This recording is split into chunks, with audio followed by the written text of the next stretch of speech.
Bienvenidos señoras y señores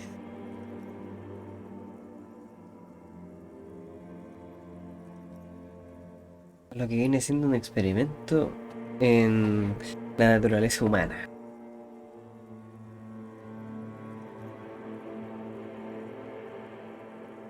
Disco Elysium es uno de los juegos más particulares que haya jugado en los últimos 10 años y es el tipo de juegos que deja una marca indeleble, ¿cierto?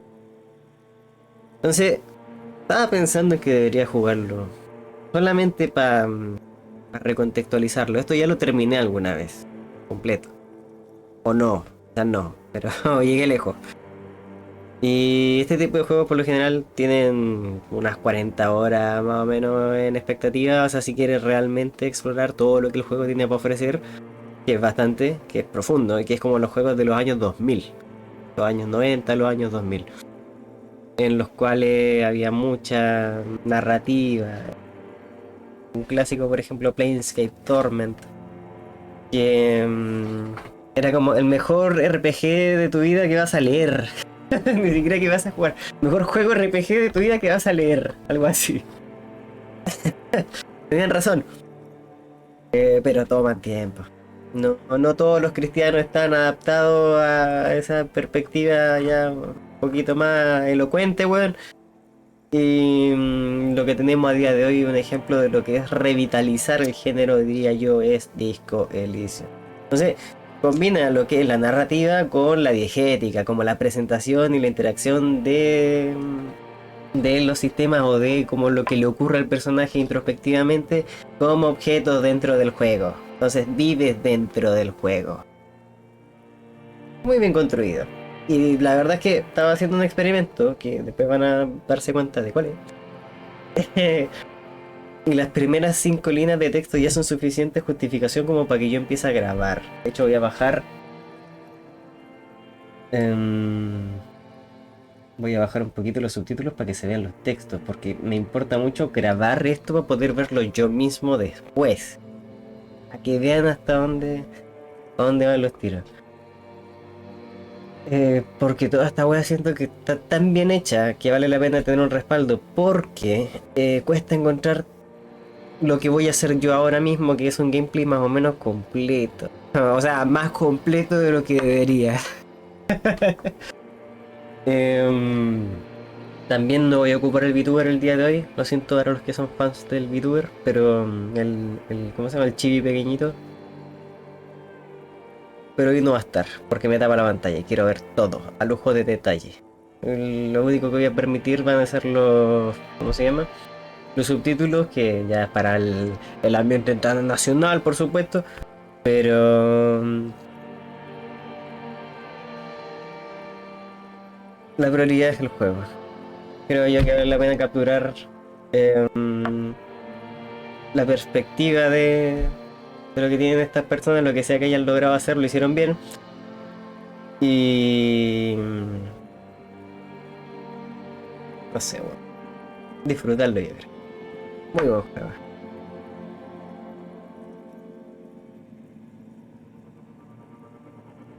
Voy a transicionar al juego antes de que me olvide. Transicionar, no traicionar, no se confunda.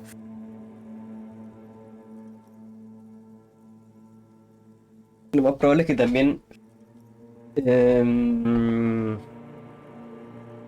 no le preste mucha atención a traducir lo que dice. Asumo que el usuario que va a estar viendo esto más le vale que sepa inglés y español porque no todo va a estar traducido. Voy a omitir todo tipo de traducciones. De hecho, debería colocar un disclaimer. Debería cerrar el chat. O sea, se acabó la wea, cerramos el estadio. Porque probablemente, o sea, no espero espectadores, pero tampoco preferiría no tener cierta medida. Pero,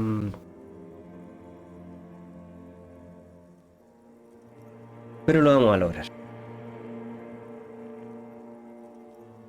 Yo debería cerrar a ti.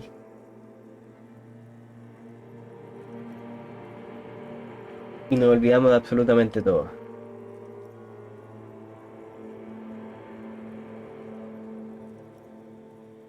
Entonces, Bueno, voy a aprovechar de grabar, o sea, rapidito, lo que hay acá arriba. Es como hay una discusión sobre algo así como el estado de no existir, así como que partes en el abismo y eres solamente la nada, la nada. Y dice, y vos por eso no voy a comentar demasiado tampoco en ¿cómo se dice? En las decisiones tan deliberadamente. Una sí porque me quiero acordar, otras no.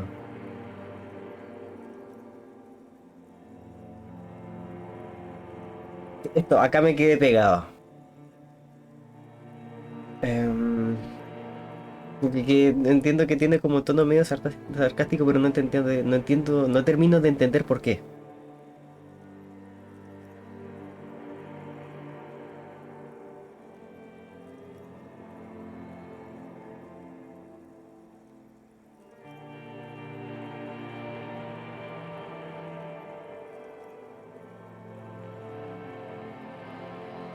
Ah, como que nos estamos emborrachando, algo así. Alright, nothing down to fuck all, borough.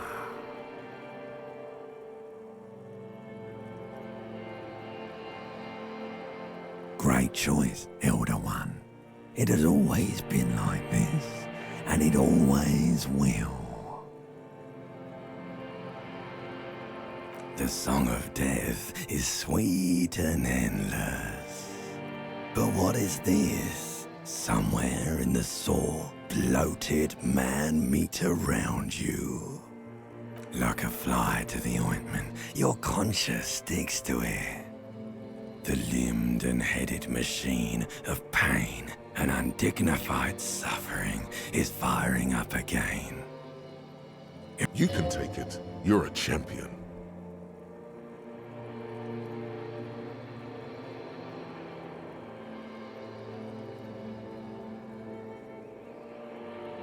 Me costó procesar lo que está diciendo. La literatura de esta wea es densa. Yo no estoy particularmente sobre.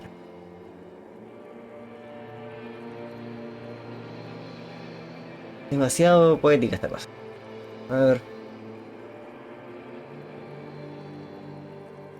Y de hecho, puede que el ejercicio que estoy haciendo ahora como que me destruya, porque voy a tener demasiada información.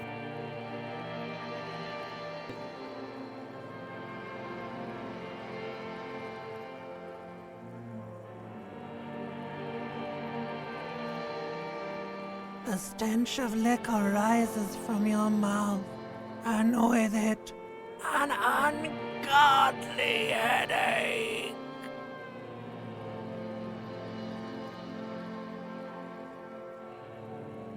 A fiery streak penetrates your skull, trying to force your eyes open. It's a sound, a clarion call from hell. Somehow, you know what it is. A caprice can name a motor carriage.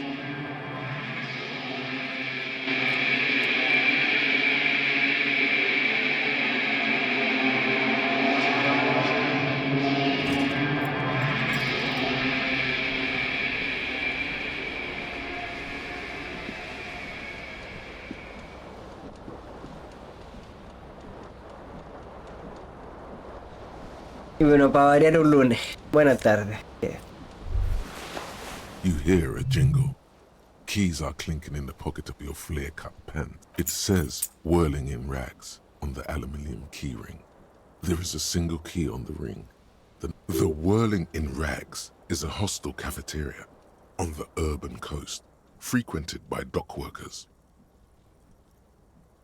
Ok. Digamos que mi personaje actualmente, para que se contextualice un poquito, señoras y señores, tiene superpoderes, tiene demasiados poderes.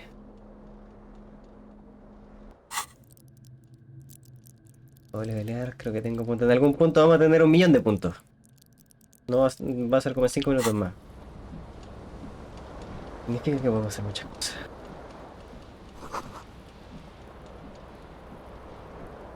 No es difícil adivinar lo que pasó acá, me explico.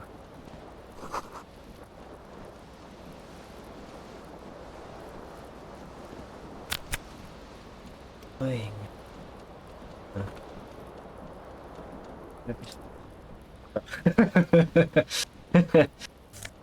No me lo esperaba. Bien pensado.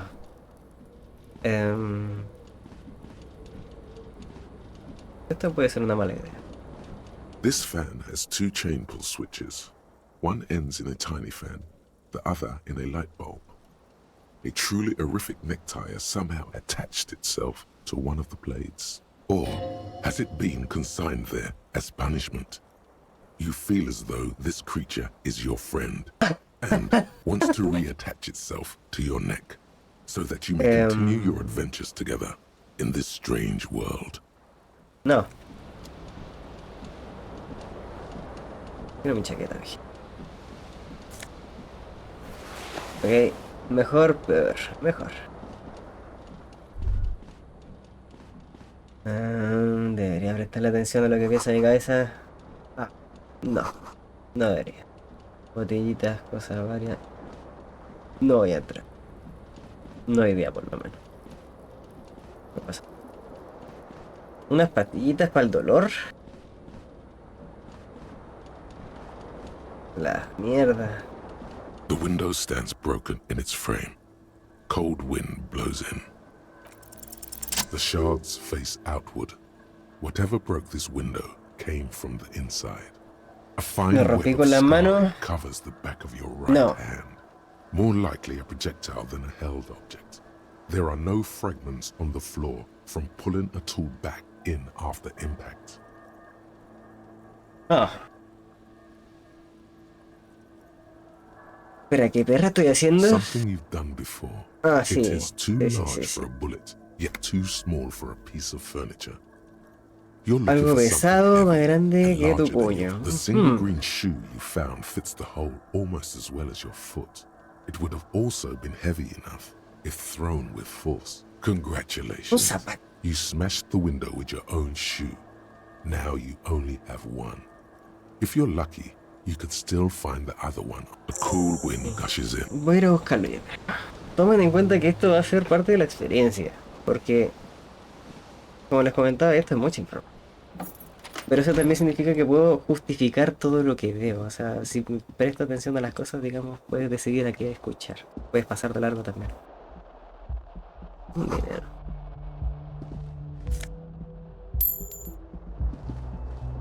Sí, hace el juego más fácil, pero también por eso lo hace más confuso.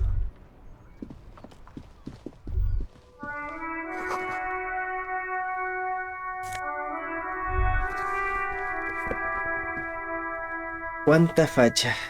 ¿Qué pasa? There they both are. Two identical shoes, both copiously green and indiscriminately snakeskin, reunited on your feet, Y... like two baby crocodiles.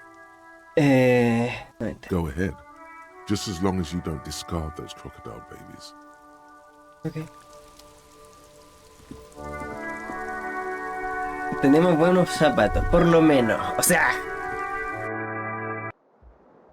No sé si este juego se trata sobre el autodescubrimiento de no sé qué, no sé cuánto, pero sí es un juego que parte con tu cara borrosa por una razón. Oficial. Disculpe, sí, hola, buenas tardes. The young woman raises a cigarette to her lips. Her eyes are brown and her face is speckled with birthmarks. She can't be more than 28. A silver jumpsuit falls off her like scale armor, sparkling. This is the sparkle of too many nights out on the city. Me imagino, pero... ¿qué opciones tengo? Sí, oficial. Seré milico acá. Está bien.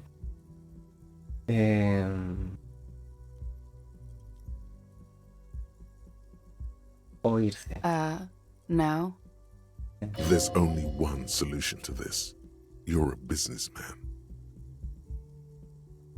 No lo voy a agarrar The para el young huevo. woman shakes her head slowly. Miss Orange Disco Dance. Officer could be an artistic statement, a claim to official renown. Como que me está yendo en volada. ¿Qué está yendo?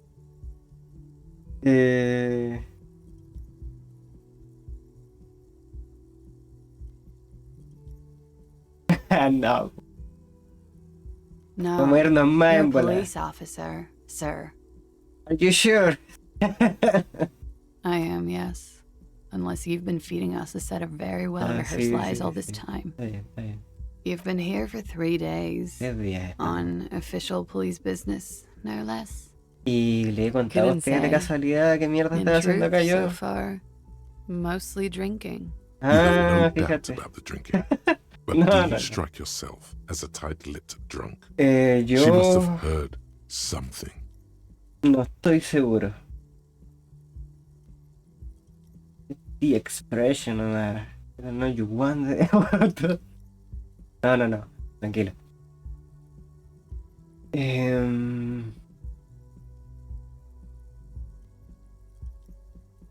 Tenemos preocupaciones un poquito más grandes. Ya, bueno, voy a decir eso.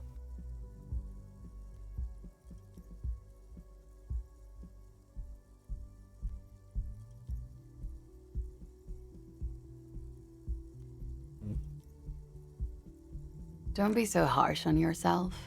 They let almost anyone be a police officer. No está equivocada. A glib remark. Don't let it stand. Assert yourself. No, tranquilo. Retreat is not a winning tactic.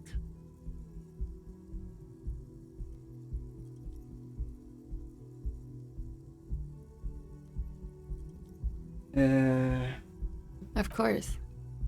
Be careful, officer. They don't like the police around here. No creo que Something le dará stirs mucho in en you as she's ninguna parte. about to go. Call it an instinct, a need. The need to ask questions. It's like you said the words 1,000,000 times before. She looks back at you, a light glinting off her eyes.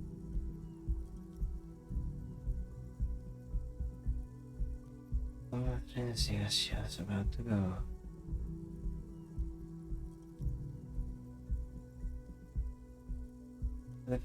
You're a cop, Harry. It is unnatural of you not to want to ask questions. You don't have to. No one is forcing you to be a cop.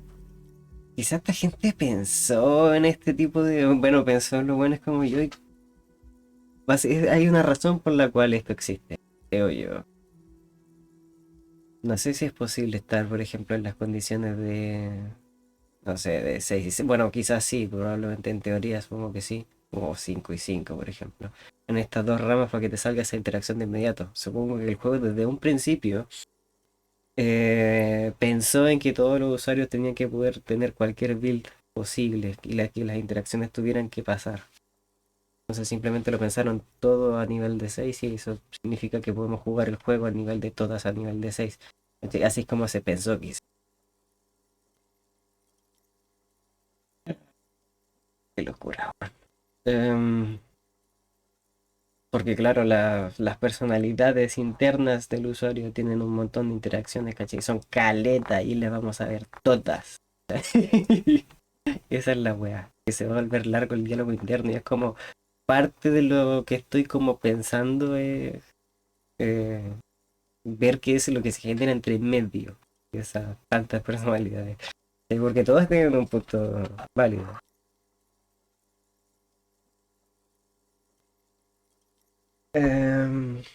No.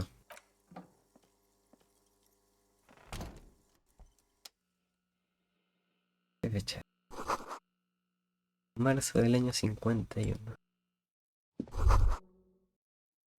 You should pick that fat, juicy cigarette butt from the tray. Light it up. No.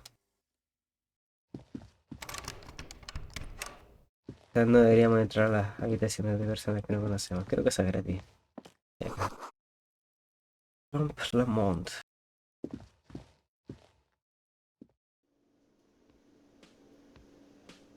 ¿No estoy yo?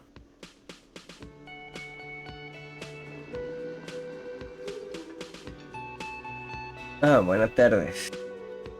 Un lugar muy tranquilo, veo.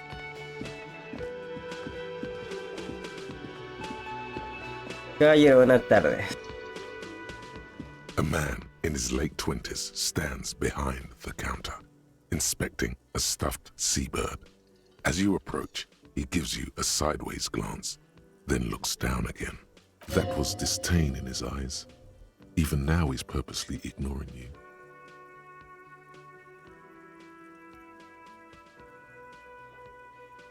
A competent Oye, work así of no me taxidermy. imagino que no le The agrada al white and caballero. brown seabird lies among piles of coasters and drying mugs.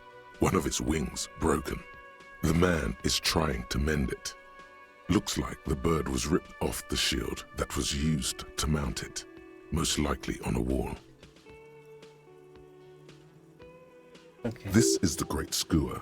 The seabird is the symbol for the discovery of the Insulindian Isola, the Brígido. part of the world you are in right now.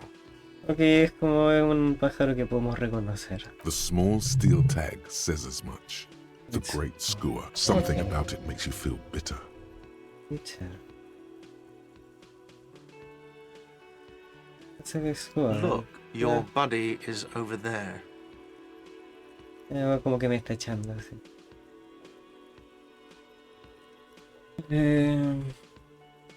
Looks at the one Jack and stomach is floating full. Why don't you go and talk to him, okay? Give me my body. He pretends not to hear you, concentrating on the bird instead. No, no vamos a tratar de solucionar lo insolucionable. Vamos a entrar nomás. Tío. Vamos a...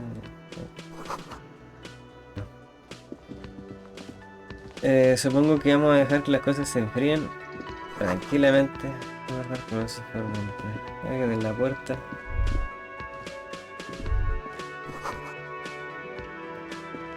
Gente acá adentro. Esto también, por ejemplo, le da más diegética, encuentro yo. Porque ahí puedes ver hacia adentro. ¿Cachai? Que te da más información que es la que naturalmente uno como persona tiene sobre este tipo de cosas. Como que tú escuchas lo que pasa alrededor. Lo difícil es de repente representarlo en un juego, ¿cachai? Cómo transmitirle eso al usuario justamente sin sobrecogerlo de alguna manera.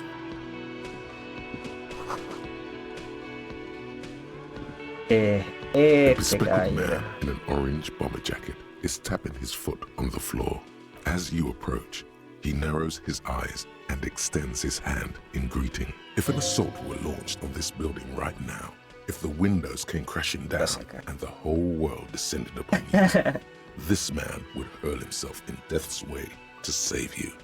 You are sure of this, but why? Ya te da la impresión de que este hombre sacrificaría toda su vida para salvarte. Tienes certeza de esa wea, pero no sabes por qué.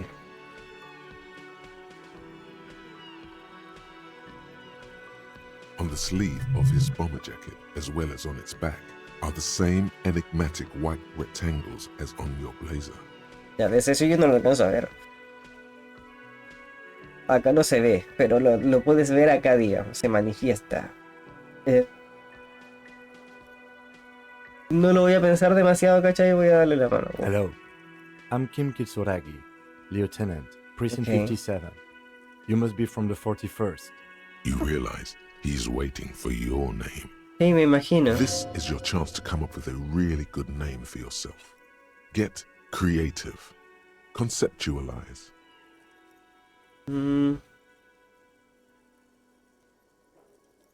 Habría dicho mucho gusto, asumo que usted sabrá mi nombre. It looks like we had a little scheduling error Fair on enough. Sunday. Saturday too, actually. Have you had time to talk to the manager here? No,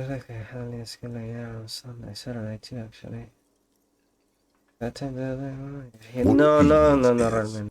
He has been trying to meet up with you for 2 days, but you have been Sí, sí, no, otherwise sí, me occupied. imagino, me imagino. No, Then creo we que should no. ask him for a rundown of the area. Get me up to speed. It also wouldn't hurt to assure him the police are finally here. In full force, I mean. Have you mapped out the initial interviews? No. Okay, we'll have time for that after we take a look at the coroner's case. Have you Bueno. removed the dead body from the tree? Sacaron el cadáver del árbol. Mira, según me acuerdo, no, So, weón. the body is still in the tree. This is the first time you detect a weariness in the lieutenant's voice. It is obvious he would have preferred for the body to no longer be Sí, no, in me the Where it has imagino. been hanging for 7 days straight. We should go there as soon as we are done talking to the owner. What a shame. Get to it now. Rip that body down from the tree. Mira, el tipo de weas que salen, ¿cachai? Es como... Yo no me esperaría que este tipo de cosas estuviera programada tan temprano en el juego, digamos.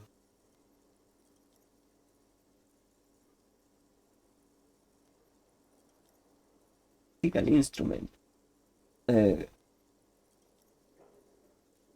No me acuerdo de nada. ¿Qué se supone que estábamos haciendo? Bueno, soy un policía, supongo que me mandaron a hacerme cargo. Estamos en los años 50. ¿Qué vamos a sacar de eso? Quizá la ley un poquito más flexible. Quizá, bueno, un barrio de mala muerte. Un lugar se ve desordenado. Y al parecer no me echaron después de romper una ventana y estar curado como pico 2 días. Al parecer la policía tiene bastante poder y fuerza influencial, lo suficiente como para que no le digan nada. Em, vale la pena en retrospectiva, weón. No te preocupes, lo haré. ¿Qué pasa si te digo que no soy policía? ¿Cómo voy a estar tan seguro que yo soy de la policía? No me acuerdo de nada. No, hagamos los weones. After you, officer. If you're about to embark on an investigation, shouldn't you have a badge? Y no debería tener yo You mean una you placa, don't have a weón. badge? A ver.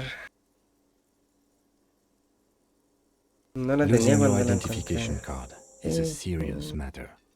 My vehicle has a shortwave. You can use it. Lieutenant imagino, Kitsuragi is weón, now in pero... your party. Sí, sí. Ya, mira, quizás se me quedó algo en la casa. No sé quizás dónde mierda la dejé. Anda, tú, Cristo, a saber. Buenas tardes. The man with the unimpressive beard notices you approaching. He drops the ledger he was holding and turns to the lieutenant. Mr. Gart, right? You're... Yes. I am Kim Kitsuragi from Precinct 57. This is an inter-district investigation, so joining me from Precinct 41... Currently in between them. Fantastic. Ya. Voy a sacármela con eso. Está bien. Yeah, I came about to say Right. something. Now, I know it took us a while to arrive at the Yeah, scene. yeah, he knows It how also it took you goes. a while Yeah. to call us and report the dead body. It was knows how you it who goes. placed the call, yes? Sé que nos demoramos un poquito, sí, puede ser que nos llamaran y nos hayan dicho que hay buen muerto, sí también, pero es usted quien llama, ¿cierto? No, I only just got here. Bien, muy It was bien, probably muy bien. Sylvie who called you. No, She acaba de usually llegar, works de the hecho lot fue here. en I'm unos only pilló incluso. temporarily taking over her duties. Ya, encima el tipo un suplente. Como Do you redondeando have ahí. her number? As a ¿Era matter su of número? fact, I do. Sí. This sounds like something you can use. You said you sí. just got here. From where? What, of Martinez? No, I live in Jamrock. But you still know your way around. Yes, Yeah, I know where yeah. some things are, but as I said, I didn't imply that. Detective, Start working here again, that's what you think. He probably means this is where you step in and ask your questions. Así como hacer su sí, ¿yo? I have everything. You? Do I have questions? Huh? yes, he means, do you have questions for me, like a police officer? Sí, no, por supuesto. He thinks you're stupid. Sí, Ask no, him estoy about al the body's corriente. location before asking if he killed him. Obviamente. People give up information in the more innocuous questions, which you can later use in the Sí. more sinister ones, not vice versa. Bueno, este weón me dijo que era el... No me dijo de qué estaba trabajando. Creo. What a burden is bastante.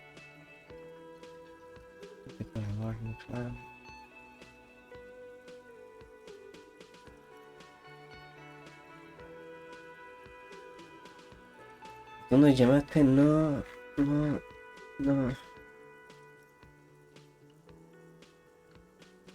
No, creo que no dijo qué mierda de qué se trata. Sí, puede ser No, importante. I'm not No the te manda al bar. He's cafetería very manager. animated all of a sudden. This is clearly a touchy subject for him. What's the difference? I have 3 cafeterias I manage. 3. Get over it.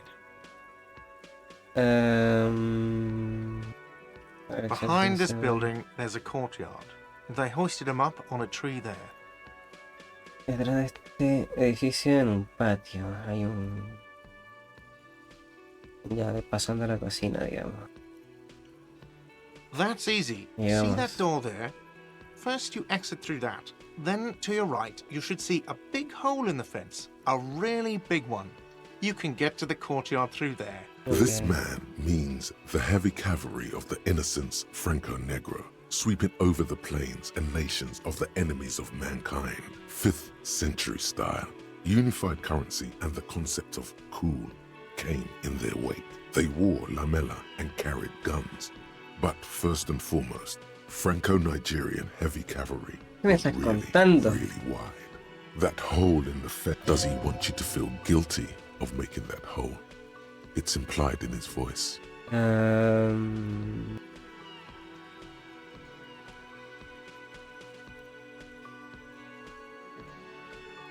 Como un poco directo para preguntar así como quién lo mató. I don't know who killed him. I'm not the police. That's your job. Bueno, pensaba This que tendría is alguna it. información He acerca de said eso. they hoisted him up on a tree. Who is this they, if he doesn't know? Claro, ¿a qué Oh, te refieres a People were ellos? saying it was the union dock workers. That it was a Claro. lynching. Oh. Union Dog Workers. No puede ser. The locals, customers, the people who eat here, a lot of dock workers eat here. Sylvie told me everyone knows the dock workers did it. Did the debarders themselves tell her this, or is it a rumor? I don't really know. You'll have to ask her. Me imagino. I would ¿Por suppose qué, it's because they Lorenzo? have nothing better to do. You mean the strike? Yes, the strike. The man they hanged was a security guard for the harbour company, I hear. A mercenary. The unionistas probably thought they'd send a message. Todavía le procuro contar estupideces. Hermoso. The lieutenant turns the page in the little notebook he's been scribbling in. Típico, what is your problem? She went away because none of your business. Bueno, Have they not been telling you you're a cop?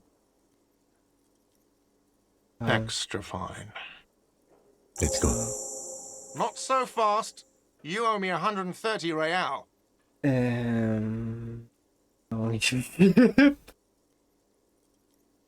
oh, sleep away or not. A ver. Permiso. As you blow this joint, behind you, a whiny voice shouts. Real mature, man. Real mature. Permiso. Que se lo pague el Cristo.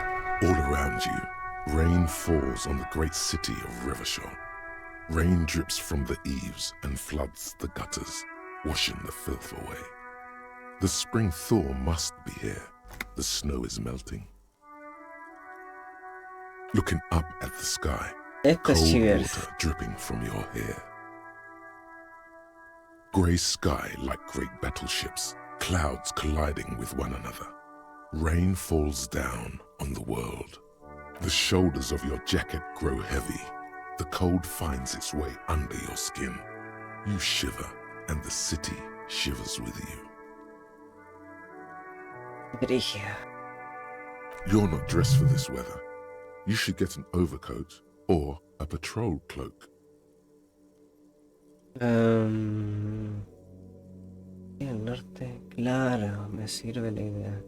Ah, bueno, estamos viendo el mapa, pero acá está el hoyo. Y el mapa completo, algo me acuerdo.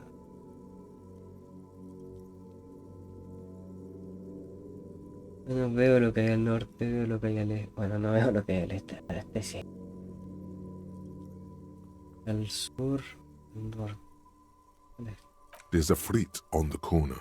A plastic coat is folded into a small triangle under the counter by the No window. tan cerca. Beyond that, the strike breakers have gathered. The great gates of the industrial harbor are locked. A chill runs down your back. You shudder like an animal trying to shake water from its hide. You shudder, looking down at your feet. Dirty rainwater runs veins into the plaza's snow. 2 green snakeskin shoes stand at attention on the mosaic paving of the plaza. That's below. Collapsed storm drains, old sewage systems flooded with rainwater. Hidden weapon caches from the revolution. Doors leading down to Le Royaume. The catacombs to which, for 3 centuries, they delivered the blue-blooded dead. Motherfucker. This rain will not let up anytime soon. You should get a raincoat. There's a frit to the east. They sell them there. Sí, ciertamente. Right to the east. Right.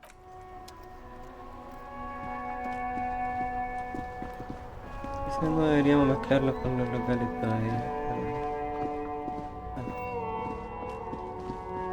Como que por eso es como técnicamente puedes prestarle atención a todo, ¿cachai? Pero ciertamente algunas cosas no son particularmente relevantes. Me interesa.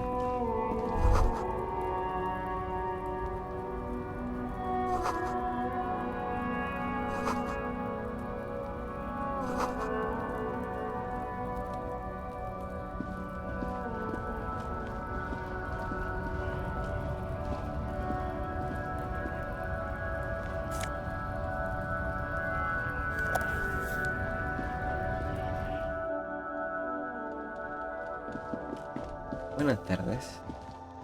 Welcome to Frit. Feel free to look around or something. Everything is out on the shelves. What's that magazine she's reading?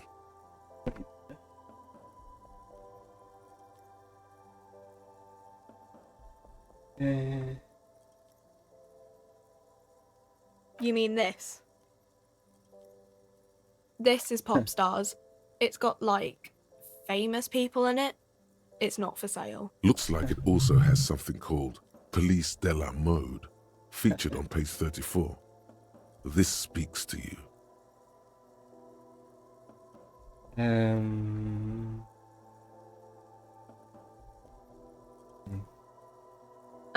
It's where they rate different outfits famous people wear. Ya. It's kind of funny.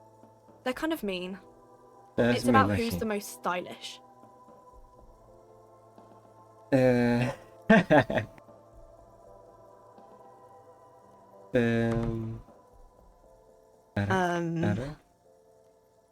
No, I don't think so.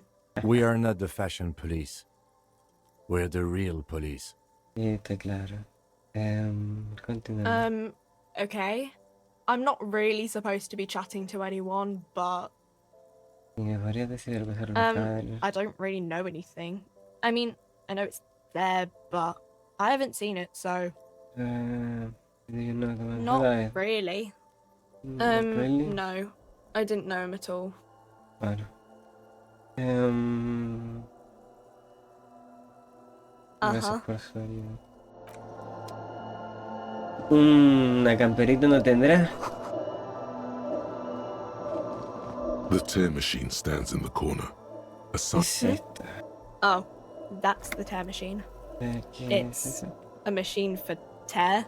You know, you find tear outside, like bottles or whatever, Ok. and put it in the machine. Then it gives you money. Mira qué Cool. moderno. Let's do this swindle. This tear. You need a bag, I guess. We used to have some, but we gave them all out. Feel free to use it if you find a bag, though. I'm sure there are some.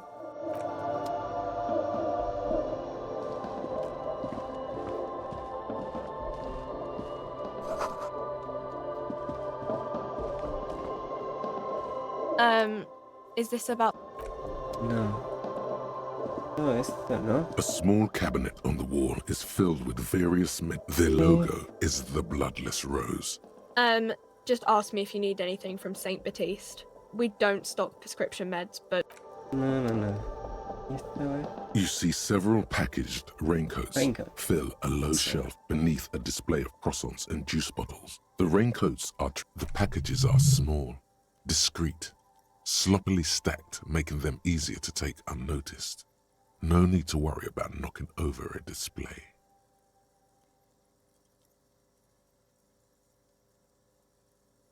No tengo dinero ni nada. Mira, yo creo que no vale tanto la pena. What is what? It's a raincoat. If you want to buy one, then it's only 4 real. Her attention is drawn to the raincoats. Stealing one undetected will now be more difficult. No, obviamente. Bueno, quería saber el precio, muchas gracias. Igual le podríamos pedir al compadrito, pero no es tan importante. Vino a las camas.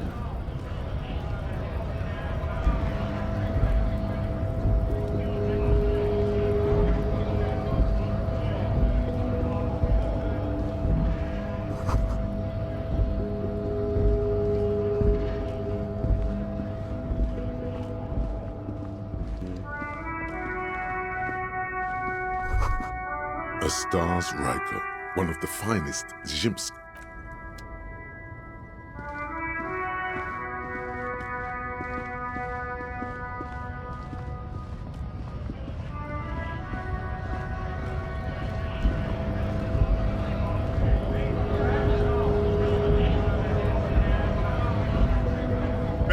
Bastards! We have a right to work! Hold up and stay frosty, everyone. Cops are here. La media vieja.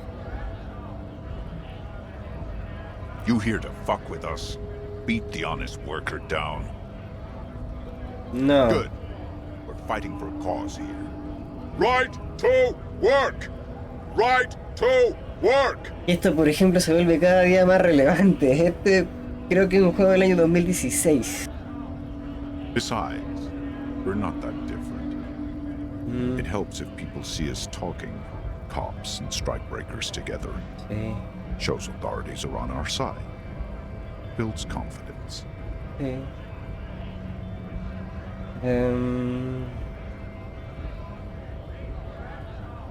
Como que no le voy a decir nada amenazante de momento.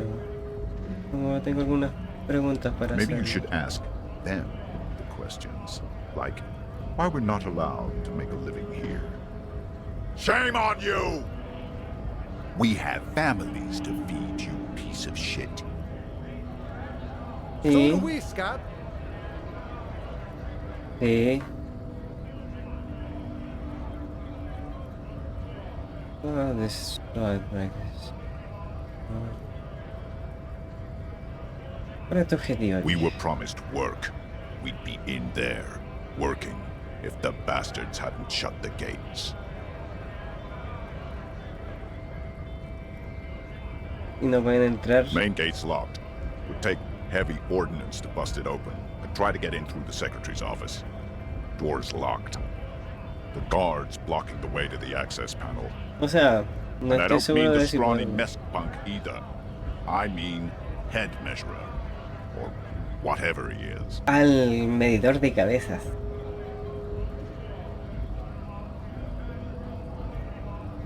Head measure. Huge Vamos a 70s la guy mesa. standing up there on the overhead passage.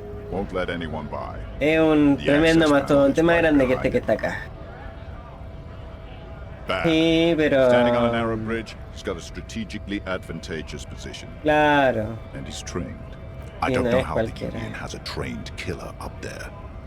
But that one's no joke. And No, my claro. men are tired. And hungry. ¿Y por qué no Like le hablan? civilized folk, you mean? These native fucks don't understand civilized. Odd, Puede ser. out of place colonial reference there, Mr. Scab Leader. It would be better for the neighborhood if you went home. At least for now. Hey. If you can't get in anyway. No! They will give up eventually. Or get drunk. Leave the button unguarded. Then we charge. No. No, no lo vamos a apoyar en eso. puedo subir. Scab? You're Ah, hazy yeah. on the notion of a scab. Smells like politics, though. Maybe it's got something to do with the flask he reaches for from time to time.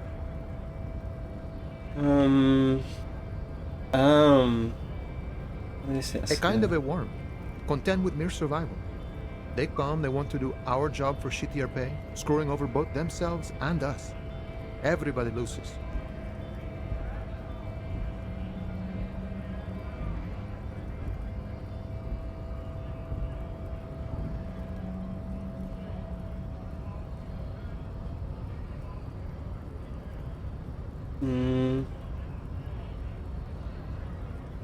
Yeah, Beats me. Somewhere in the ground, I think.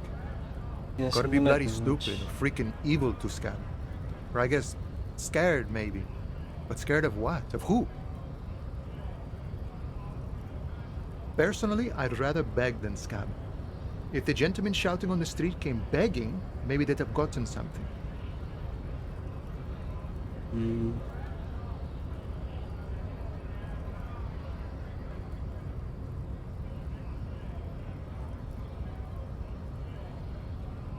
Try talking to them.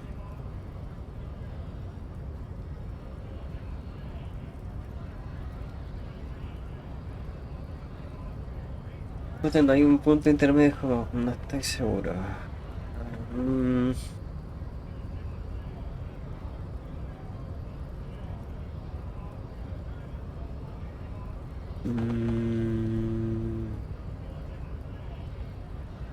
We've explained the matters, but they don't listen. This lot would be reasonable and go home if the big guy wasn't riling them up all the time. Big guy. He means the leader of the scabs.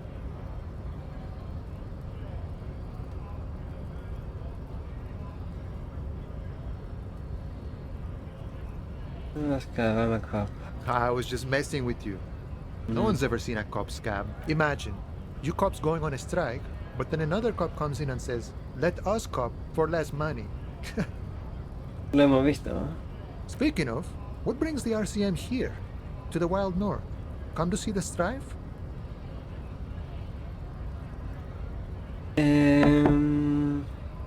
Parece que este caballero es ligeramente influyente. Esto, por ejemplo, son mis insights. Algo, por algo habló.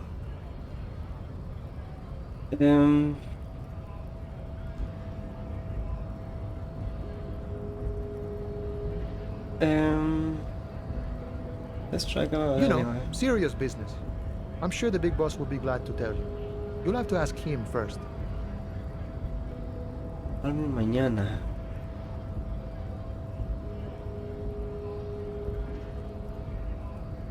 He's a chatty guy. Wants to talk about the strike. Return once no, you've me met the imagino. union boss and are on a better footing with the organization. Murder, huh? That sounds like a lot of hard work. You'd never see me Le voy a investigating dar a murder. confianza.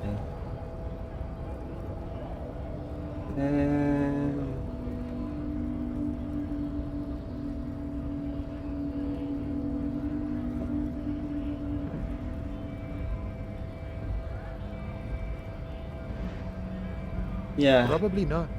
I wouldn't even know where to start with that. Much better here at the harbor, for an honest union man like me. Vamos a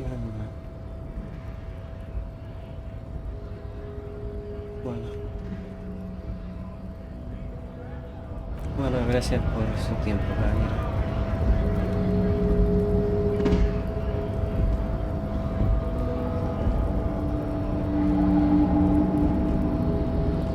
De aquí vamos a meternos un poquito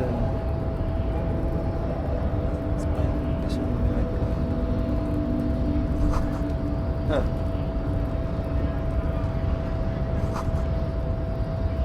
Me imagino. Uy, uy, uy. Bueno, tempe.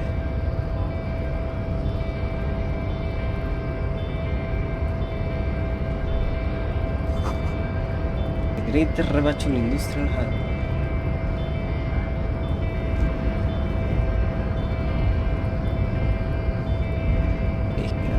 Esto, por ejemplo, igual es una de las tantas cosas que a mí me gustaría poder hacer bien, que esta gente logra de manera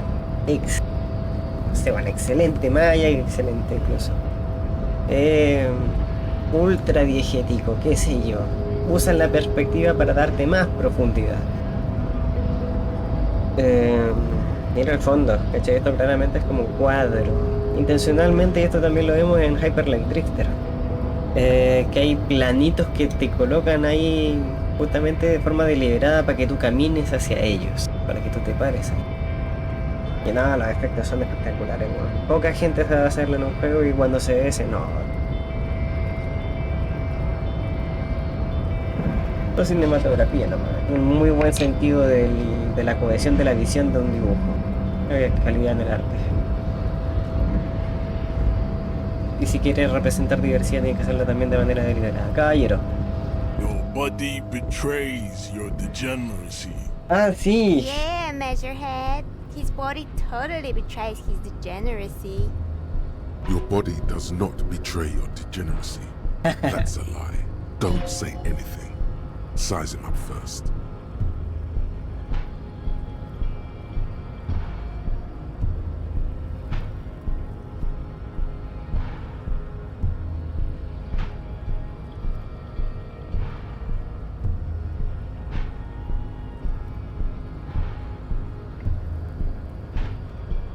Are you admiring my morphophysiology? Durísimo. Mi hermano. Concha tu madre. Yo sé que es esto. Rígido. It must be frightening to stand in the shadow of this racial pinnacle. Be calm, Sandwich. You are not in danger because you are not a threat to me. Mira, quizá no está equivocado.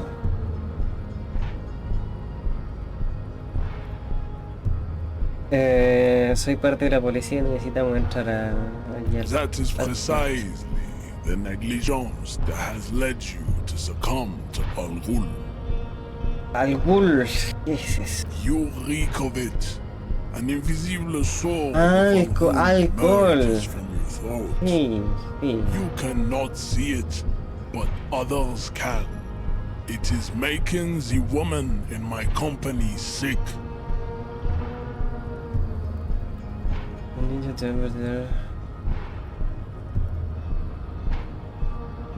not good.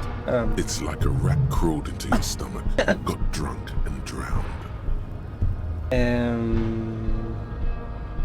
Bueno. No, you don't. You need to get another drink. Occidental Haplogroup B4 is done giving orders around here. The influence of the ham sandwich race is waning. Show him the ham still got it.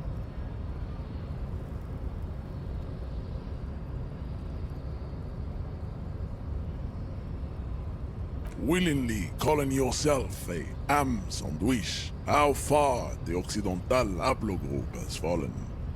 You gave the world eugenics, electricity, and powerful weapons of war like missiles and aerostatic aircraft. You made great gains in metallurgy, race theory, and statecraft. You dominated lesser cultures, like the deformed Hemians and the inexplicably potato-obsessed Khoikos. But now your ascent to the genetic summit has halted. You are obsessed with sadness and with frivolous pop culture. You will be superseded. Isn't that right, babe? It is, baby, yeah. You know it. There is a button right behind him, just out of reach. It must be the one that opens the door to the harbor.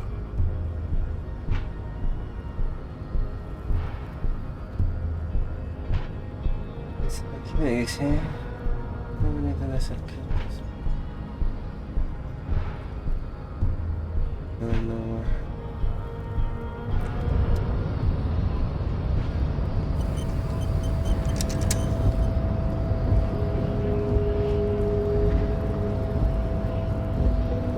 Y no le voy a pelear a palmazo al amigo. para abrirle la puerta a estas personas. No, la idea no es generar el caos. Si esta gente no tiene un plan organizado, mejor que no hagan nada.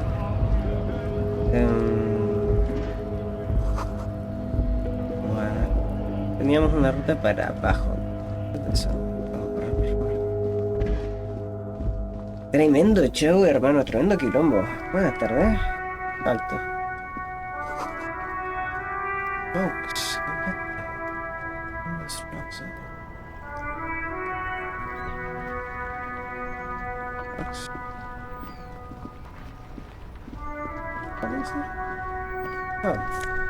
Ajá.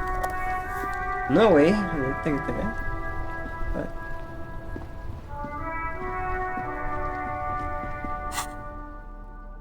Un cigarrito. Ahí los puedo ocupar incluso. Bueno, nos acabamos de salir de la primera parte del juego, Leo. Ya te dije como 3 horas. ¿Cuántas eran? 3 horas y media, güey. Sí, 1 hora de contenido ya. En la primera esquina. Yo me acuerdo que esta era larga. No me imagino cómo va a ser ahora, ¿cachai? ¿Puedo bajar por acá? Sí.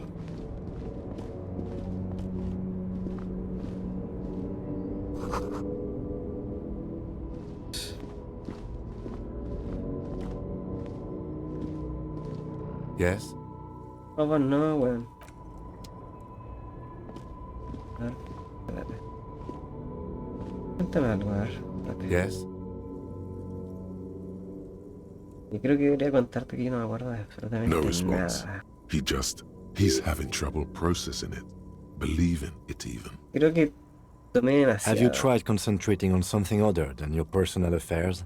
There is No. a sudden, harsh edge to his voice, like he's tired of hearing about your personal affairs. Como que... Try work. The case at hand. It can work miracles. me temo que esta es una situación médica. Really? You look fine to me. No, Focus on other people's troubles, not... Your heart beats twice like a fist. The serotonin deficiency makes your teeth clench.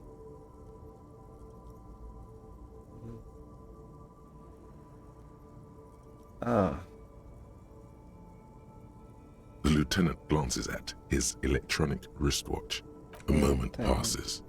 The lieutenant glances at the sports watch on his wrist. quizá deberíamos tomar unas pastillitas. Quizá deberíamos pegarnos una ducha, yo creo.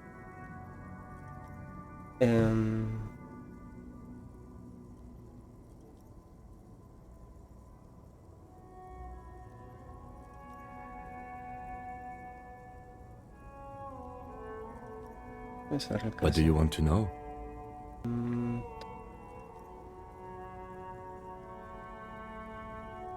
Bueno, Maybe you can tell me what you do know to help me narrow it down a bit. Then you are not that far behind, actually. yeah. Do you want me to brief you? No. There's no reason to wing anything. If you didn't get the brief, that's okay. I did. 3 days ago, the RCM Emergencies Desk received a report about a security guard who was found hanged in Martinez. An anonymous caller said there was a dead body behind the Whirling in Rags hostel cafeteria. The cadaver had been there for 4 days. No one had come to investigate. During that time, the victim had been stripped of his belongings. The caller did not identify him, but used the word lynching. There is an ongoing labor dispute between the local dock workers and the logistics company Wild Pines. I was told we should approach the death as part of this dispute.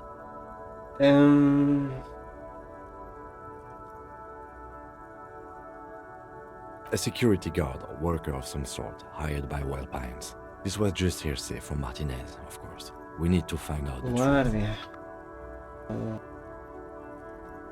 Bueno. Ah, ok, o sea... existe la posibilidad, pero no me imagino lo que están pensando esta gente.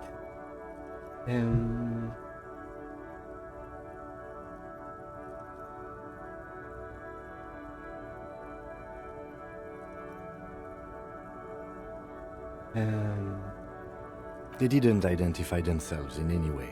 There's a strong prejudice against involving the RCM in what's seen as union matters. The Dock Workers Union is the de facto police in Martinez. Now it appears they've started executing too. We Es cannot que, allow claro, that. es un problema un poquito más grande que nosotros. Esta gente si ya tiene el, digamos, y esto es importante, esto no es distinción importante. Si ellos son la policía, ellos pueden ocupar la violencia.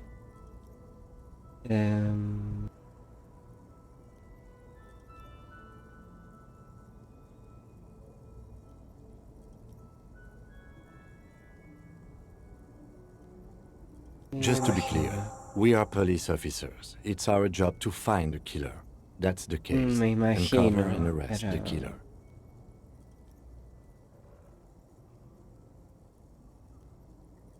Good. esto ahora necesito saber, mi gente.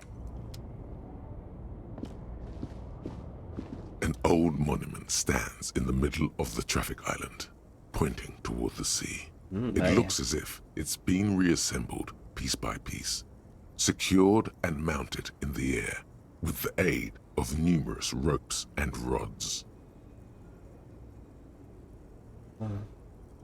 Vaya.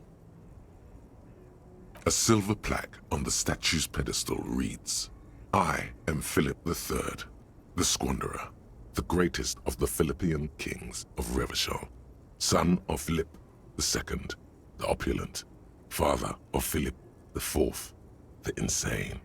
Not a good track record of mental health in that family. No. As you look up, you notice something about the statue. There are some odd indentations on the king's chest piece.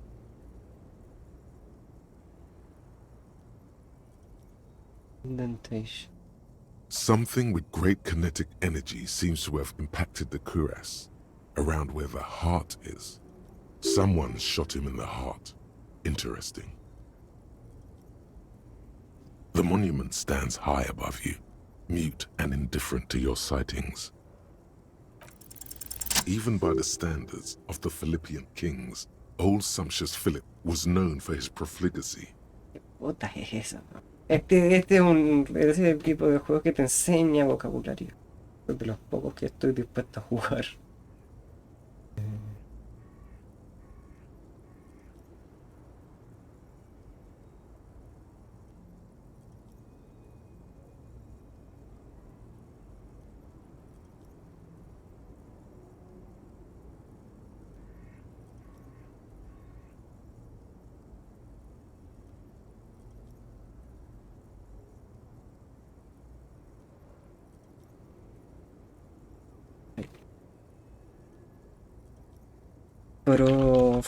Profligacy. Libertinaje. Mira, pues, weón. Libertinaje. Well, he blew through the whole national treasury, starting the decline of one of the penultimate century's greatest superpowers, the suzerain of Revachol.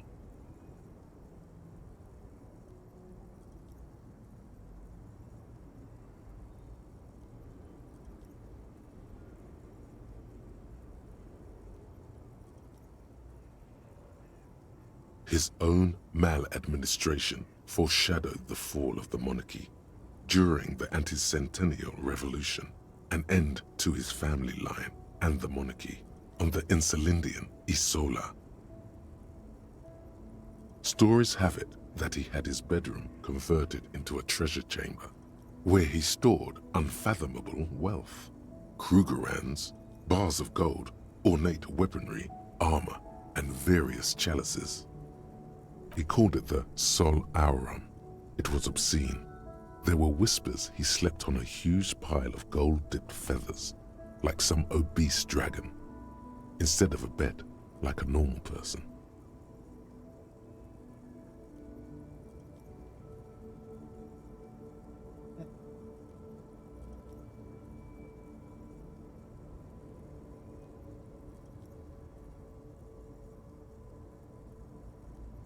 But wait, you haven't even heard about his fabled cocaine addiction.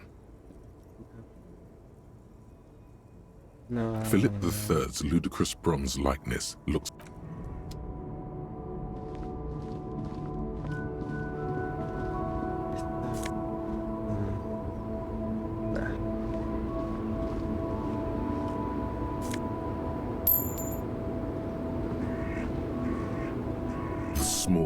wrinkled woman does not greet you. She nods along to something on her radio. A photograph is clutched in her hands. The photo, an ambrotype from the turn of the century. It's the warmth of a winter night's fire.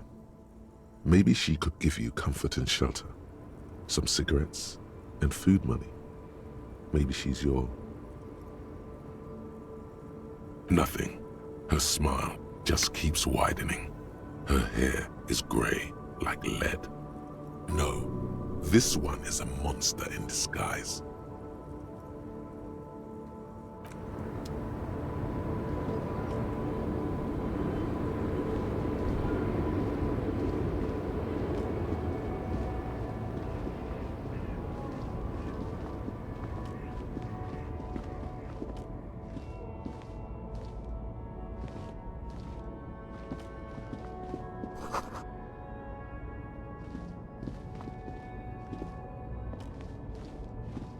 Muchos autos grandes acá. Camiones. No creo que estén todos parados. Puede ser, pero en plena calle. No puede que se vean en desuso, pero...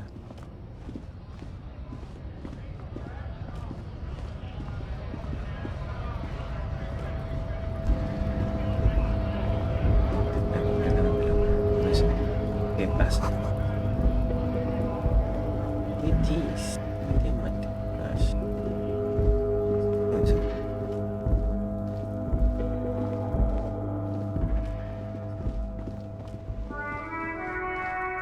Sí, quizás deberíamos tomar nuestras prioridades.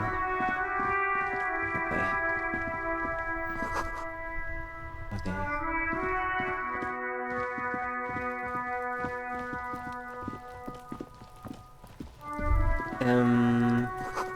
Sí, me imagino.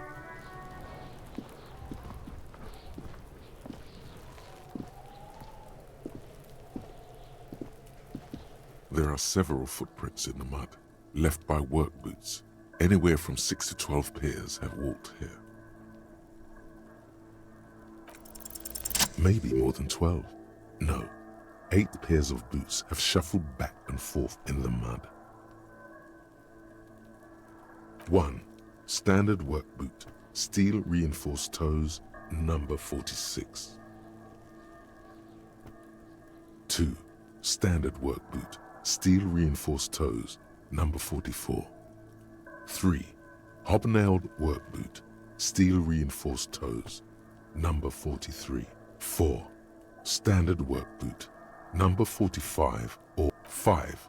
Another standard work boot, steel reinforced toes, number 44. 6. An aberration, light as air, even pace, same make of boot, but number 41. 7. The glowing outline of a standard work boot, number 46, but the imprints are twice as deep as the others. The weight exceeds 200 kilograms. 8. And yet another standard work boot, number 44. There's an aberration in the pattern of the sole, however. The right sole is smoother, more worn. How many? I was pretty off then. I counted 20. I never got the hang of it. Hyperopia. Do you see anything out of the ordinary?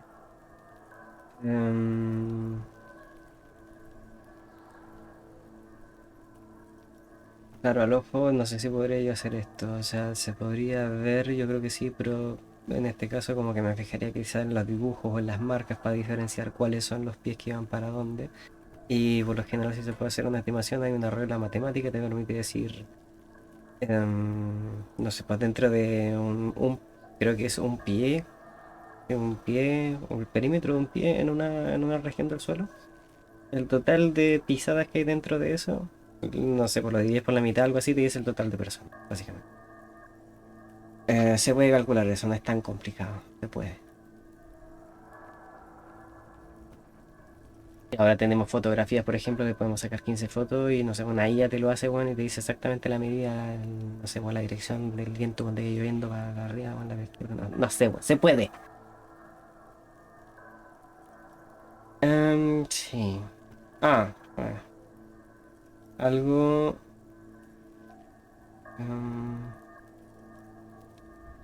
hay una que es A como más woman ligera. or a kid? No estoy seguro. Understood. Anything else?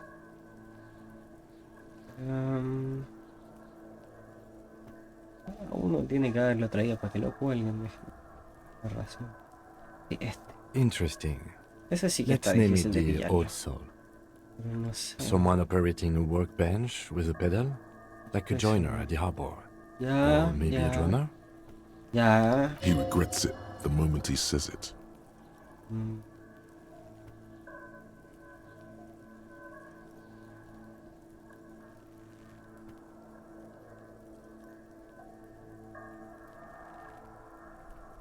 I don't know why I said that. We are not looking for a drummer. We are looking for a group of dock workers. No, pero entiendo la idea, me The parece lieutenant interesante. clearly appreciates the chance to clear up the drummer issue himself. Perhaps it could be a driver. Yeah, Driver would wear claro. out the right shoe before the left. The accelerator is on the right. We should keep our eyes open around the traffic jam. See whether anyone strikes out as a potential suspect. Seems prudent, no?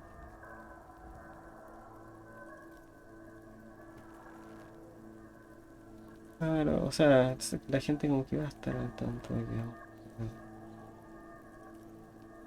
Traffic jam. O sea, ahora You're mismo no right. sé si tiene mucho valor. Let's keep a low profile. Es normal que lo... Ya me dijo que le cuesta ver, así que no voy a preguntar.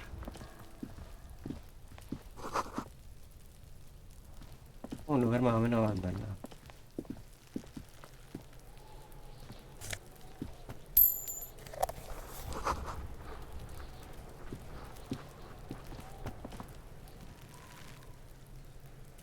Que sale el niño, weón.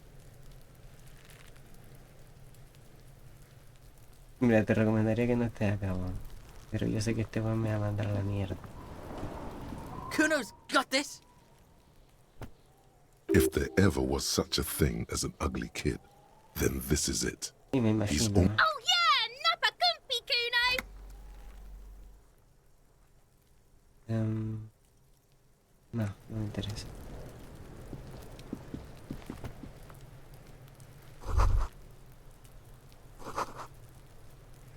Me imagino.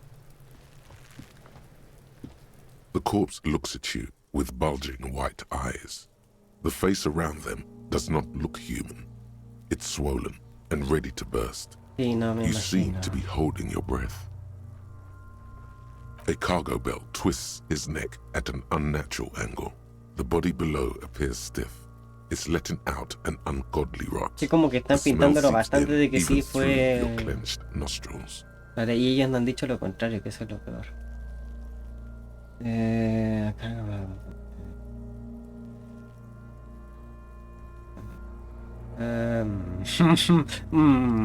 ¿Cómo intentar? As you breathe in, the odor comes over you.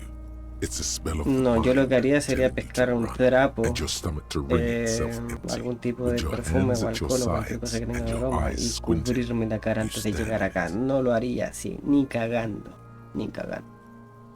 It's a puzzle. What's hanging in front of you La is a pura puzzle of vista de decaying la podría flesh, ser suficiente. tattoos, and tendons. Your muscles tense up. The vision in your dead angle darkens. You feel the sudden urge to push your hand into his soft gut. The spell has no effect. You stand eye to eye with it, the odor washing through you. This delicate machine, ready for picking. Instinctively you crack your fingers. They do after 7 days, yes. The man before you is naked, but for a pair of underpants and enameled boots. His skin is greenish, marbled with decaying veins and blotched by lividity. A fading web of tattoos covers his chest and shoulder. An intricate web of blue lines stretches across the torso. From the right shoulder to his corpse is marked by stars. Stars. Alcohol, and heartbreak. Your fist clenches suddenly. Decay is creeping on the tattoo. Already, most of the canvas that's holding it has darkened. Now, it disintegrates slowly, letting out a stink. A map of the stars. I do see some similarity to astronomical charts. Great century Messinian, maybe. But this seems more particular. Customized somehow. As if someone left out most of the night sky, filtering it through personal choice. The principle of this filter remains unknown to you. The thought dissipates, and you feel as though you were only half right. So am I. He wears a wide leather belt around his waist and a gun holster under his arm. He takes a thin piece of milled aluminium from his coat pocket and pulls it open. Sounds like a sword being unsheathed. A small lens appears. Some sort of camera. Shit, Kuno! What the fuck is that? An instant color camera. This is the first time he openly Claro, el tipo acknowledges tiene the una kid's cámara fotográfica en los existence. años 50, pues bueno. De cualquier cosa. I have only 2 ampoules, so nobody move. I don't want to waste one. A sound, a shrill flash, followed by the breaking of a small ampoule of glass. You see streams of color pour onto the thick, glossy piece of paper, rolling out. In case we need it. Me imagino. Yes, it is pretty cool, isn't it? There is only one ampoule left. Use it wisely. It contains insight to the victim's person. By his build, I'd say this was a man of physical violence. The story he wanted his body to tell was important to him. It is his letter, to us. Someone should decipher it. We'll need to show it around. Sure, just don't lose it. The glossy-eyed corpse looks by, his mouth mute and his skin as colorful as the chemical rainbow on the photo paper. Teeming. You've acquired an interactable item. Investigate this item further by going to the Interact tab in your inventory. Bueno, todavía estoy ocupado, así que... lo que quieren ver. Las botas importarán, weón. The material appears to be ceramic. Its clean white stands in stark contrast to the decaying flesh above the knee. Delicate and fragile, they feel alien to the world around you. These are clearly not boots. They're armor, possibly part of a larger set. Claro, no sé si eso es normal o no acá, pero... O sea, claro, de los años 50, bueno, depende de dónde estás, por eso te digo, no, esto no es todo el mundo en el que vivimos.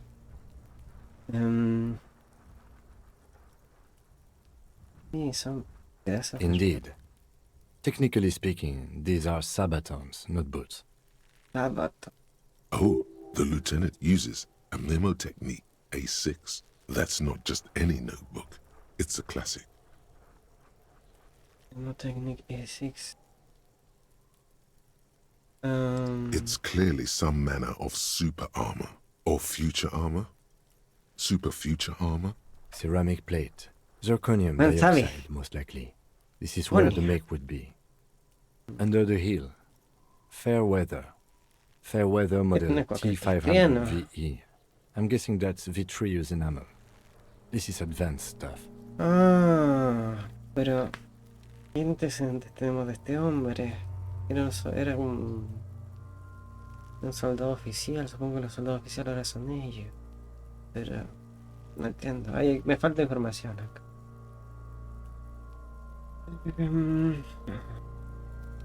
¿Dónde estará el resto?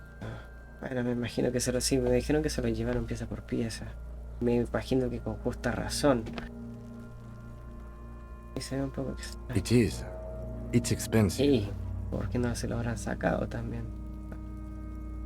We've requested similar material for our tactical units for years Me now. imagino. The constabularies deemed it too costly. In that time, we've lost 6 men to semi-automatics. For a full set, about 4 years of wages.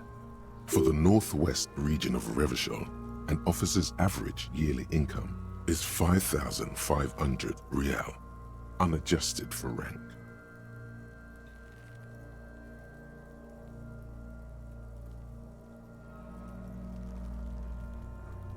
As a wage, it's regrettably small. But for a piece of hardware, yes, that's a lot. That's for us to find out. Mr. Gart implied he was security personnel for the harbor company. This confirms my own assumptions.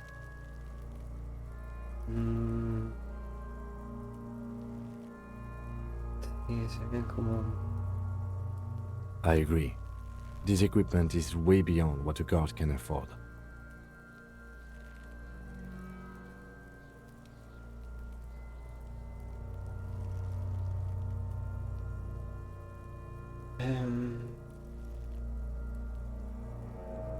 A small bell-like sound fills it. Suddenly, your biceps coil up. Your elbow is sharp and cocked for a punch. It's anything but.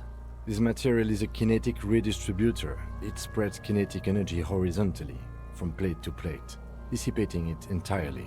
Faint, organic lines cover the plates, where they separate into smaller ones, like whirls of floorboards. The design looks organic, influenced by highly resistant wood materials, like lignum vitae. If trees were made of porcelain, this is what their cross-sections would look like. Cross-section. The smooth, glossy surface fractures into ever more intricate interconnections. The whirls are in the shape of a letter and number combination. E50, 100, 1000. Good. Can you read it to me? X5415 6745 678222. Let's lie.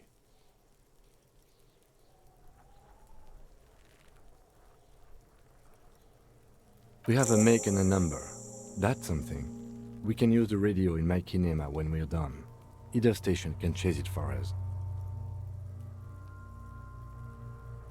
The cadaver slowly twists on the cargo belt, his torso covered in tattoos, and extremities blotched pink and blue. We should have a look at that belt before we even consider taking him down. It looks... The hangman's knot is pulled tight by the weight of the corpse below. Yellow, hard-edged. This is a steel-reinforced cargo lashing belt. Big brother of the regular cargo belt. Oh my, there's something on the belt. A familiar word that speaks to the thirst within you. Thirst. Vermilion, in yellow letters, along the length of the twisting cargo belt. Only a deep longing for extremely. Airlifting. I thought it was used on lorries for strapping cargo to them. Tanto específico el conocimiento para la wea, pero sí, claro que se ve industrial. O sea, alguien de industrial tiene que ser si quiere inspeccionar ya tanto hasta afuera, ya. Fuera tuya, pero. Buen alcance, digamos. Integrante. Es como es difícil decir exactamente desde dónde, quizá el modelo sí podría ser bastante útil para descifrar, y como que tiene una procedencia exacta, porque no a cualquiera le da una de estas, que uno se las puede comprar, pero la pregunta es a quién se la compra.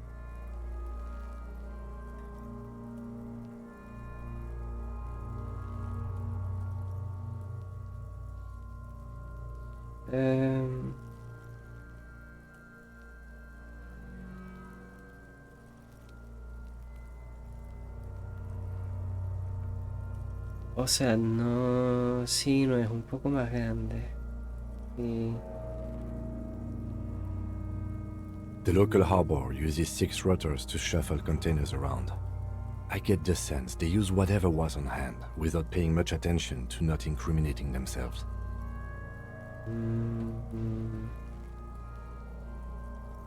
Estamos asumiendo que... I'm still approaching this as a lynching, yes. Sí, o sea... Motivated by the ongoing strike.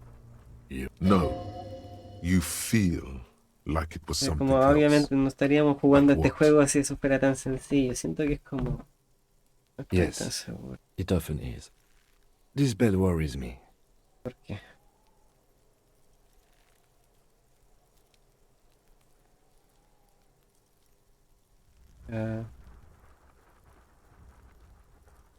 Como para los oídos, ¿sabes? Me A imagino noose como is los one of subían. those things that's easier to use one way around. Sí, sí.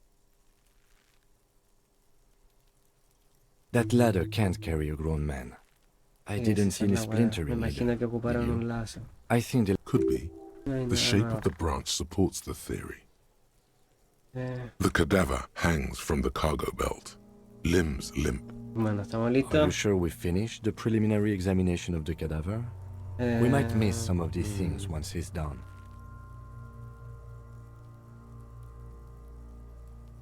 The cadaver slowly twists on the cargo belt. His eyes are milky white and blind to the world. These eyes used to be blue. Dark brown hair underneath the curdled meat. There is an expression, not carried on his features, but What? below, inside, an expression of pleasure. This man was experiencing joy at the moment of his death. Está rarísimo.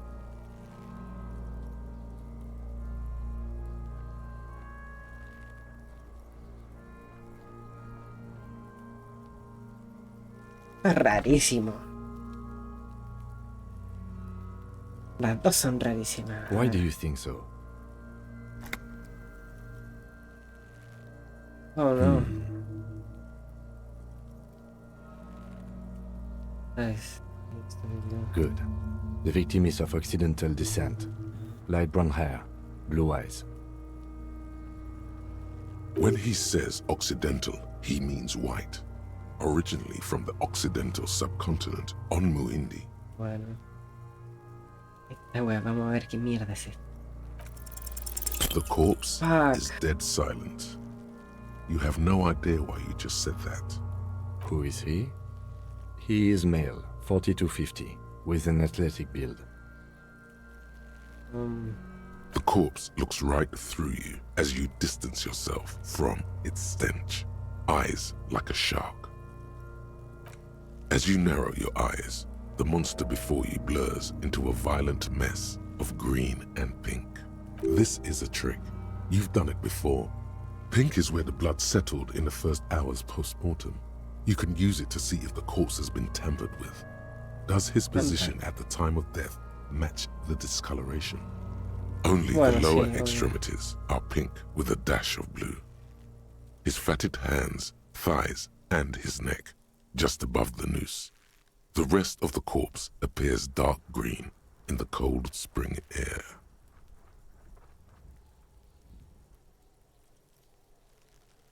The cadaver slowly twists on the cargo belt, his torso covered in tattoos and extremities blotched pink.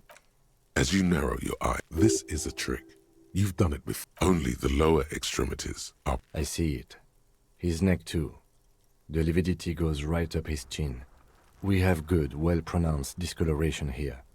The monster comes back into focus, an explosion of color, coursing with dark marbled veins.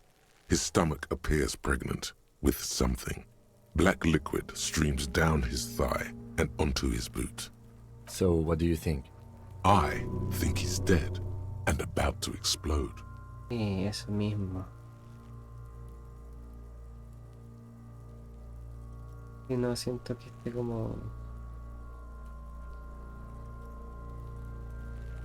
Siento que va a explotar. There's a strong buildup of gases, yes. Me gustaría que Rigor mortis no lo becoming hiciera. liver. For 7 days, the cadaver is quite well preserved. Sí, no me imagino, Surprisingly weón, so. pero...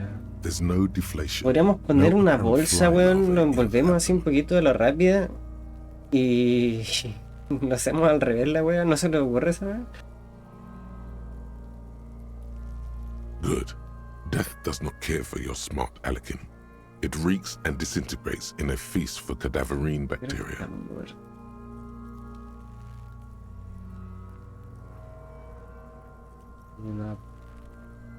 I do. Most of them are post-mortem. Maybe even all of them. The delinquent... Stop talking in riddles, cunt. It means you fucked him up good, Kuno. Fucked him up brutal like. But there is no breath to catch. Only the cadaver fit. The steel-reinforced belt presents a unique challenge. I brought chain cutters, but I don't see a good angle of approach to the belt. Chain cutter. No.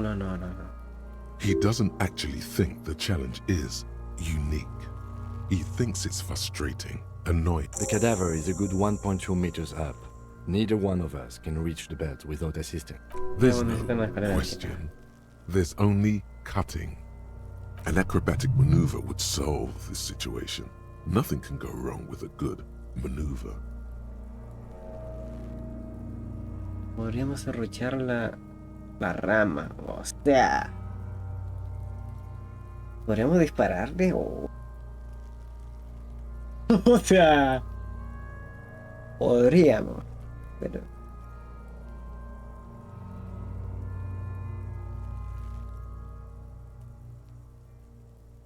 Creo que esa es como la idea más sobria, sí, pero... Es que no... No está... Busquemos una escalera, hermano. No, ¿por qué no está...?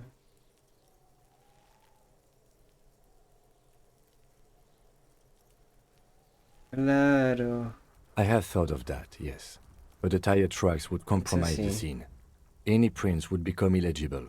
That's if we get it through the hole in the fence. O sea... Also, my MC has a sloped roof. It's a sports model. The roof is slippery. An all-around bad platform to stand on. He could come up with at least 4 more reasons why not to trample on the roof of his sports model motor carriage. ¿Y qué vas si te cargo? How about I take you, piggyback? The fuck are these pigs talking about? Oh, they're bank or something. Oh, it's fucking boring, Kuno. Wish they'd fuck already. Yes, it's not a good idea. It's a fucking hilarious idea. In silence, the lieutenant gives you a meaningful glance, as if to say, case in point. Climb up there and... It seems unclimbable, cause the ladder is treacherously rotten. But you could use your hands and feet to reach around the tree, then sí, igual puedo ocupar los clavos en el peor de los casos. No me agrada la idea, pero... Honestly, I prefer a non-acrobatic solution to this. There has to be a less risky way, with less falling down of trees. Y podríamos dispararle. How? With a buckle tied the rope to the branch. No estamos tan lejos tampoco.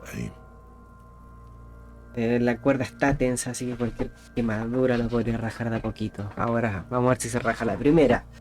Y lo segundo es que puede que haya consecuencias fatales, pero no nos vamos a preocupar por esas cosas. Claro, podríamos dispararle a algún punto que se pueda volar una junta, alguna weá, no sé.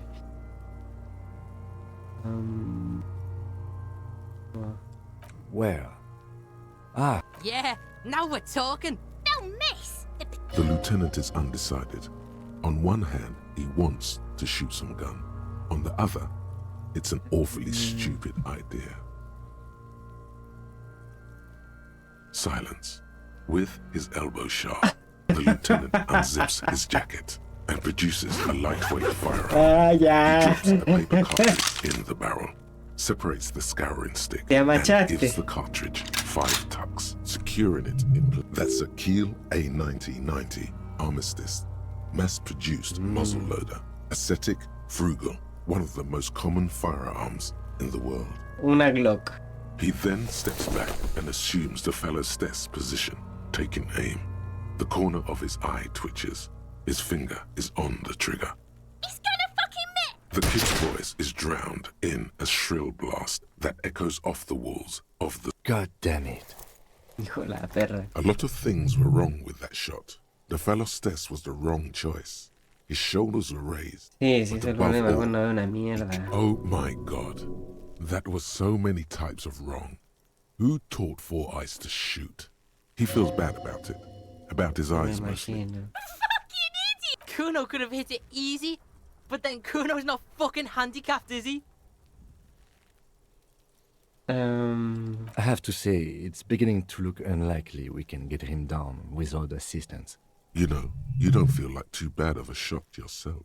Take his gun and show him how to use it. It's bad as it is. Us shooting firearms like punks here. Sí, me imagino. Go ahead. I'm not... They only have one gun. Oops. This is the sorriest. Officer, why do we only have one gun? Sí. The lieutenant follows suit. He finished. Yeah, take it, you fucking banana poika. Take. The cold piece of bakelite and gunmetal is surprisingly light. Your fingers fit right through the guard, instinctively resting on the trigger. You've held this, an A9 armistice Sí, me imagino. Unas At some cuantas veces. point, it probably used to be your choice of firearm. Señor. It still feels comfortable. Like you never laid it down. Ah, por supuesto. The fuck are you waiting for, Kuno? Tell him to shoot himself in the mouth. Kuno is silent. Aggression gathers in the air. The trigger feels delicate and ready to break under your finger. The buckle comes into focus in your sights. You stand with your feet planted firmly in the ground and your left hand supporting your gun arm. Why don't you just shoot yourself in your mouth? This isn't mere boundary pushing. There is a true suicidal rage in the kid as she's provoking you.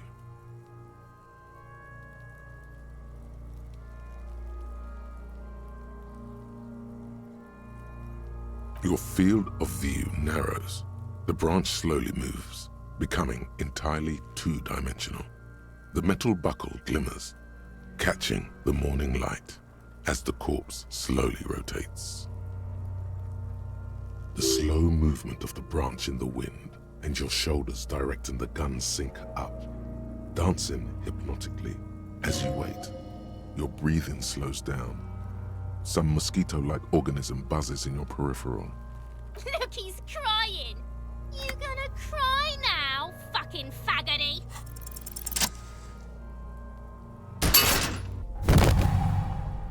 Revolver. The buckle explodes into tiny pieces, coming loose with a whir.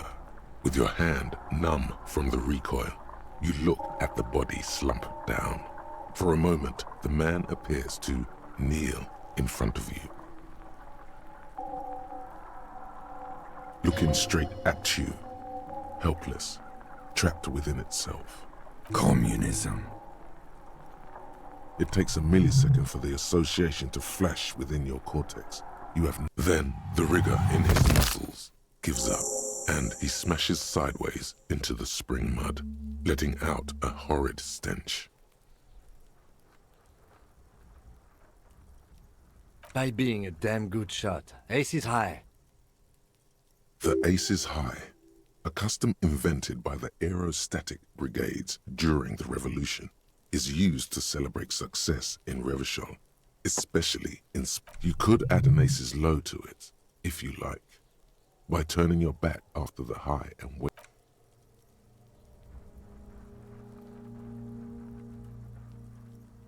The lieutenant takes a little hop to perform the customary salutation. Your palm hurts from the slap. I knew these guys were And now. We will perform a field autopsy and determine the cause of death. But before... Excuse me. Slumped on the ground like that has not... No. Esa es la parte que yo quería evitar. I'm sorry to interrupt the jubilations here. I need a little breather before we do the autopsy. Yeah. In the meantime, we should try to interview Everard Clare, the leader of the Union. Harbor property was clearly used in the hanging. The harbor just east of here. Getting in might prove a challenge, though.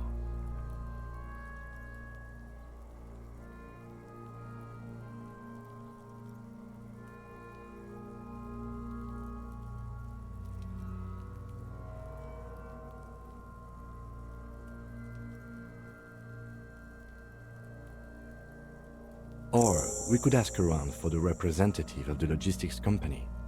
My initial information says the Wild Pines have sent some sort of strike negotiator to wrangle control back from Everard. What? Yes. And those were the interviewees.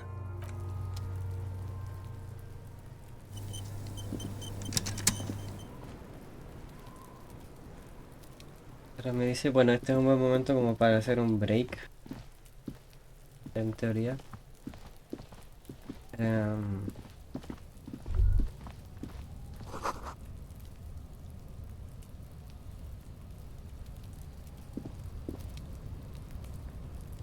An inconspicuous pile of the roofing material, Eternite. It's nothing. Someone just left some roofing material slanted against an old shack. Glad you asked. When junior researcher Olari Tal invented Eternite in the Vatna Polytechnic Institute some 30-odd years ago, he thought it would last forever. Hence the name, Eternite. Sadly, the only lasting thing turned out to be the material's highly carcinogenic effect. Because there's a secret door hidden behind the panels of Eternite. That's why they're too orderly. There it is. You see a shabby little door.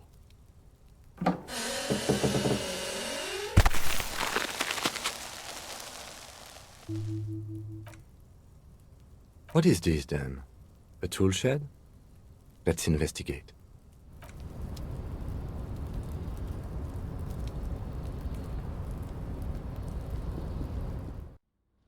Very good.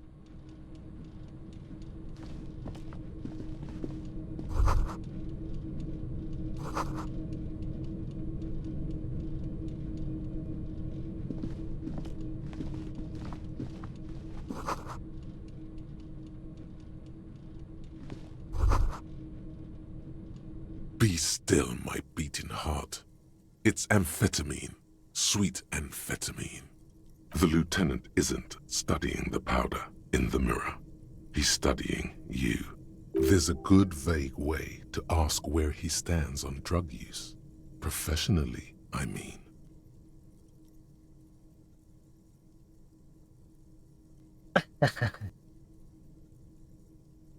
Of course, detective.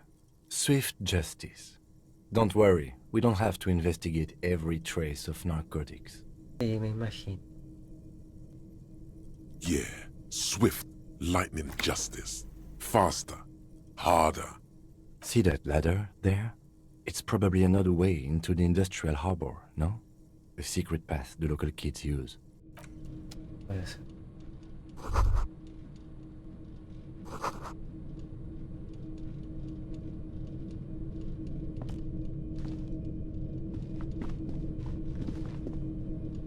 Bueno.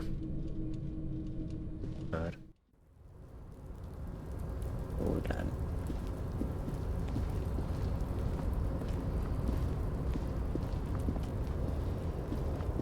Yep. Ah.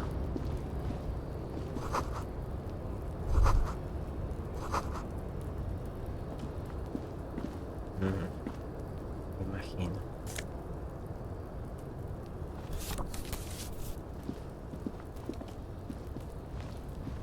Pero bien pensado, no esperaba esa agua tampoco.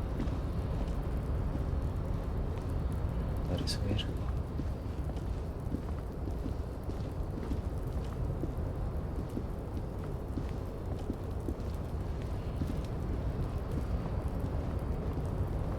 Claro, cliquear acá al medio es complicado, pero este tipo sí sabe cómo llegar hasta allá. Pasar.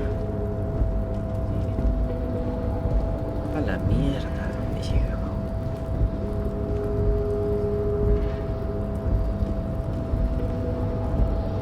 Vamos a bajar en alguna parte. Pareciera que no.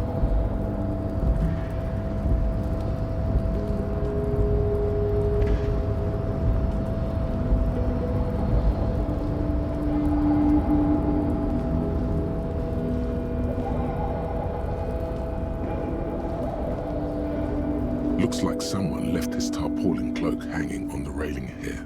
Man down, a trooper has been left behind the enemy lines. You could swear it's more of an instinct than anything else, but you know. Yes, it's probably yours. Hey. You could probably make the jump. You look like you've done some track and field in your day. Hey. The wind is aggressive up here. Sí. The lieutenant looks at the enormous crane towering in the distance A la over mierda. the container yard.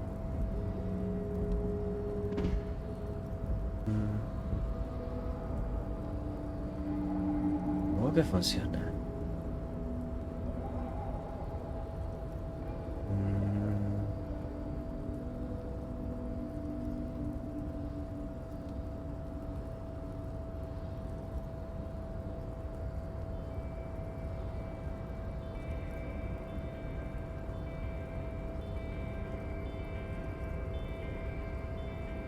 The look in his eyes is a mix of the engineer-like interest and the wonder of a 6-year-old seeing a horse for the first time.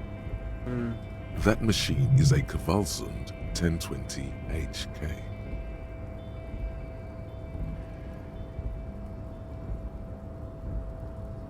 Is it? Kvalsund makes a lot of heavy equipment, but this is phenomenal, even for them. But I digress. We were focusing on your cloak here. Sí.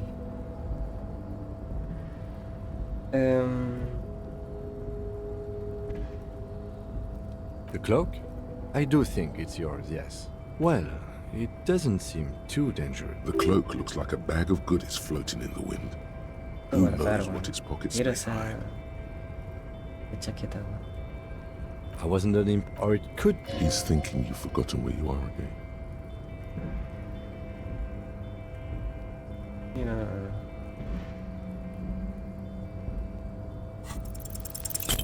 No.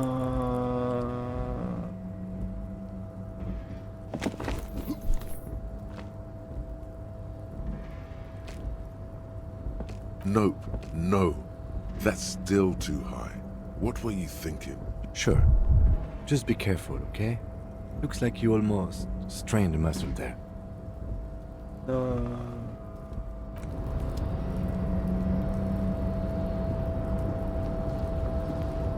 Voy a sacar un pantallazo. Porque me voy a acordar de eso. Ahora espérate. Estoy intentando de nuevo. No, el del pico. Aunque no es tan lejos, pero es como después de haber muerte.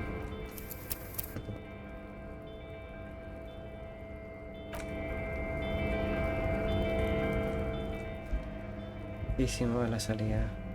No mucho, pero.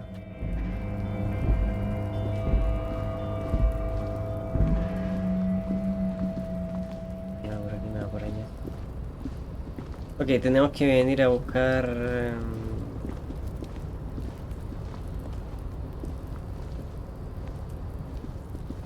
Tenemos que venir a buscar.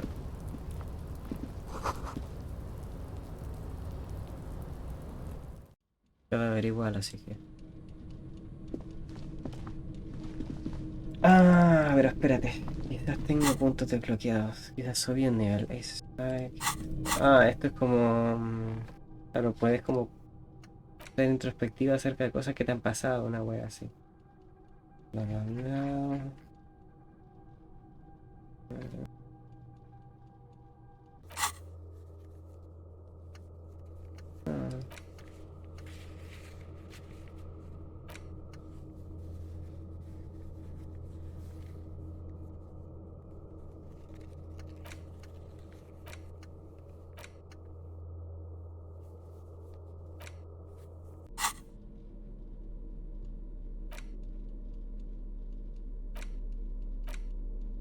An intricate web of blue lines stretches across the torso of the hanged man, from the right shoulder to the solar plexus.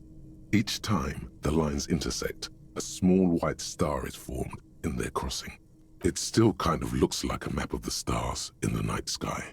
But for you to discover, someone close to the victim might know. Someone who knows about history could tell you.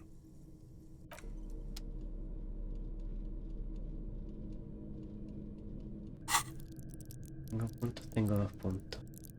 Me dijo saboteur.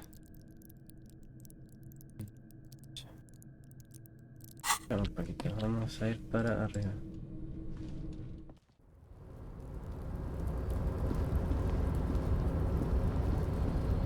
Uy, uy, uy.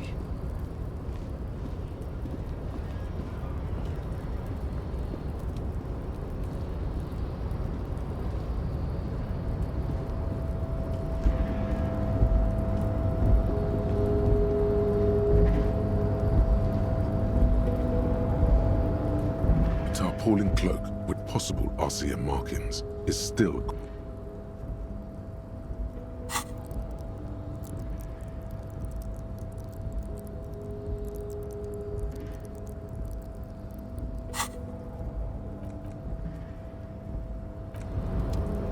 The tarpaulin cloak with possible RCM markings is still caught on the railing.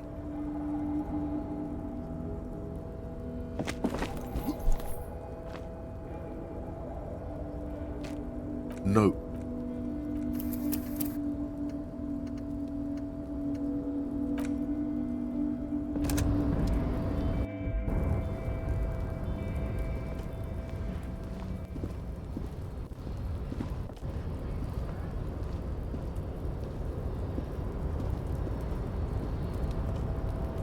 Es que no me vaya a decir que no me puedo bajar ahí, pues weón, o sea, le puedo decir a mi compañero que salte por lo menos, pues weón, si no es tremenda altura, una de esas me puede ayudar a bajar, pues no es tanto.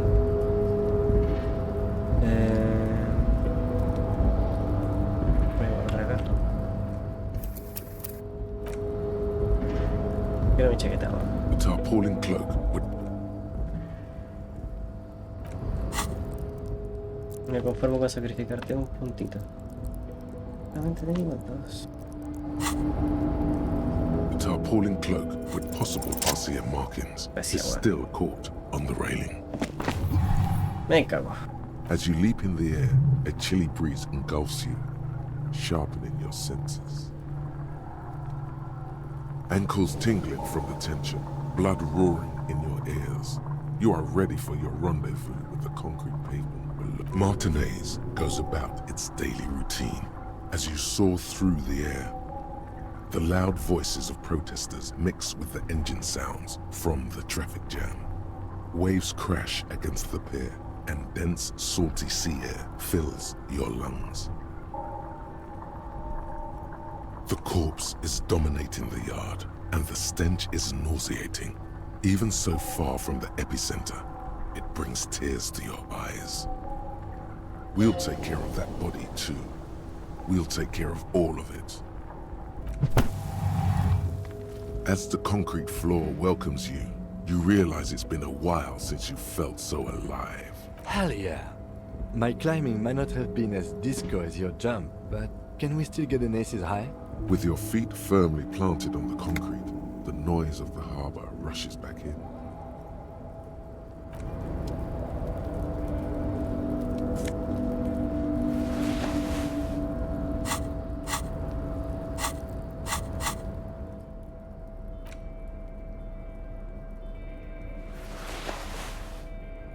Qué guapo. Ando sin polera. Ya, ni ahí con absolutamente ni una wea.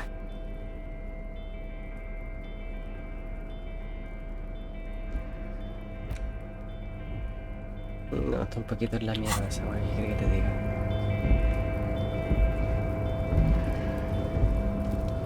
Y era la wea para subir, pero bueno, no importa. Creo que hasta aquí llegué en la partida anterior. Esto es como que estamos saltándonos algunas cosas. All those empty wine bottles and cigarette butts on the ground. Someone partied really, really hard here. Well, they went through 6 bottles of potent Pilsner, 3 bottles... Bueno. This is the night watchman's booth. The name on the door reads, René Arnaud. If you must. But nothing incriminating catches your eye. The cabinets are clean and their sparse looks like the inhabitant is rather pedantic when it comes to order.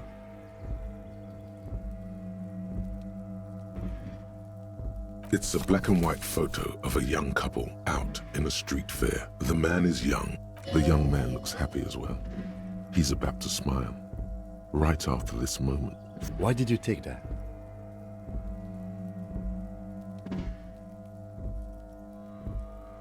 Fine, but let's move. I don't want to be seen snooping around here. Yeah.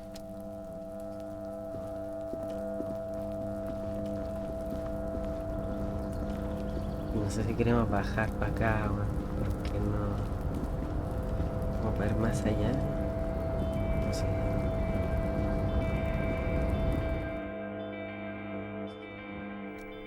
Vaya.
Por desgracia no me puedo limpiar la cara en este baño, weón. Qué desgracia.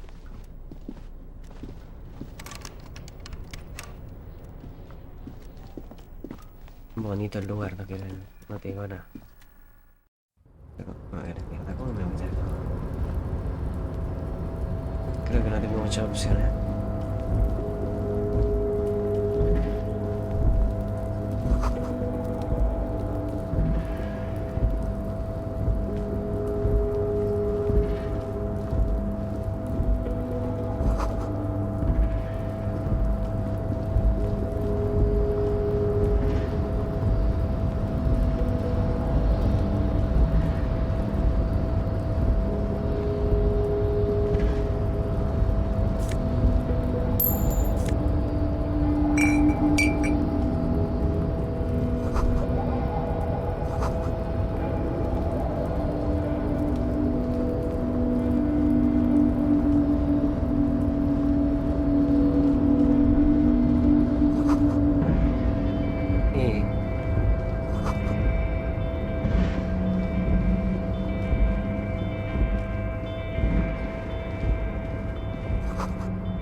Recuerdo este lugar.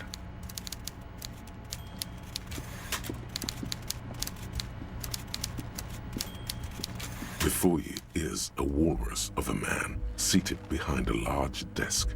He looks up from his work, not the least bit surprised to see you. With great effort, he straightens himself up in his chair, yet says nothing. He simply stares at you, with a mixture of expectation and impatience, well bottled. A typical power play. Wait for him to speak first. Show him you've got a backbone. The one good eye of this man fills you up without even flickering. The other, his lazy eye, is constantly moving like a goldfish in a tank. Grotesquely magnified by his +6 glasses. Amblyopia, a childhood condition. For a moment, you don't know where to look. It is unbearably humid in the trailer. Beads of sweat slide down the man's forehead. Yet, he's unperturbed, holding his own.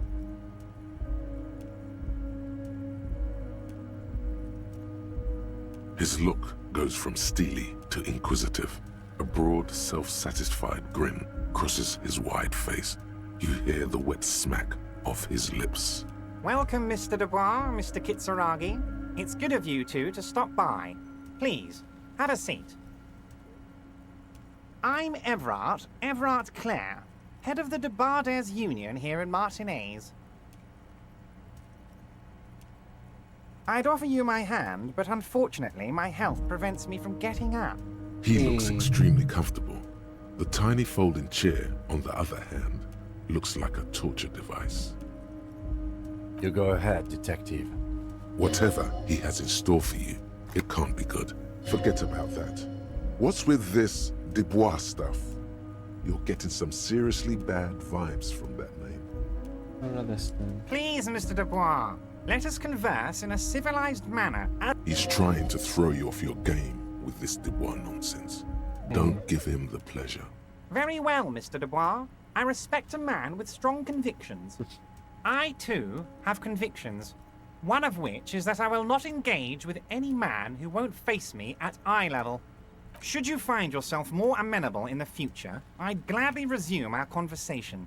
But until then, I'm afraid I must ask you to leave. Don't give up, but don't leave either. You're going to have this conversation on your terms. You just need to remain headstrong. Everard starts whistling a little worker song. He really is trying to ignore you, or will you out of existence. Huh. The lieutenant stands right next to you, not showing any signs of impatience or boredom. I see you are an extremely stubborn man, Mr. Dubois. That ain't necessarily a bad thing. You did it. This might help against whatever comes next. So tell me, how can the head of the Debarders Union help a representative of the Revachol Citizens Militia today? Oh, by the way, I heard you got a rather rude reception from a certain Lawrence Gart. Some people have no manners, it pains me to say. This should take care of that nonsense. It should be sufficient to cover your expenses for a few days and patch over your differences with a cafeteria manager. Go ahead, take it. Wow, that's 25 real. That's good money. You need it. Yes, but you owe him for it. No me interesa.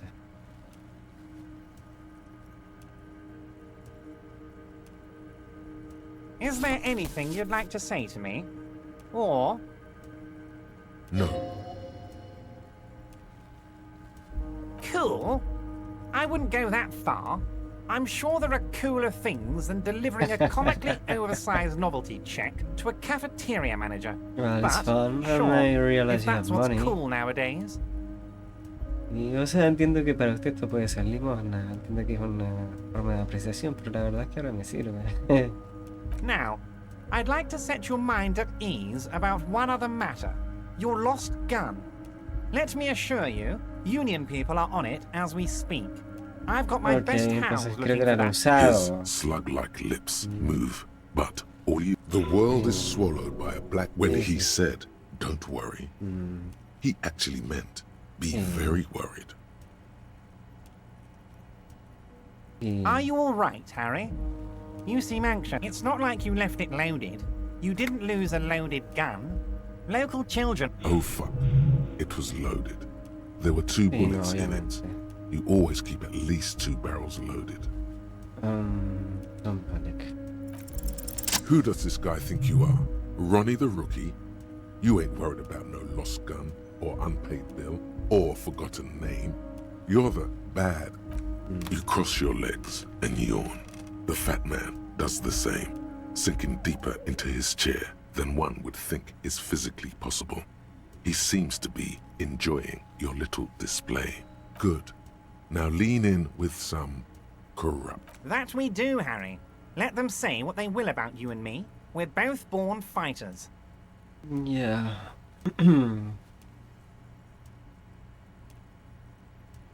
Why, thank you. It's always nice when a fellow professional appreciates your work. Yeah, it's not That's too... it. Now kick back and add a final flourish for dignity.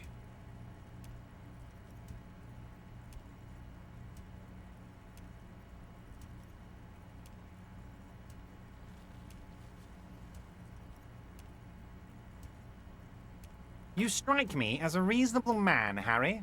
I like that in a lawman. Let's cut to the chase, shall we? What can Everard Clare do for you? I think we'd like to ask you a few questions. Don't you think so, Detective? Somehow you managed to get yourself out of this one. Now quick, keep the momentum up. Questions will show him who's boss. Whatever you do, don't ask him about the gun first. You don't want him thinking you're scared.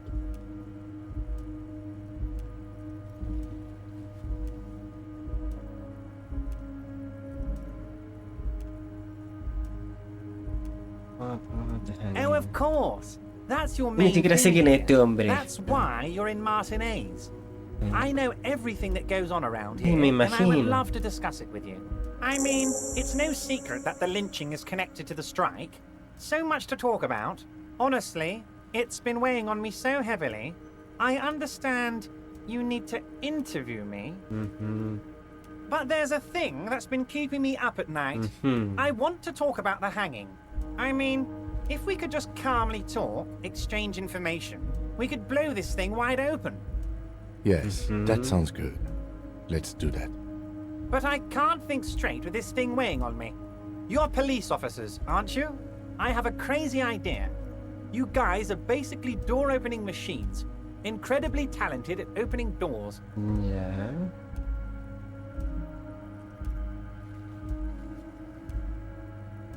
I've opened doors in my life. And I'm sure you're going to open this one with flying colors, Harry. This really is very simple, and there's nothing shady about it. An excellent opportunity presents itself, sire. You could win the trust of the arch-liar, pretend to play into his hand. Then, should you wish, bend his efforts towards your own. Oh, no one's. It's just a weasel. A weasel lives there. Nothing for you to worry about. A loud blabbering weasel. When weasels feel no one is watching, they start acting foolishly. Just go there, unlock the door, and leave it open. It's been such a burden on me, Harry. I just want this to be over so I can discuss business with you. Harry, my dear friend, I am what people call a local bigwig. I know everything that goes on in Martinez. Of course, Harry, I understand. But if that's the case, I don't think we'll ever find your gun. Even worse, we won't be able to speak like equals about the murder. Perhaps this was just bad timing for you. Know that you can always come back to me. I really hope you do. For your sake, my sake, and for your gun's sake too. Yes, we both understand what... This may be the only way, he thinks. I won't hold it against you. In fact, we probably should reconsider later. Later.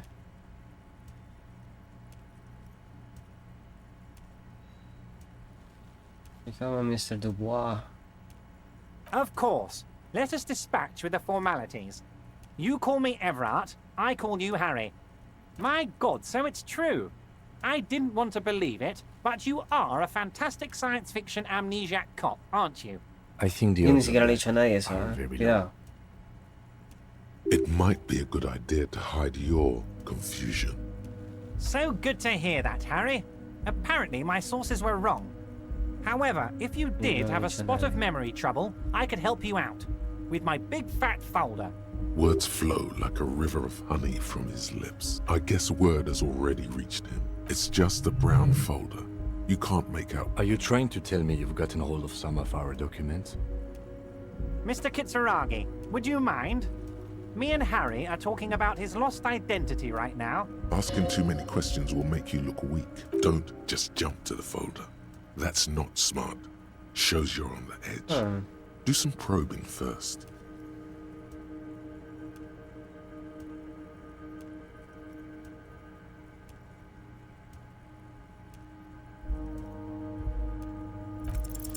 As you look at the folder, Everard covers it with his hand and pets it.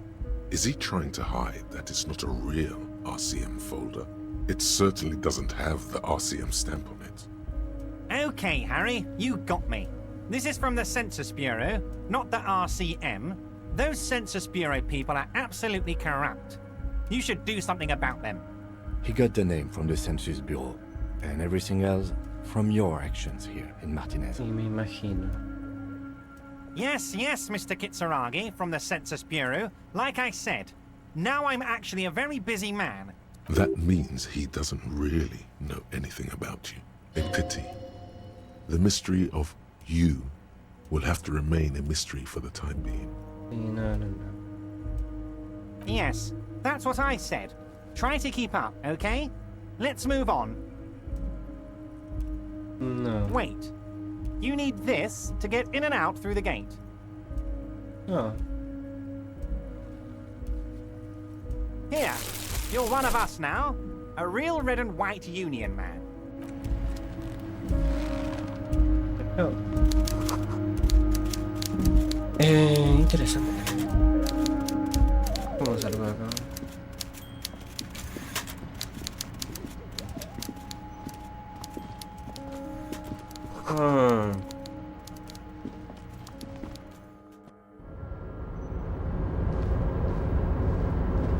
Buenas tardes.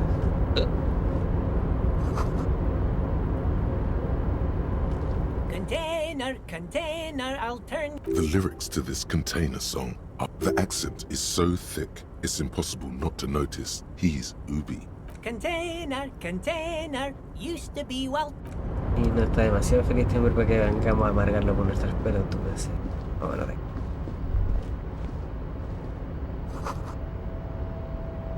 Esa es pelota.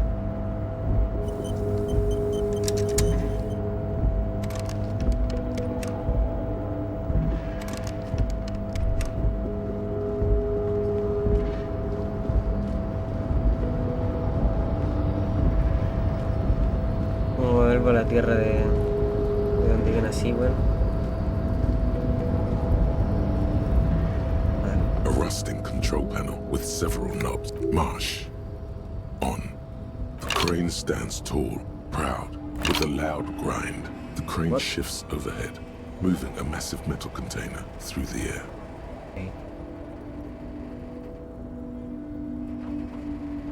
Okay.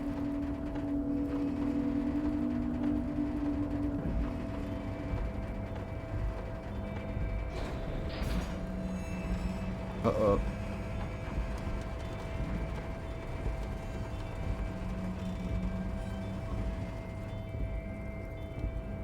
And, with a surprisingly quiet thunk, the crane places the container down.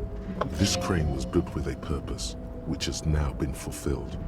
To move this, who can say? I can't see how that was worth the wreckers, except for seeing the crane in action. Sí, ciertamente. A ver. Pues tenés importante. Stands a cargo container. Just one of many in the yard. You do? Because I don't. Puta, There are a million por algo estaba acá, containers pero... here. Why are you fixating on this one? It's a No cargo sé. container, detective. We are not here to interact with containers. You attempt to turn the handle. To your left, the lieutenant considers your actions with some puzzlement.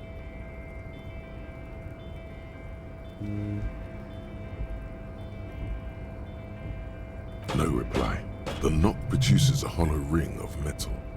Doesn't sound like there's anything inside the container.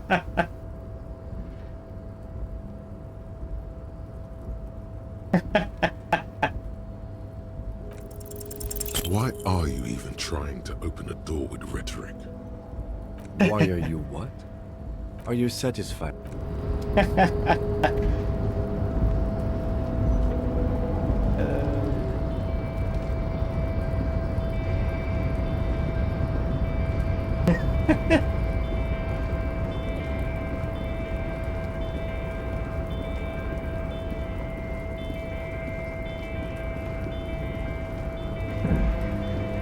Ah, y la salida no era por acá. Ah, o era por ahí. La puerta de acá. Ajá. Bien. A ver, caballero. Buenas tardes. Looking monolithic. Last we saw, your race was being superseded by the Seminese. Sí. Enough with this begging. You should leave the stage of history with dignity by inviting the other races to a great world war. Bring your troops to the Seminine Islands and to Boogie Street, and we will pulverize you. When you are gone, we will build a museum for you. The walls will be lined with bottles of Al Ghul, your beloved beverage. Inside, you could internalize Measurehead's race theory. It would enrich you rhetorically.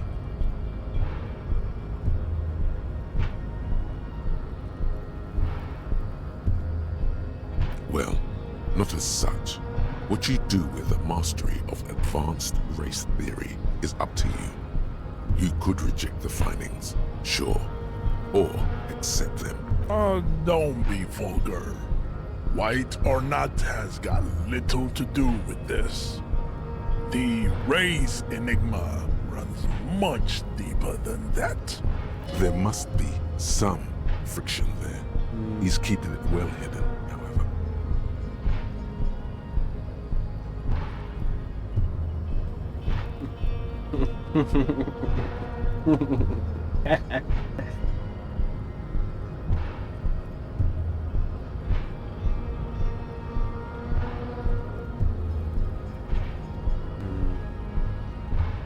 Mr. Clare is a man of vision and means. He has the will to confront international capital. Something your race, naivistic communists, never did. Jam. Individualism. You have gotten these ideas from degenerate youth culture, have you not? You have picked them up from rock and roll songs? Offshoots of the Seminoles people invented disco while having sex under the influence of cocaine. It is a shame upon my race. I am not surprised you enjoy it so much. This has happened to many of the side products of the inevitable cultural victory of the Seminoles race. Hey, who the fuck are the Seminoles? The South Island race, haplogroup A4A. We are the rightful masters of the Insulindian archipelago. We descend from the Areopagites of ancient Pericarnassus and arrived here 4,000 years ago. Millennia before you. We are the future. That is all you need to know. I am a descendant. The narrow streets of Ulimbuir are with me in my genetic dreams. I see young Seminoles women walk into the grey mass on Ile de Fantôme, waiting on immaculate conception from the pale. Nice. Good.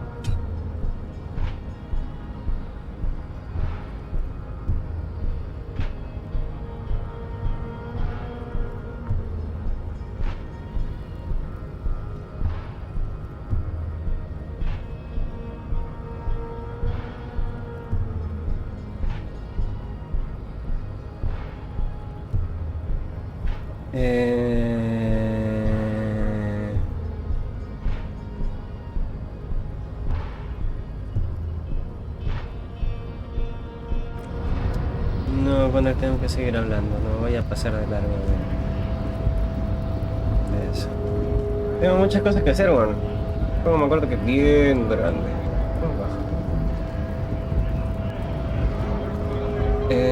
Yo recuerdo que hay algo importante que tenemos que hacer acá. Dos momentos.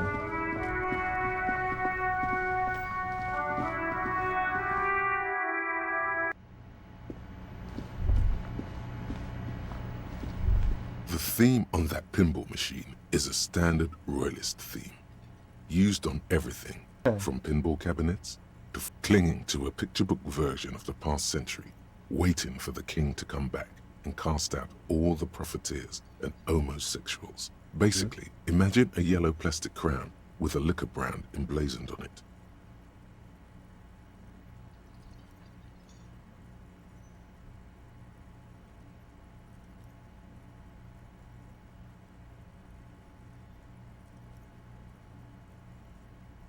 The sentiment is called anti-centennial nostalgia, pining for a...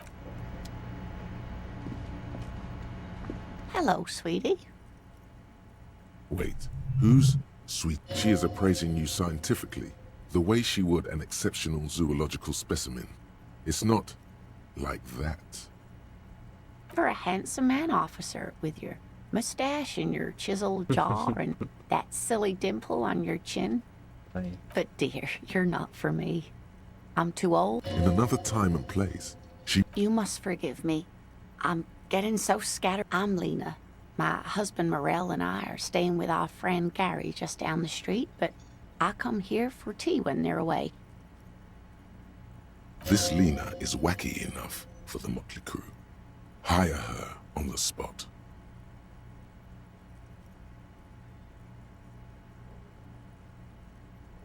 Yes, dear. A paraplegic is someone with limited or no ability to use the lower half of their body. That's quite all right.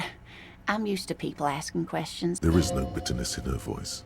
She accepted the curiosity her condition inspires. Of course, dear.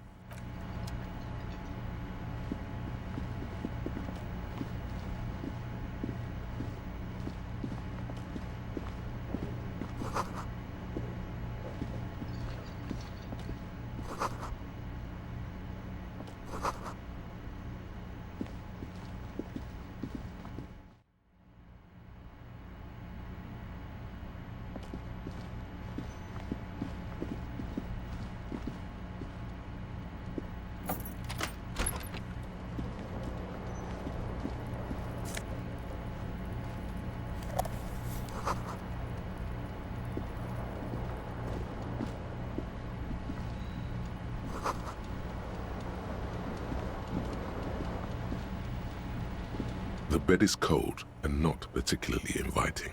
The option to go to sleep becomes available every night. This fan has or has it been consigned there as punishment? The blades come squeaking to a halt. It should be easier to reach the tie now. You swoop up and catch the tie. Snap. What you have in your hand is a fantastically colorful tie with 4 or 5 different patterns.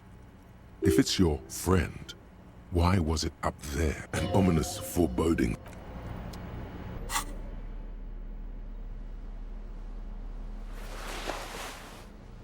Creo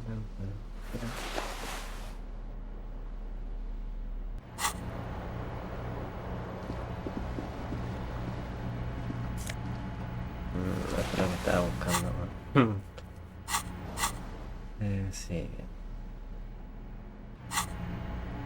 A ver. A mirror hangs above a bent and broken sink. In a fierce discharge of masculine energy, someone has ripped half the faucet off. Was this not the same Elo that founds empires and lays waste to cities? Virile, uncaring towards the little things? Probably not, no. Hot water sprays from the faucet's base, and steam covers the mirror. You cannot see yourself, just a vague impression of a man. Suddenly, you realize you have no memory of the face that awaits you there. As you slowly reach your hand toward abort, you clearly have not thought this through. You won't like what you see there, and you will never unbecome it. Yeah, there is definitely something wrong with it. Where to even begin? There is the bloatedness, then the swollenness. It's like there's an upholstery of alcohol underneath. It's not. It's swollen and snail-like, wriggling between your fingers. Behold. You have no idea who this thing is, do you? Too late. You clearly have rigor mortis on your face. Oh wait, is that an expression? Are you? Please stop. It's horrible. You're scaring yourself. Oh my God, what does it even mean? What is the emotion you're trying to convey?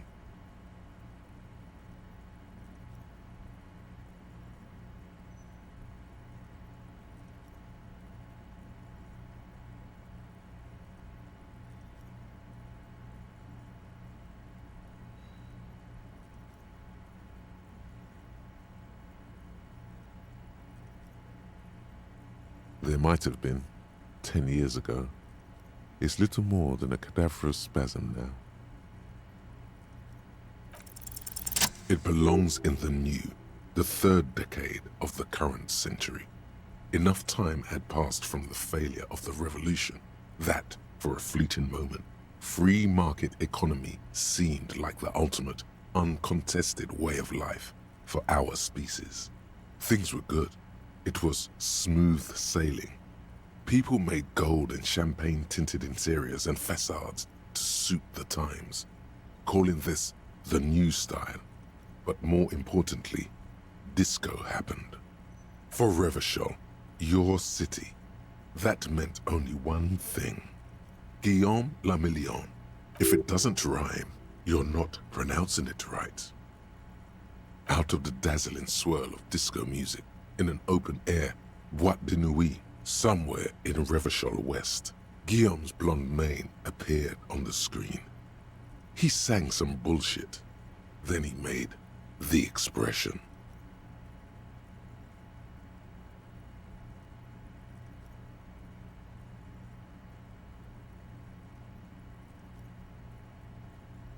Everyone loved it. Maybe you thought some of the stardust would rub off on you. Maybe it did. Either way, it's all gone now. Only the grimace remains. You have some understanding of the near history of disco, plus the trivia you've picked up along the way. It doesn't have to be. You can swoon over Guillaume and his champagne-corked smile whenever you want to. Maybe some of the stardust will return.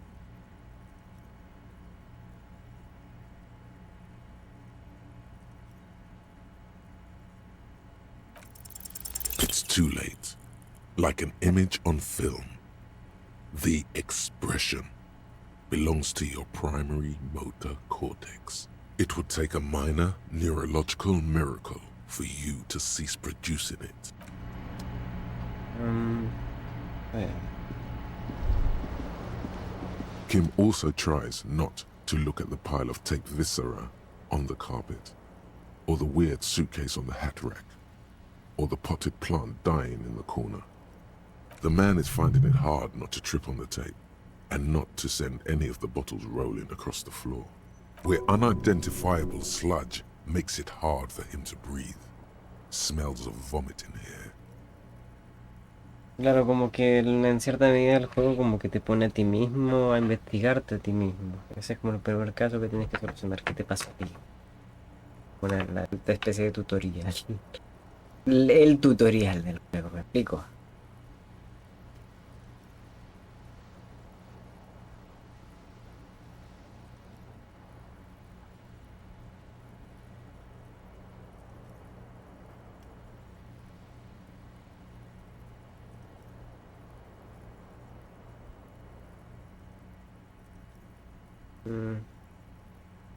He takes a step toward the door, like he'd like to leave. Imagino. The window stands broken. Nada que me falte, nada que me sobre.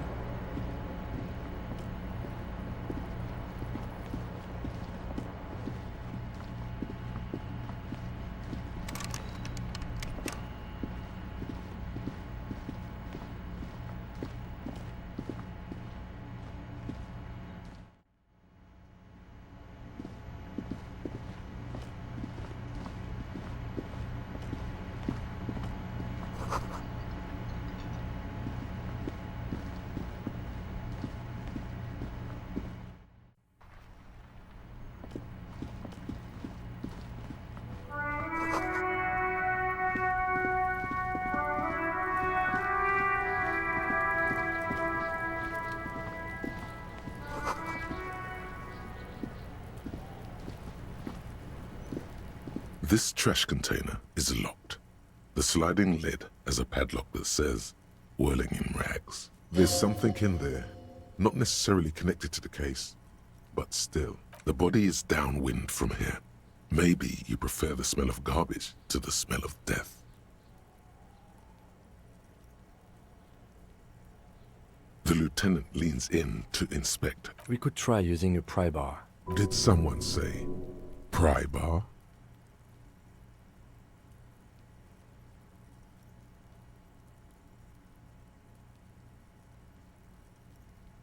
Really? Your muscles are down with either one. Or we could ask for a key from the manager of the Whirling in Rags. He probably has one. Or we open it ourselves.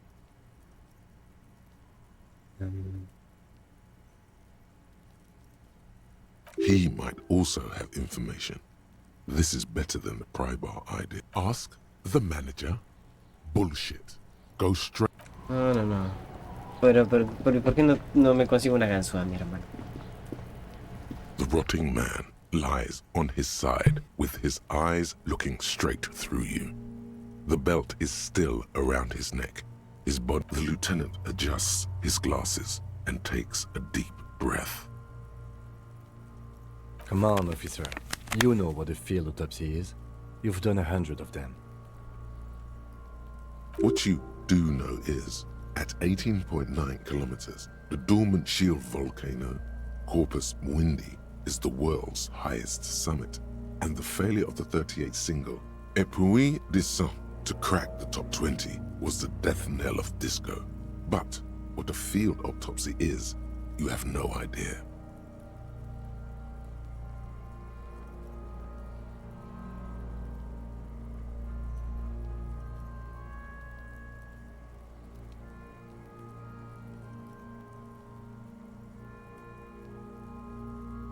Fine. It's a 3-part form to be filled out on the scene by the detectives responsible. One takes notes, the other dictates. The goal is to establish cause of death. A scalpel is not always required. I hope this is one of those cases. Latex gloves are, however. Unfortunately, no.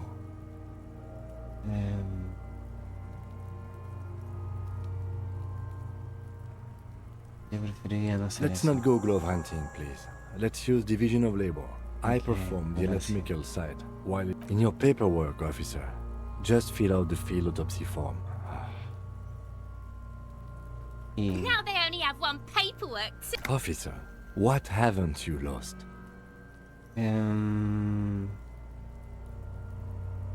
Good. Otherwise, you would only have one shoe now. I can give you my paperwork. There's an autopsy form there. I should have just brought a dictaphone, he mumbles. Right. The autopsy form is near the end.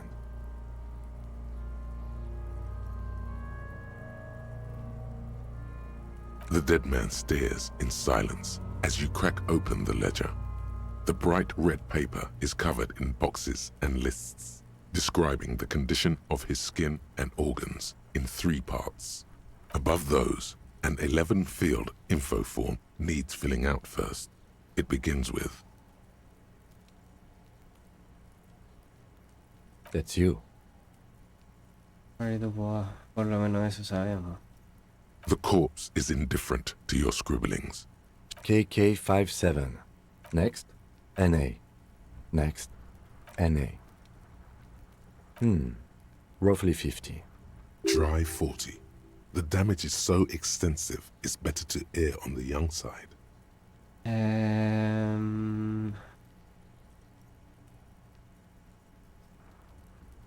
He nods. Mondial. Subgroup Occidental. As per your observation.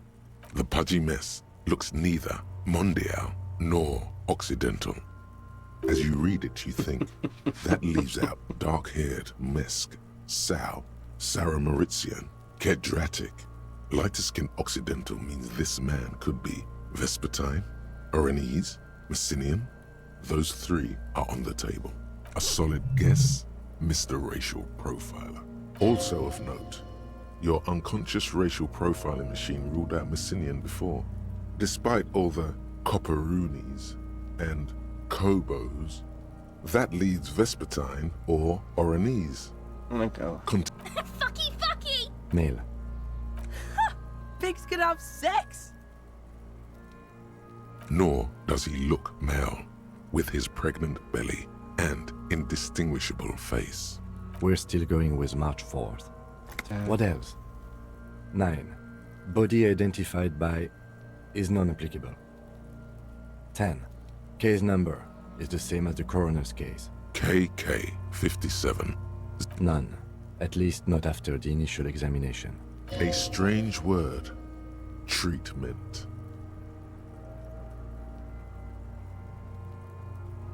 Interfering with the body's position or wounds post-mortem. How did you not know that? Aren't you a cop? You're leaving a weak impression. Don't overdo it. It's okay to be unsure. A silent nod. The lieutenant places his gloved hand on the corpse's chest. Your central nervous Si alguien lo system había cargado. recognizes this Si alguien lo gesture. había cargado. It's the stations of the breath. Ecclesiastic, religious in nature, a holdout from pre-DeLorean burial rites. It takes him 2 seconds to perform. Then, somewhere in Jamrock North, a small wood shed behind Rosencrantz Row, Lieutenant Nick Feuerbach puts his hand to the chest of a small corpse, no larger than a monkey. It's raining outside, light drizzle. There is darkness in the shed. Elsewhere yet, an obese female sits in a wicker chair, her silhouette bull-like against the window. Outside, Grand Coudon. The day is turning dim for Sergeant Mac Dawson. Hand extended, he approaches. To make sure she is dead, the building is tall, 7 stories wind-wrapped in solitude. Most of the apartments are unoccupied. This was a suicide. The other, an accident. The small one. And so, all across Jamrock, Coal City, GRIH, 42 deceased persons found today. 42 stations of breath. We should start the post-mortem.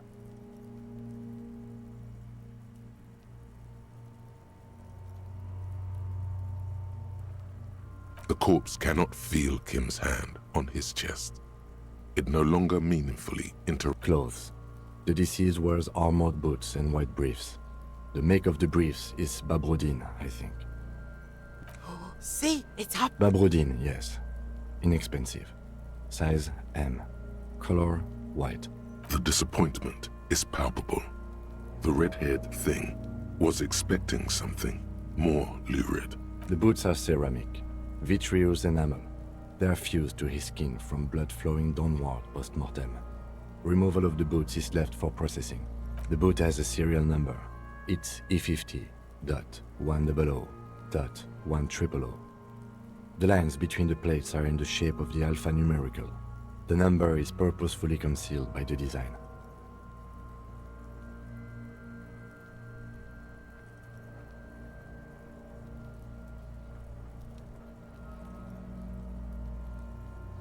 Tattoos. The upper torso is covered in a single, continuous tattoo, resembling a map of the night sky. It reaches from the right shoulder to the heart. The ink is blue and white. The assistant has a color photograph of the markings, to be added to the case files as document A1. The photo is taken on the scene, using a Trigat Mini. The deceased has a belt for airlifting cargo around his neck, tied with a hangman's knot. Color yellow. Length 3 meters. There is a buckle on the other end. Well-nourished, athletically built, measuring 1.8 meters. Generally consistent with age 42. Preservation is good. Ambient temperature below freezing. The spine is bent more than the lieutenant compensated for. This buster's actual height is about 1.85. And no, you could not take him straight on.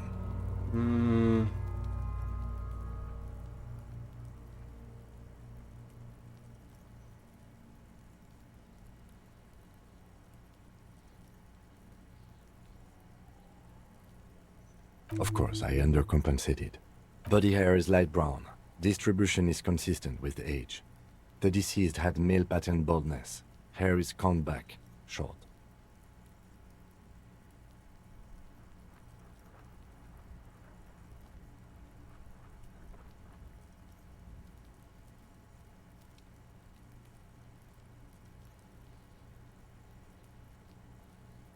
Lividity is consistent with hanging. The head is congested. Contusions are present on the head, chest, and thighs, consistent with stones thrown post-mortem. fucking low velocity. You think Kuno doesn't know what you're talking about?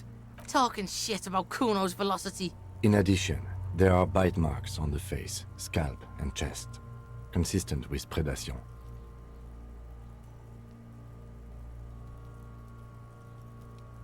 Ligature mark.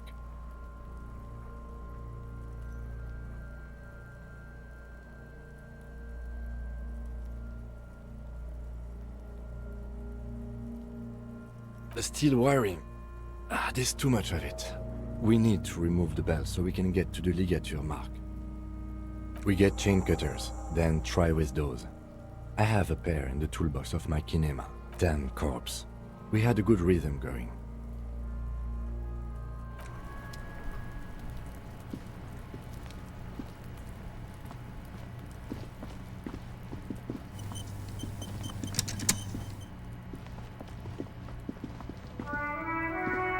You see a set of tire tracks in the brown slush that covers the plaza mosaic.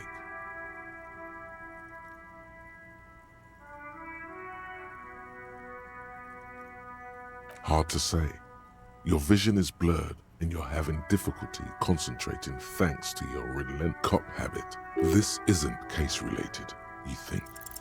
The tire tracks were left here by an unknown event that took place some days ago. It's a message, written in the language of burnt rubber. Some of that rubber stuck to the tiles right in front of the whirling in rags. This is point A. The driver started there and then accelerated straight into the fence, left a hole big enough for the Franco-Nigerian cavalry. According to the hole in this fence doesn't look that huge.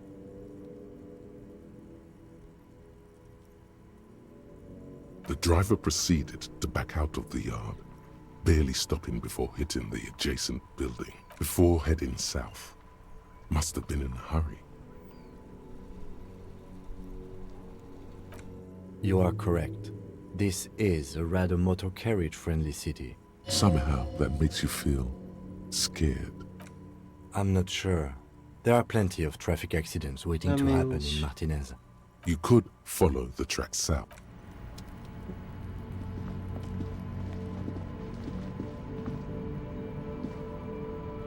An old call box with a matrix of push. Dios mío.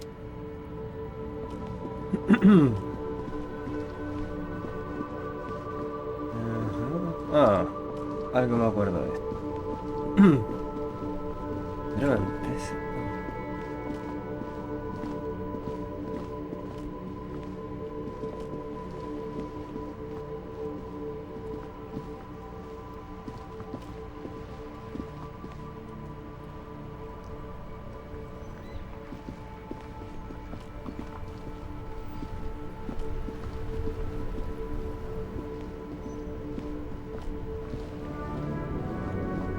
Before you stands a motor carriage. The bodywork is covered in blue and this must be the infernal machine that tore you from oblivion. The Caprice Kinema motor. In the cabin, you are welcomed by a set of steering levers, a radio microphone on a hook, a pull-out toolbox under the seat, and the soft glow of the fuel preheater gauge. A scent of leatherwork and heavy fuel oils washes over you. The white suede feels luxurious under the touch, and the metal clutch handle so very familiar in your palm. Your fingers waste no time closing around the handle. Clutch disengaged. Release the handle. Clutch drops. Right foot yearns for the familiar touch of the accelerator pedal. You have synced with the machine's mechanical circulation. At the bottom of the sea. So strange. The machine is not on the bottom of the sea at all. It's right in front of you, a dark feeling. This is going wrong. Let go of the clutch. The handle is pulled back. Somewhere deep inside the drivetrain, the disc is mated to the flywheel again. In the cabin, you see a set of steering levers, a radio on a hook, a pull-out toolbox, and the soft glow of the fuel preheater gauge.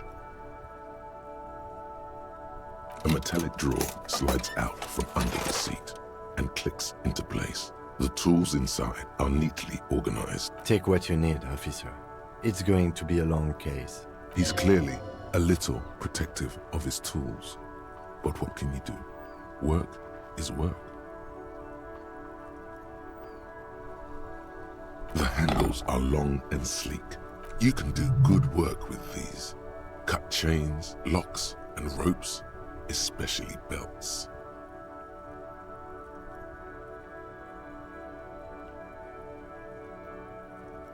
It's robust. Lets you see things in the dark you would otherwise miss.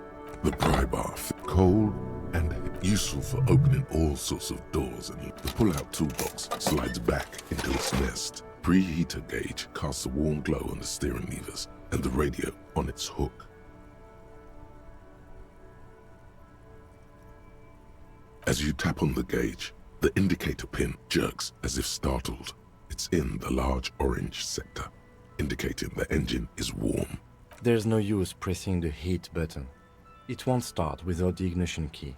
Translation. We're not going anywhere right now. Alternative translation. Don't even think you can drive my MC.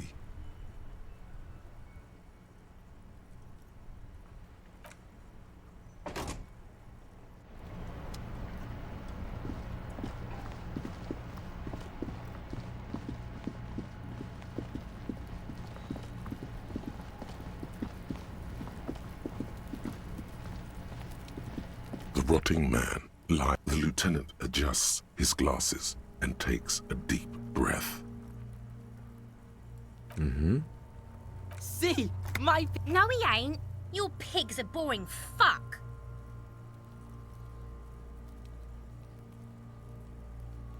The belt is equally tight around the whole circumference of his neck. The knot is the weak spot. The chain cutters fit in there. Steady now, like a flower array. After some deliberation, you sink the cutters into the knot tying the belt together. You squeeze the rubber hand. Snap. The knot is slashed. The rope rises to a point, leaving a gap in the ligature mark. The suspension point is in the back of the neck. As it ought to. This is where its grip on the curdled meat is gentlest, pulling up. Hemorrhaging is observed on the skin, above and below the ligature mark. The mark is well pronounced, consistent with a drop from 1 or 1.5 meters. Chest is intact, normal contour. Abdomen is protuberant, pelvis intact, genitalia... No! Let's get out! I fucking knew it! This is clearly what they've been waiting for, ever since the autopsy began. Genitalia is male and unremarkable. No evidence of injury.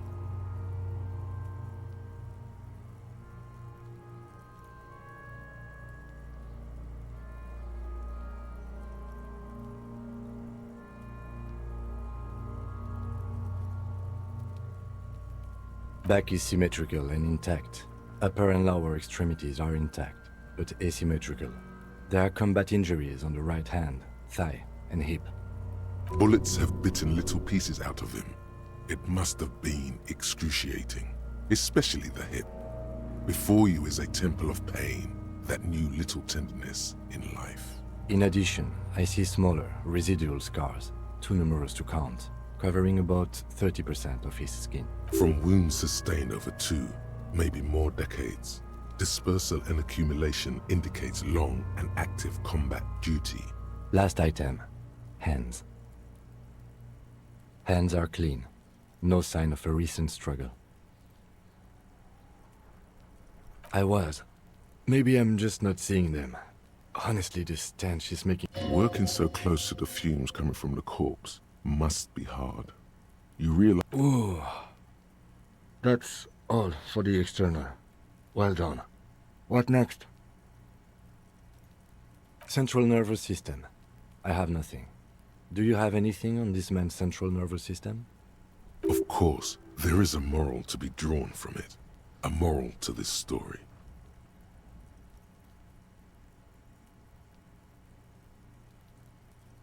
Musculoskeletal. Purge fluid is coming from the mouth. Not injury related. Eyes and tongue protuberant. Hyoid bone. Let's see.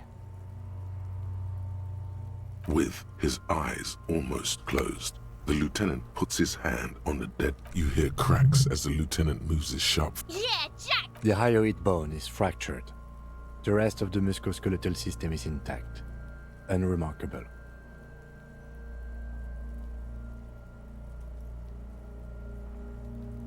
Respiratory system. He's really doing it. Oral cavity shows no lesions. The victim has received dental implants, possibly after a combat wound. From here, it looks as though the clown-faced man is screaming. The tendons of his jaw are torn apart. Hyoid, ripped from the force of the hepatobiliary, NA. Same for toxicology and serology, NA. Cardiovascular. The body exhibits lividity in the lower extremities, feet, hands, and neck, visually consistent with the hanging. Gastrointestinal.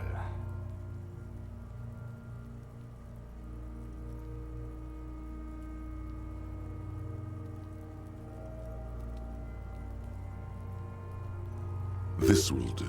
Digested semi-solid food in stomach. Voila. What's next on the list? Let's see. We have bite marks, contusions on the head and chest, and a ligature mark encircling the neck. Be thorough if you want maximum results. Head, chest, and scalp bite mark injuries. Predation by birds has caused damage to the body. Odontologist does not need to be consulted. And your opinion, officer? Agreed. Next injury? So, the scalp bleeds from a post-mortem head injury, a stone. The injury does not... At maximum... has confessed to causing it. The lieutenant's admission has caused great gratitude in Kuno. Coagulated blood sticks to his scalp and chest. We're... Right.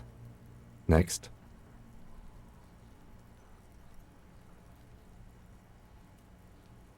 Nothing.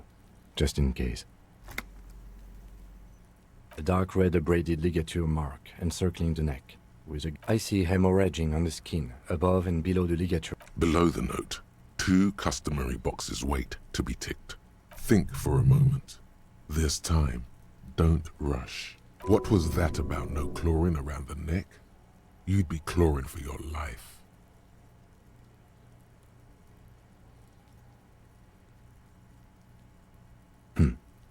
He is deep in thought.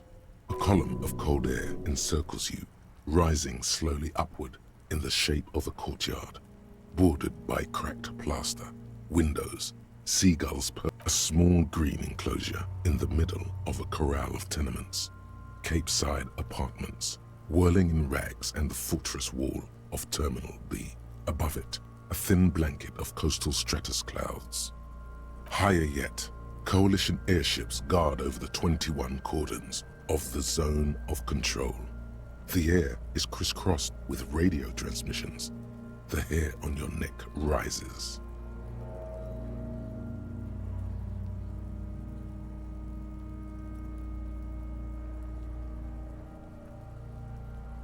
Why do you say that?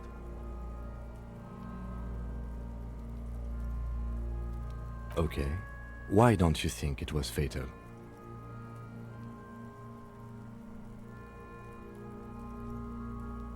Honestly, I'm not sure there weren't marks on his wrists. That part got blurry for me.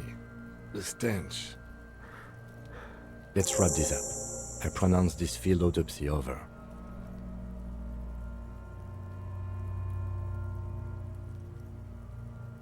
It was an irregular field autopsy.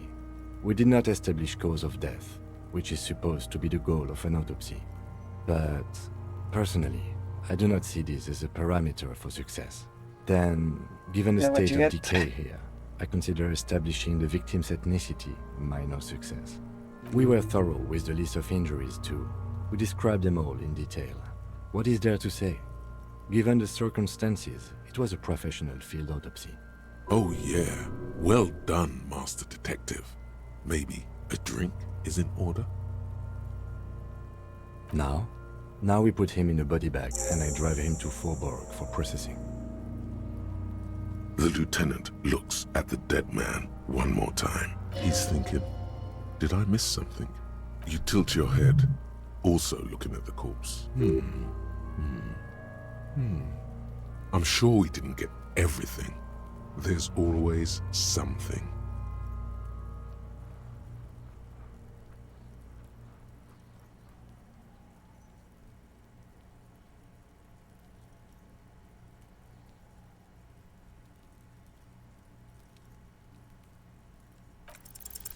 I'm gone.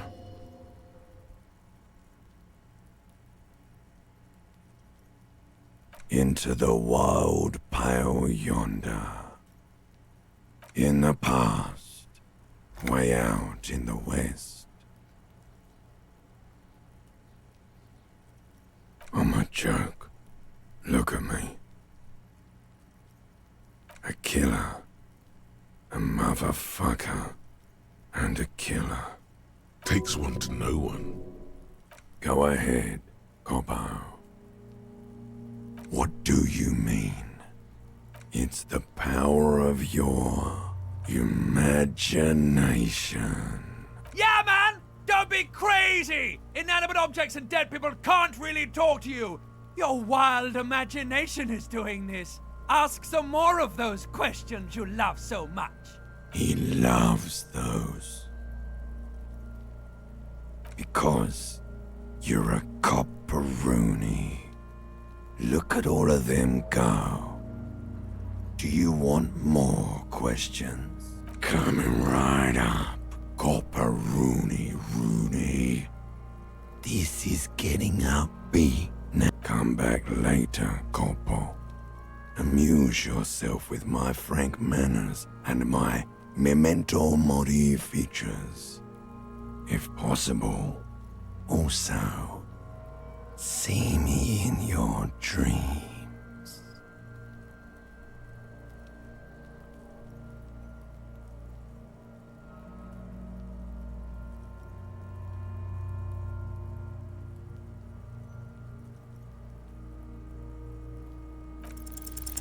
Your arms reach out and your eyes close, as if by their own.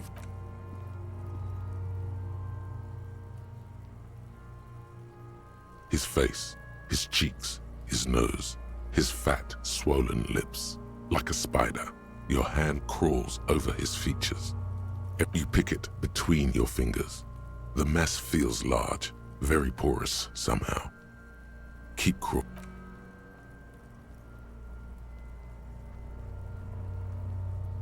The oral cavity is cold, and you're on the right track.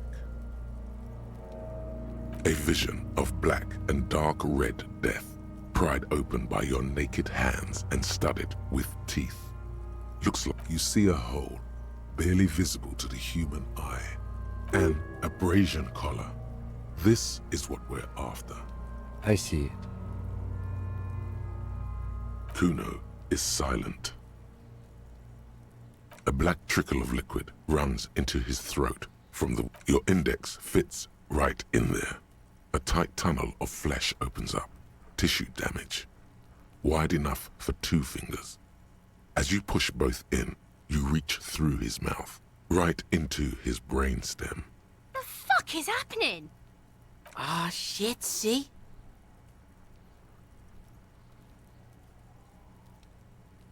The basal ganglia feels clumpy. What entered here has torn apart his reptilian complex. This man will never sleep again. The funk soul brother at the back of his head has gone dark forever. Your fingers slide into the remains of his limbic system. There is no resistance. This is what he used to regulate his emotions with. The ululations of the limbic system have ended. All is quiet. The lieutenant answers with the sound of his pen on Fucking cavity, see? quivering with awe. Your fingers are all the way in now, reaching toward the inside of his skull. The cavity goes further, but all the muscles in your body harden. Time to enter him. Your fingers reach toward his skull. His cerebral cortex feels like jelly. Cold jelly. Strange fluid streams down your wrist. as you push deeper until you feel it on the tip of your finger. Sharp, serrated material. The edges cut right into your skin. The pain is barely noticeable under the adrenaline rush. Can you get to it? There's a tiny crack, a protrusion in the cranium, right in the back of his head. The object that is in there stops just short of the skull, in the encephalus, knocking this tiny fracture into the cranium. We have the makings of a very small exit wound here. Forget about the fucking exit wound, Beano. The pig is wearing him like a fuck puppet. Her voice is absolutely sizzling with excitement.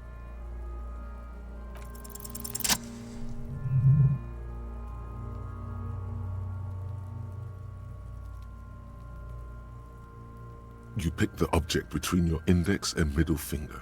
Feels sharp, like metal. You press your teeth together. Your jaw is clenched.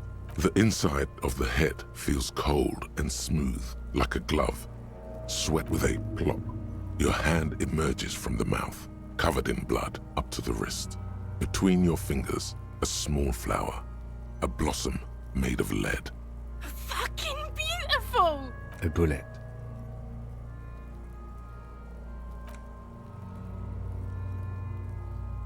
The bullet falls in the bag, leaving a smattering of blood on the plastic. A non-calibre. Rifled. Some kind of brittle alloy. Fractured on impact. No, you deserve it. We can log it later. Looks like we need to add one more item to your injury list. Injury number 4. Oval-entry wound with an abrasion collar. Soft palate, back of mouth. High velocity. Temporary cavity in brain tissue. Small exit wound on the occiput. How does that sound?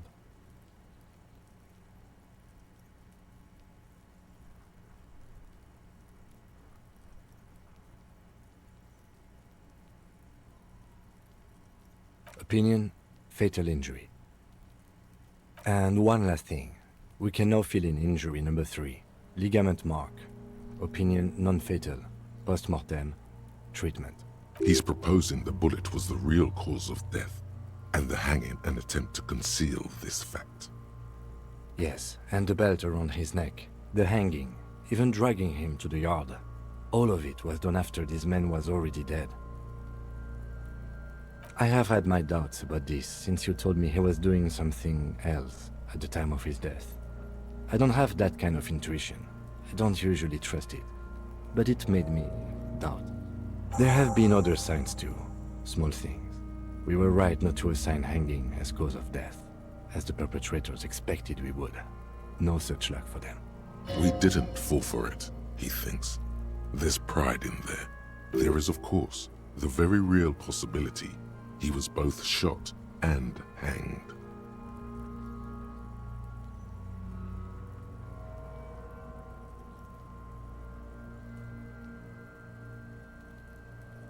Oh, you really do.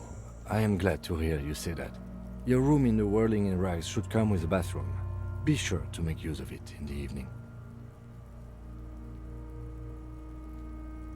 Yes, we should take a closer look at it.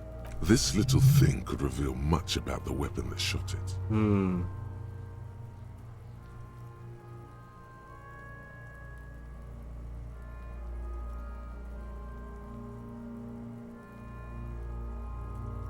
That's for us to find out.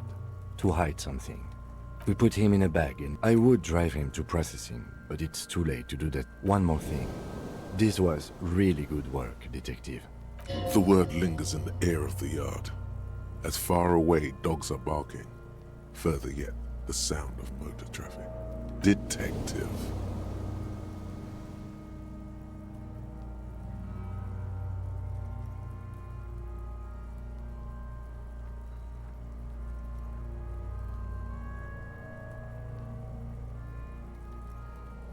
All right. I will need a little help carrying him. You take the hands, I'll take the legs. Bueno. ¿Qué más vamos a sacar del pobre hombre? Donde mierda lo metí, mi hermano, ahí no entra nada. Mira, podría ser un mal lugar para detenerse, pero tengo ganas de seguir jugando.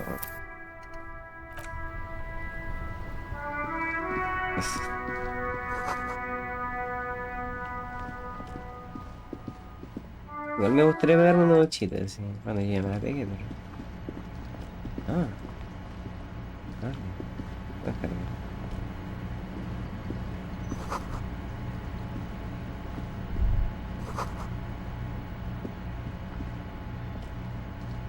You see a heavy steel door. You immediately feel drawn to the color. Blue is for mystery.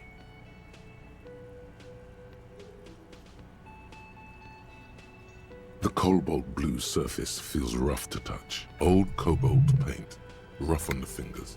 It leads to a side building, adjacent to this one. The old building next to this, half ruined. Whatever is behind it must be older. The door stands silent. A thin man is smoking below an exhaust hood. As you step in, he nods toward the table and says something in a completely foreign language. Okay, it's definitely not his name. Whatever you do, please don't call him Garancy Quebec. Please, it's not funny.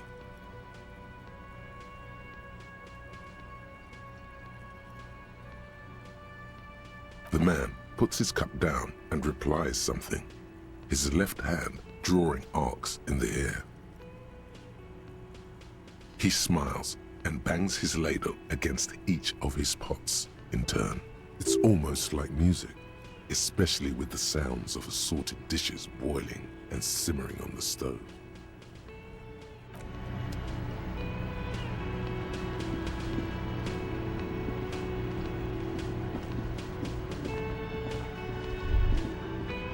You should totally sing karaoke here, the first chance you get. Your emotions need to be expressed. People need to know your vast, oceanic soul.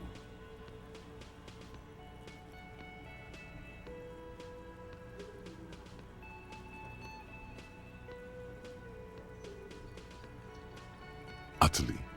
And it needs to be heard through a PA system by other people, whether they like it or not. Ram it up their ears, says your adrenaline gland. Violently express yourself. You should sing the sad small church song from that tape you found. Thought it was obvious.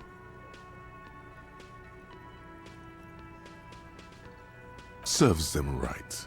Wipe that smirk off their face with your sad, tragic song. You would need another copy of the tape first, though. The one upstairs is destroyed.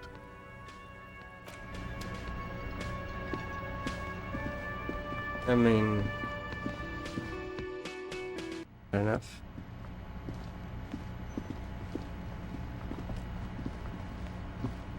Oh, culiao, muy complejo. Muy completo y muy complejo. Segundo.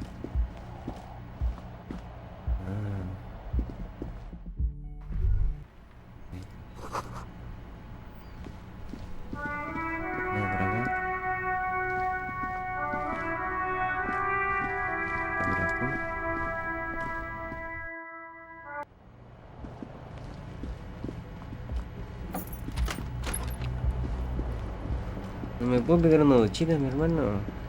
Por favor. La otra pieza. The bed is cold.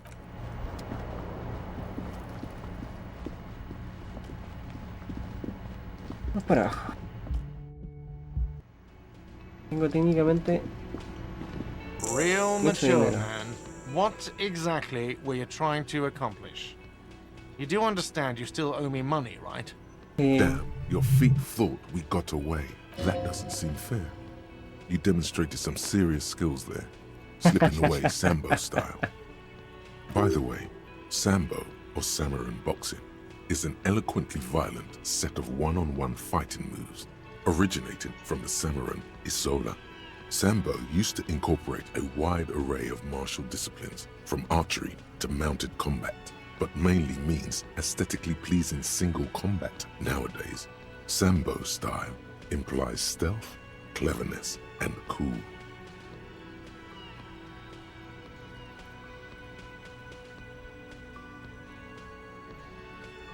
Oh, well, if that was Sambo style, then let me wipe that debt, sir. Okay, the stupid drinks are on the house, Mr. Athlete. I still have to charge you for 3 nights and the broken window. That's 100 square.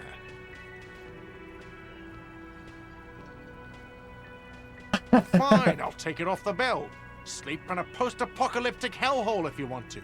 Just know I won't give you another room. Don't thank me yet. You still owe me 60 real for 3 nights stay. If you don't have it by tonight, I can't let you up there. Now, what the hell did you want? I assume you wanted something to come back here. Yes, have you got it? You must be joking, right? You come here, trash everything, and now you... This isn't a game show. I'm not going to accept it. You owe me cold, hard money. I want to see that money in the palm of my hand. Damn you, Fat Everard. You can cash it in at the local frit near the harbor gates, though it might not be enough to cover it. Like what? I was really enjoying talking about the money you owe me. Yeah, the Berlin Gate. What thing?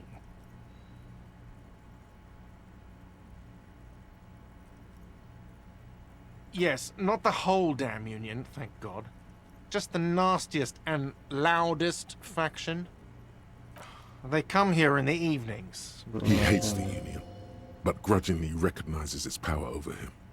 So he's directing his frustration at you instead. Retaliate.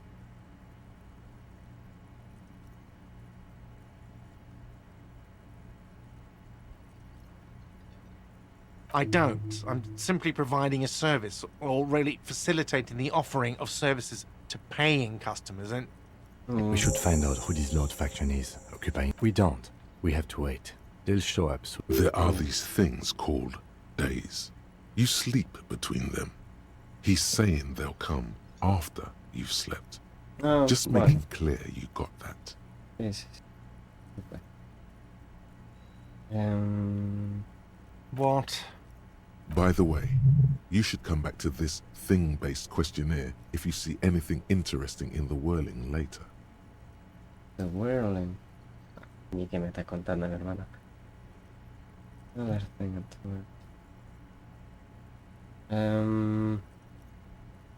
Mine? No, it belongs to the Whirling in Rags. Thank you for clearing that up. Why do you keep the container locked? Why? To keep the hobos and drunks out. I thought as much. And are you the... Well, yes. It seems a little callous, doesn't it? Something stirs in you. Okay then. Maybe you're callous yourself. What do you need them for? It concerns the case. Just bring them back once you're done, please. By the way, where is home? The address is coming up blank, and this place but you've been at this hostel cafeteria for only 3 nights. Where were you before? You had to be somewhere. Why did you say that? You don't really know, do you? A vague, blackened image doesn't sound like somewhere you can stay if you run out of money. You can try. Run some addresses in your head when you get the time. Mierda me dijo. Ah, tenemos que ir al basurero.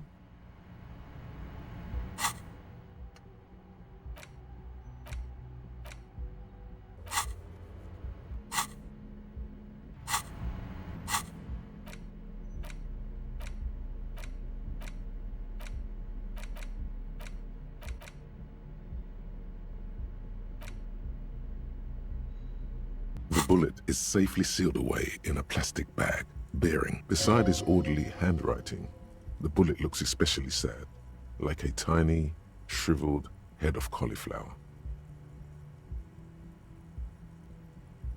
The squashed bullet you wouldn't ordinarily have caused to handle jacketed bullets. The citizens' militia uses cast bullets only. Little pebbles of metal loaded from the muzzle, usually in a cartridge.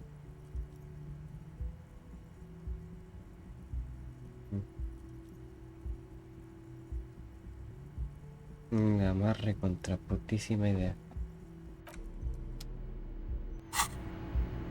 Aquí me puedo echar, bueno.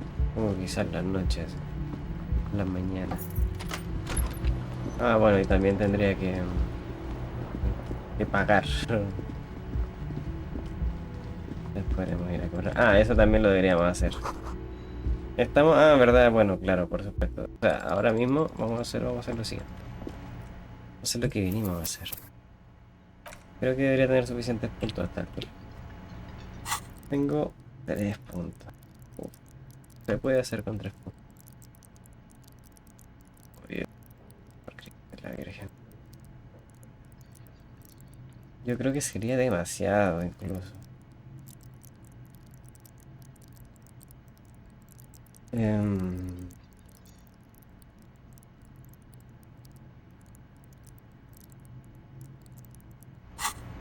Eso sí, la plata la vamos a tocar.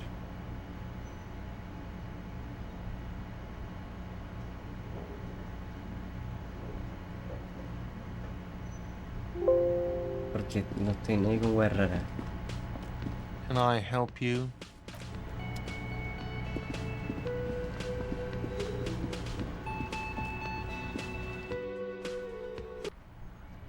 Oh.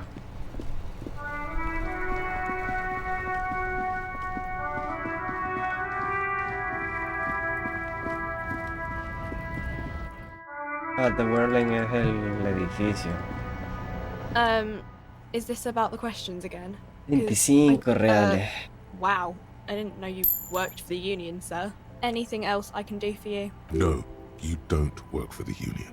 The union works for you by supplying you with cash. That was easy. Worryingly so. Blow the whole thing on speed and gin right now. Speed and gin. Great combo. Ask some local dealers, maybe. Me gustaría cambiar las pintas. Algo así como una armadura así como de metalite. A ver.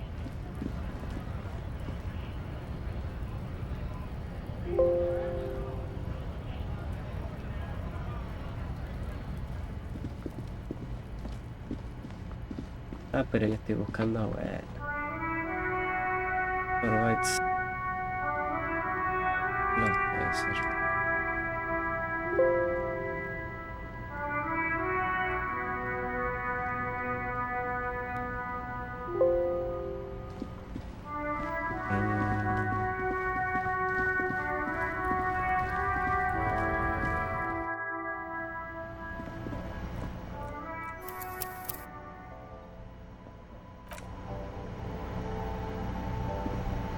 The tear machine stands in...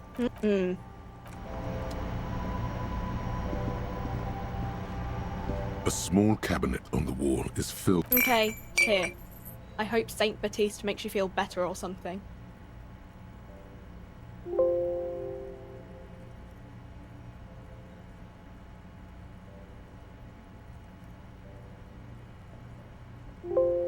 Okay, here. I hope Saint Baptiste makes you feel better or something. Okay, here. I hope Saint Baptiste makes you feel better or something.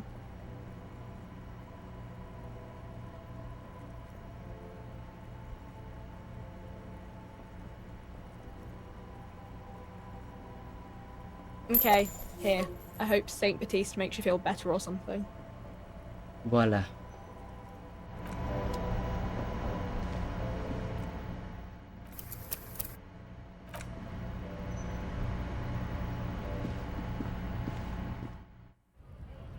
Y ese es el poder del fisco.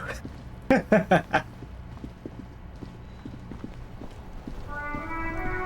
ay, ay.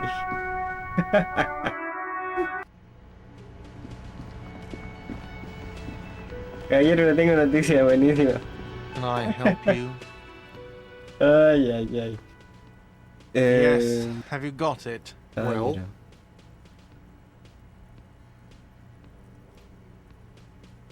Great. Thank you, officer. That's all I wanted. Payment for services rendered. He's not sorry about his behavior for your sake. Now that you have money, He really wants to make sure you're not angry with him. It's good you paid before 9 p.m., or your door would have been locked electronically. Please pay for each night in advance starting tomorrow. I'll take a room here too. Of course. Always happy to have officers from the RCM as guests. Anything else I can do for you? No, thanks. Go ahead.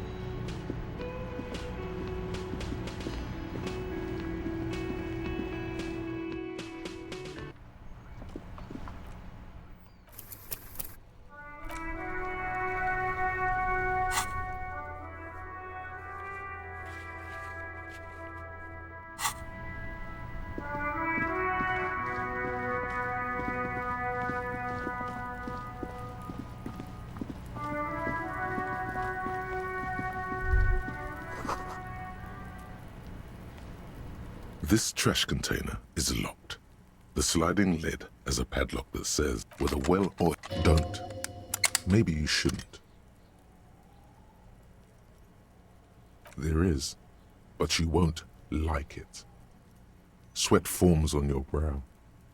The smell of rotten food rises to greet you. You see soggy cartons, dirty rags, and organic waste. We're just in time. This hasn't been emptied for over a week. You see milk and egg rest. You've done this before. The movements are recorded in your elbows. The method, no, searching for evidence in the trash. A box falls into pieces in your hands. Batiste Soleil cereal. There are plastic pasta packages below. Among the threadbare kitchen towels, as the legs of the slime-covered jeans begin to unspool, are these the victim's clothes? The smell is not nearly as bad as the cadaver. Cadaverine odor is faint. If these belong to the deceased, they will drop them in here, officer. Yes. A guitar marked blue jeans. Pockets empty or emptied. He wore them with a belt, too. A white belt. The belt is missing. That's it. Something slimy catches your eye. A drab, long-sleeved shirt. This is a military-type overgarment. No label or serial number. This is the kind of rib-knit shirt that's worn over light armor to conceal it in an urban scenario. The rest of the rags are just kitchen variety waste. A yellow old mug that catches your eye. But other than that... All right. We should go to Gart again and ask if he knows who put the clothes in the trash. It could be as simple as someone from the hostel cleaning the yard. Or that one. I'd advise against confronting that force. Yeah.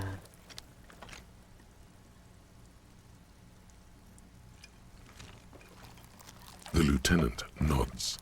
It's just organic waste. Nothing. What's this? A blue piece of plastic sticks out from the apple. Something larger. A clipboard. A No blue fucking plastic way. clipboard with moist papers hanging from it. They look badly damaged, but you can still make out form. Not just any man's. Officer, Me acuerdo. is that your paperwork? And Yes, it is. Look. This plastic has the RCM street grid on it. But if yeah. you don't mind me asking, how did this get in the trash?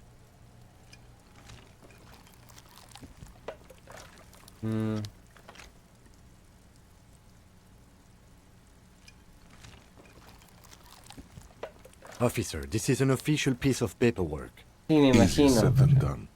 How could this pathetic cabbage of copy paper and plastic ever become très disco? Challenge accepted. You should be on the lookout for stylistic elements that elevate this cabbage to heights unforeseeable.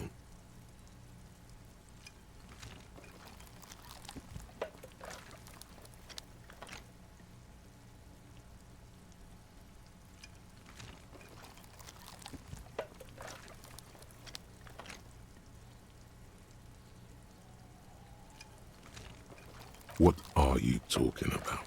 No one's out to get you. Get real, man. Upgrade that cop ledger. Good choice. Soggy carton and some kind of food sludge welcome you back, invitingly. Officer, This is sensitive information. You need to take this seriously. It will also not hurt to start taking notes on the case. Anyway, where were we?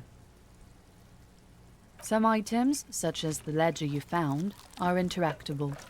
Go to your inventory and select the Interact tab to read your paper. The container sounds a muffled gong. That's one thing off the list. I think... Dios mío.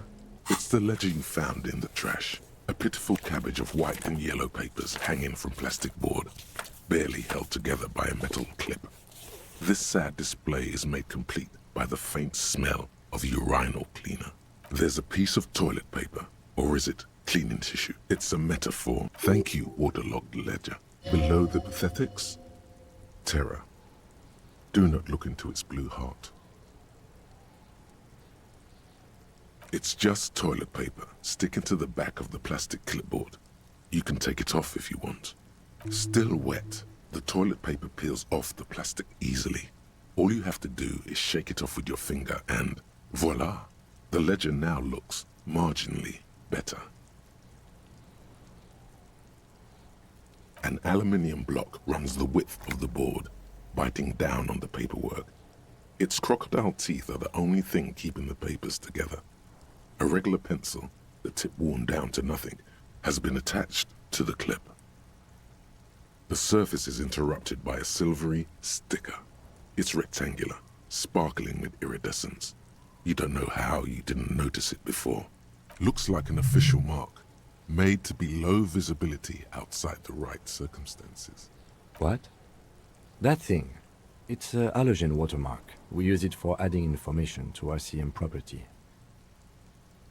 It depends. Aside from an anti-counterfeiting stamp, mine has my station number and address. Maybe yours will have how many cases you've solved, how many years you've been on the force, your kill count.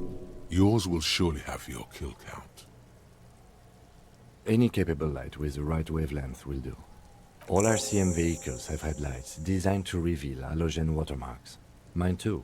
This means you can read the watermarks. Okay. While a bunch of sodden papers sag from the clipboard in your hand, it's a sorry...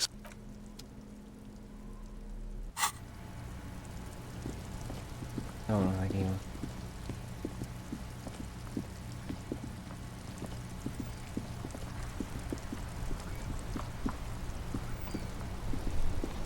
Inside, you see a set of steering levers, a radio microphone, a pull-out toolbox. All right. Ready? I turn. He's downplaying his excitement. The lieutenant is more than happy to show off his precious carriage. The dashboard lights up with orange glow. The rouse per minute like a leopard waking from its sleep. That sound, you feel the wind in your hair as if you're already driving. Down a narrow street, lined with shabby wooden houses, the 881 motor tract, coiling like a serpent high above. The Valley of Dogs, and before it, a familiar dome, like a ladybug without the colors. The building has a designated parking place for your carriage. This is Precinct 41, as close as you have to home now.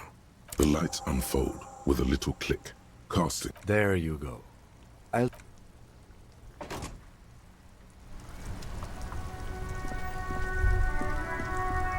As you hold your ledger's clip under the headlamp, an iridescent hologram appears. A street grid and the veins of a great river. A familiar sensation washes over you. There she is. Revachol West. Around the borders of the watermark are dozens, no, hundreds of micro-perforations.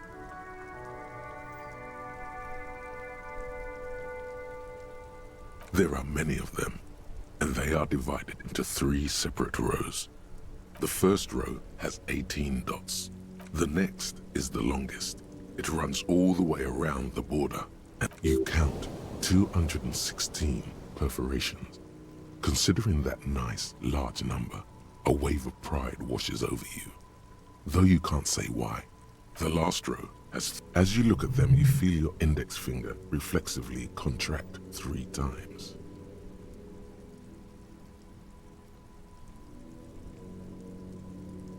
and something you'll do again before this is all over.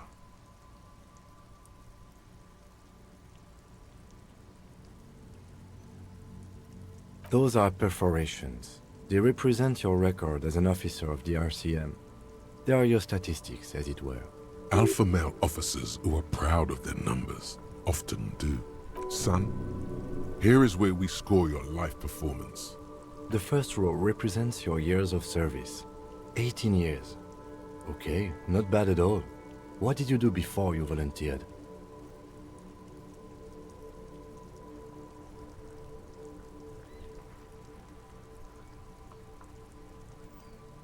Maybe you were a diplomat, or in PR. Doesn't matter, I suppose. Let's move on, shall we? This next row, the one that wraps all the way around, is your number of closed cases. Closed is good. It means finished. Wow, more than 200.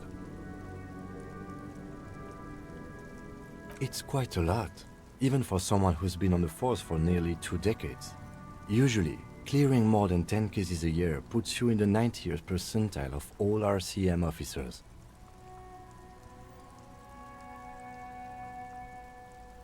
You know the answer already. The tingle in your index. That's right. How did you know?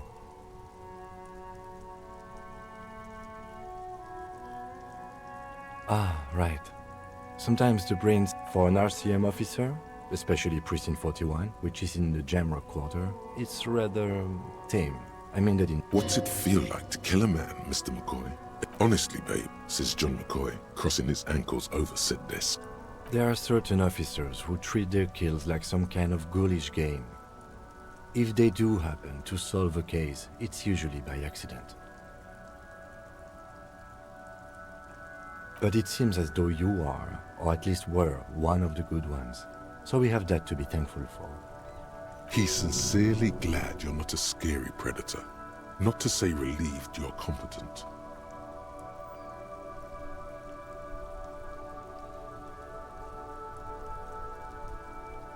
Yes. It's not a problem for him to state it, however. The lieutenant nods. The rectangular watermark is overlaid with the logo of the RCM, and yet the major arteries of Revachol are all recognizable. They shimmer in the Kanema's headlights. A rat brazenly darts past you and disappears amongst the stopped lorries.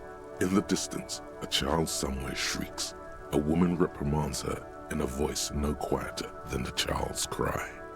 In the middle of a broken plaza, in a cone of light, barely visible in the daytime, 2 men, one slim, the other sturdy.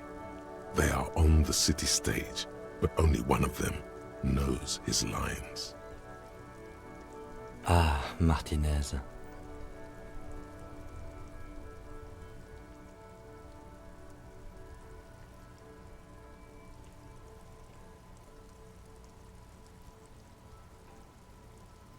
Let me see. Right here. No, it does not.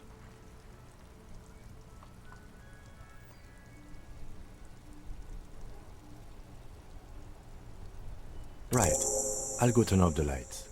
You can now see your statistics on your journal page.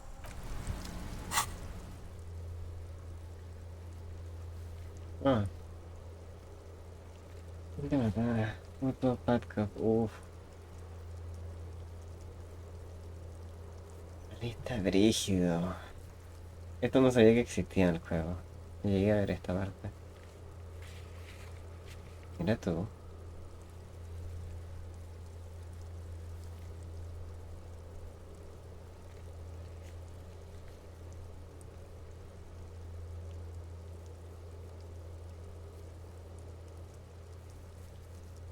Apocalipsis.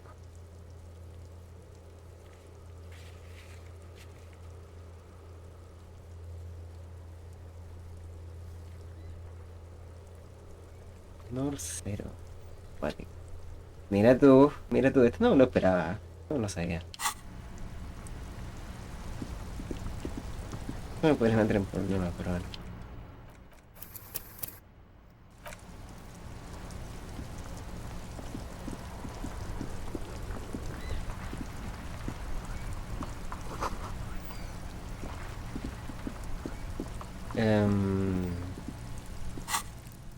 Con esto. 4. Yo creo que si le ponemos todos los puntos de esta weá nos volvemos locos, weón. Yo creo, weón. Cash container. Sí, con esto.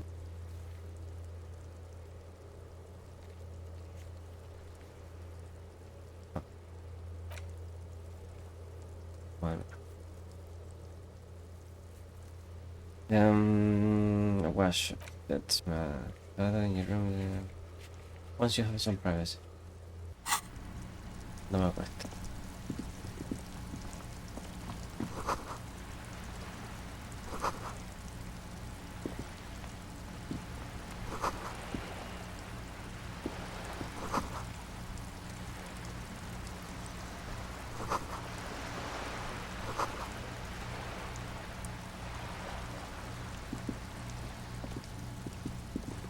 Hello, sir. Step right in. The store is open.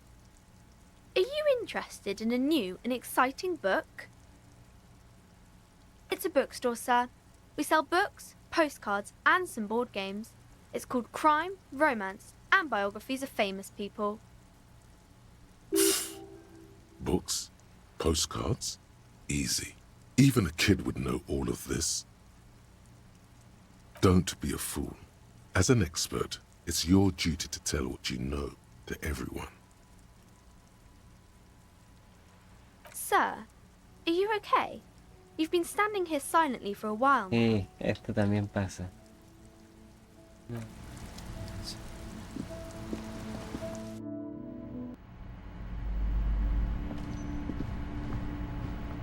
The display rack is brimming with worn paperbacks featuring an extremely muscular, sword-wielding barbarian on the cover.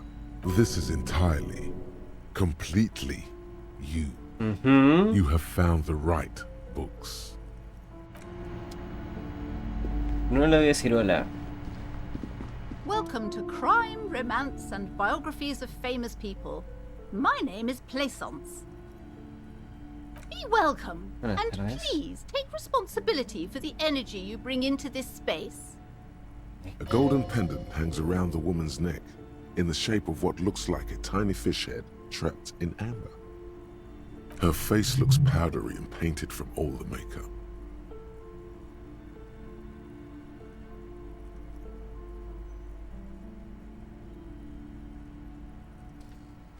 I am the proudest owner of our little shop of culture. She has fine-tuned her voice to find the most welcoming approach for attracting new customers. It doesn't work.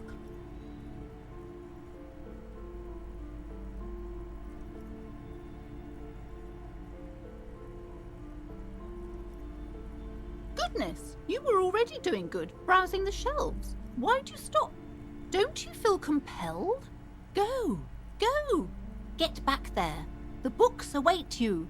She smiles and nods, seemingly relieved.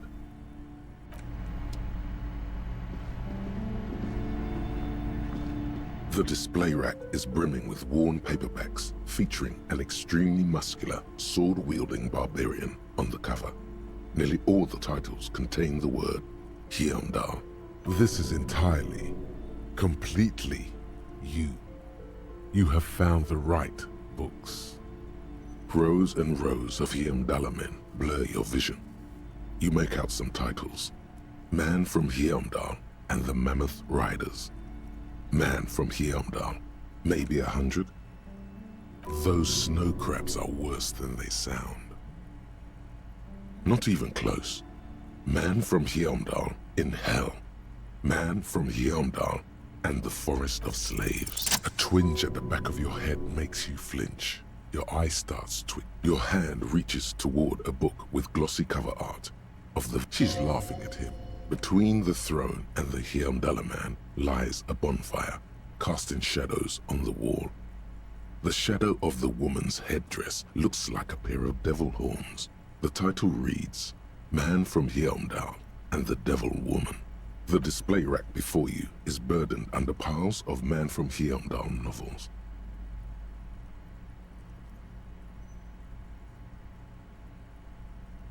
It is a bestseller for a reason.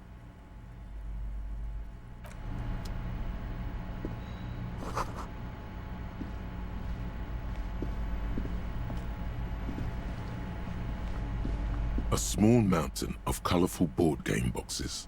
There are numerous types of game, an endless variety of source books, lore books. There's also a large hardbound tome with intricate cover art, The Hunters of Katawak. Boring books in a board game section? Who wants to read books? There's a box that says Wirral, 3rd edition Mega Setting Supplements module. The side panel notes, a fantastique adventure board game. New maps and miniatures. That price is steep. But then it's the 3rd edition Mega Setting Supplement. Nonsense for anemic Beano clods. If you say so, but you better stay away from those immoral occult rituals. Wonderful board games, sir. The Viticulturist is a classic for sure, or perhaps you'd like Archipelagos of Insulinda. A very Browbritter is a fun game of economic competition, but can get quite intense after a while. Who are you going to play board games with? Do you have friends or family? Are you actually friends? Or just colleagues thrown together by circumstance?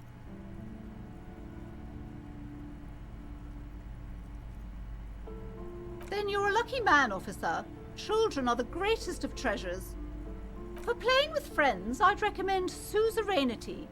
It's a civilization building game where you build a civilization, then set off to brutally colonize and repress other civilizations. Wonderful choice, sir. A wholesome family game. Lousy auras there. No, role-playing games are popular among those types. You know, who are into those kind of... I've heard they turn people into occult enthusiasts.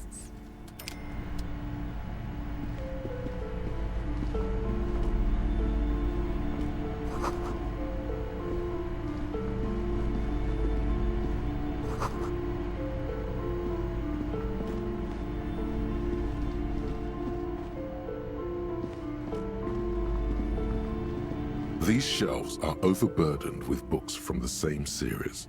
You see the name Dick Mullen over and over. A couple of spook novels hide amidst all the detective books. Thrilling tales of spycraft and daring-do. Crime fiction is a disgrace. An asinine misrepresentation of the physical attributes of the arduous everyday work of actual police officers. These books greatly overstate the excitement of police work, glossing over how long it takes to actually follow up on leads and eliminate dead ends. Furthermore, they have no idea how hard it is to simply remove a body from a tree. What's more, they completely ignore the psychological hardships of year after year coming into contact with people during the worst days of their lives. Not a single mention of all the stress this work creates upon the officer's family. Detective fiction just doesn't tell the truth at all. Now, you see Dick Mullen on the job. Get me, a killing is declared. Dick Mullen, shelves filled to the brim with crime novels featuring the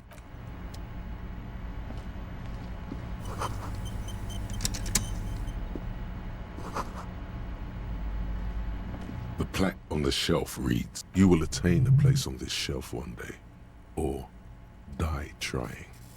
Browsing through all the books with all their names makes your head spin.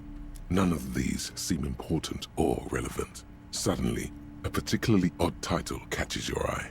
It reads, High Speed Love, the tragic true love story of Jacob Irv and Alfie Delatraz. High Speed Love chronicles the romance between two of the finest tip-top tourney racers in history. One of them is the madcap driver, Jacob Irv. His blonde mane graces the cover. Next to Irv's life story, you see a slim biography of an Occidental rock star called the Anti-Star. He's famous for shooting morphine into one of his eyeballs and cocaine into the other. Next to that, Revacholian radio personality Guillaume Bevy stands in front of a rundown drug den. He's a permanent fixture on Channel 8, reporting on real-life crime and ruining cops' days. I really must insist you buy one of the books. Reading them is not for free. Do still browse though, but not too long. She understands she has erred against the customer and immediately corrects course. I'm sorry, I did not mean to rush you. You are browsing. Go ahead. Take your time. Time is commerce.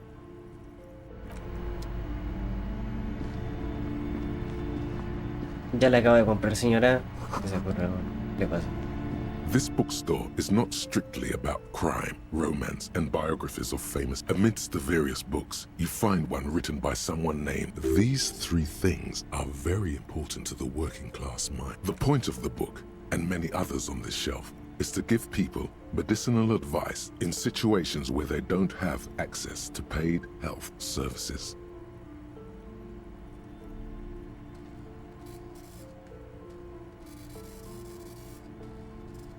It serves platitudes, while also telling everyone that traditional medicine, the kind people don't have access to, and which costs more than this book, is garbage, and would only give you cancer anyway, without even curing your cold or anything. Wholeness, unity, balance, on the other hand, can basically take care of anything. Though it is important to note, when it's up to your mind to heal yourself, then it's because of your mind that you're ill in the first place. It's your own fault if you're ill. Got it? The book features chapters on topics such as how to find magnesium.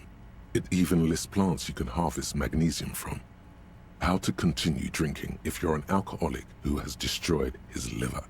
And there's even a chapter on the ancient Seraïs tradition of using duck gallbladder preservatives to treat and prevent sexually transmitted diseases.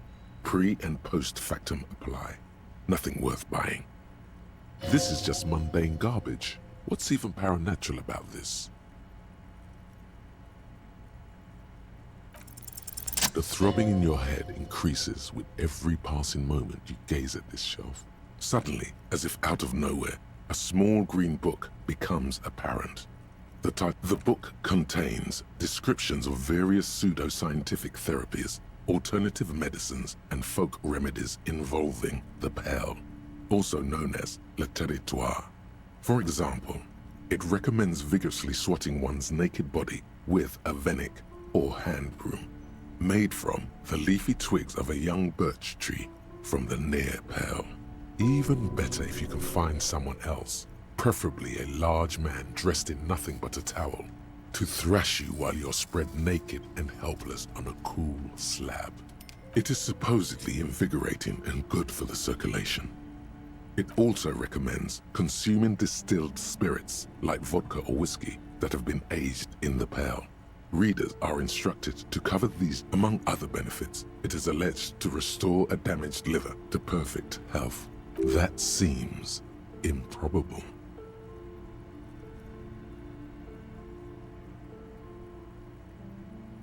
For general health and well-being, readers are encouraged to take regular strolls through the Pale. Though a sidebar cautions readers to limit each. These strolls promise to cleanse the mind of worries and the body of toxins. This is exactly what you need. I don't know. I don't want to be the party pooper, but this Pale there's an entire section devoted to cures for men who are struggling to perform their marital obligations. You close the book and return it to its place on the shelf. Indeed. Something about that book does seem to have spoken to you. Well, I hope it contains what you're looking for.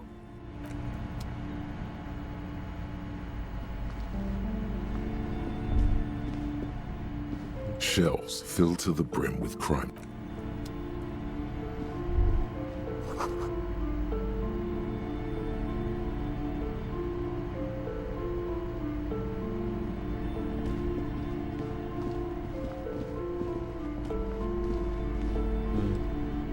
Hello again, esteemed officer, and welcome.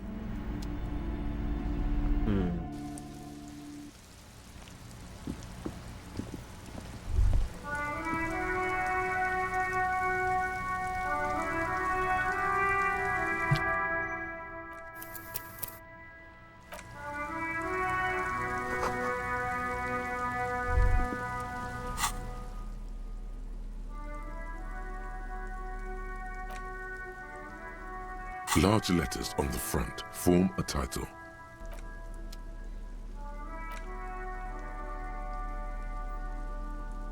Suzerain, hijos de perra, esa es una referencia, es un Suzerain de verdad.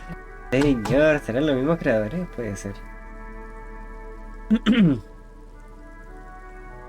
Es una posibilidad más o menos alta de que sea el caso.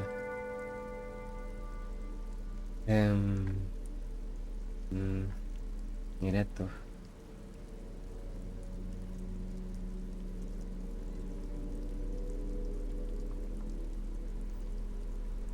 Con harta, por favor.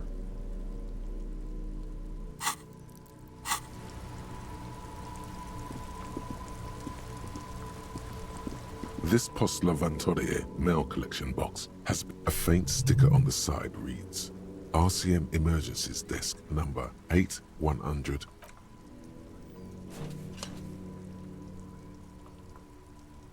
The box seems happy. Eat shit pig, fucked by the coon, and St. G with a crown have been scribbled on it. Jenny is a whore, and best set mailbox also. The mail collection box seems cathartic, thankful even, and then suddenly you see it. Over all the other graffitos, someone has, using the tip of a very sharp knife, cut the words, Reverchon forever.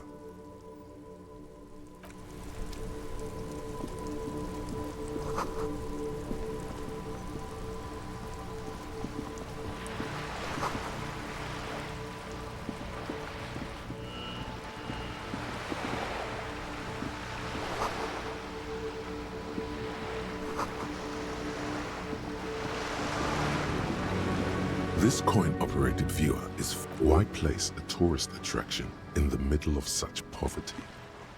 There was a revitalization project in 49, but they got as far as the street lamps and that statue on the intersection before something went sour. I suspect it was Evrard Skler's doing. He muscled them out. It's how it usually goes around here.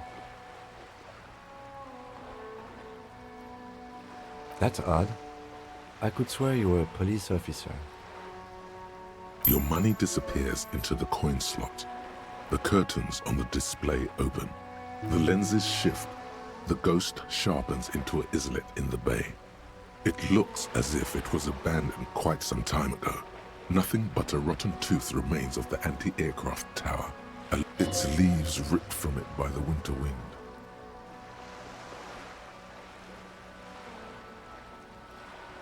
Really? I don't have the eyesight to make it out. The little brave birch tree seems to wave back in the wind.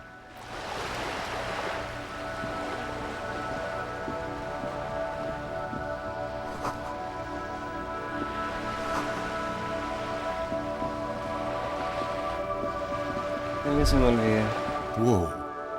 A bridge with loose nails and rot-infested wood that creaks in the wind. A construction code violation if there ever was one.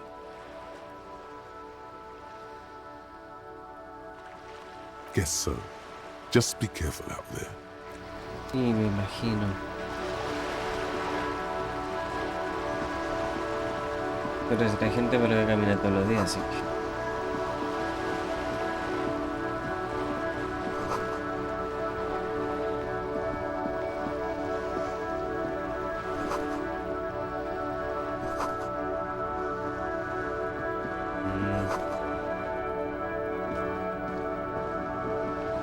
Oh my god.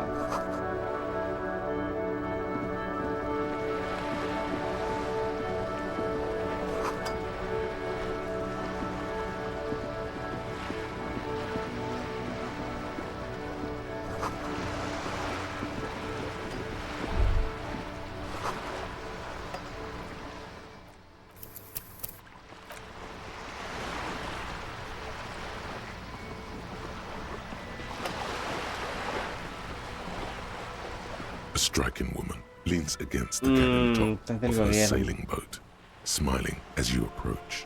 Her green raincoat glistens with droplets.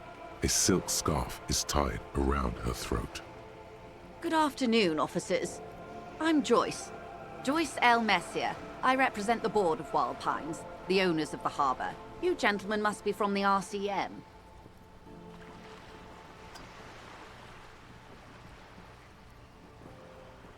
Nothing, honestly. I've said it to every drunk in town, and you're the first one who's responded.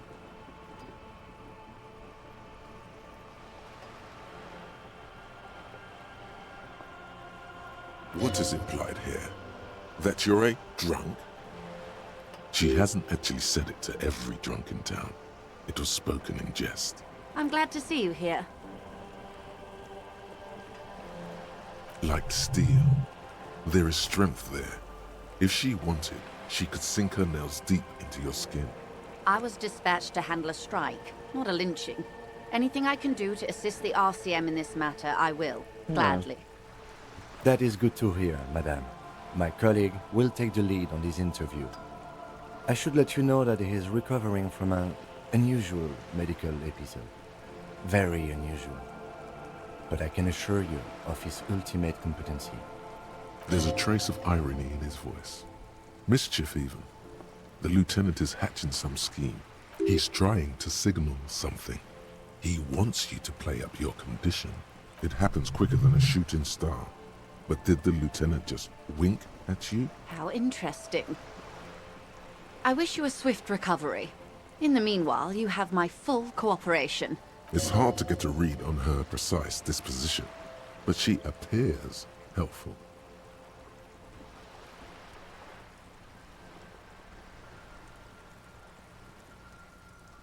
Everything. Right up to, but not including, trade secrets. I believe the official title is Senior Labor Negotiator. In practice, I'm a grocery clerk. I relay the union's demands to Wild Pines and return with Wild Pines' counteroffer. Fair enough. No way. She's more. And how are the talks going? They're not. That's the problem. The union stopped all negotiations a week ago, after that awful lynching took place. Wait. She just admitted that the lynching and the strike are connected. Now they won't even let me into the harbour. There's a 2-meter-20 racist behemoth blocking the gates. Yes, I believe there is a connection, but that's a subject for later.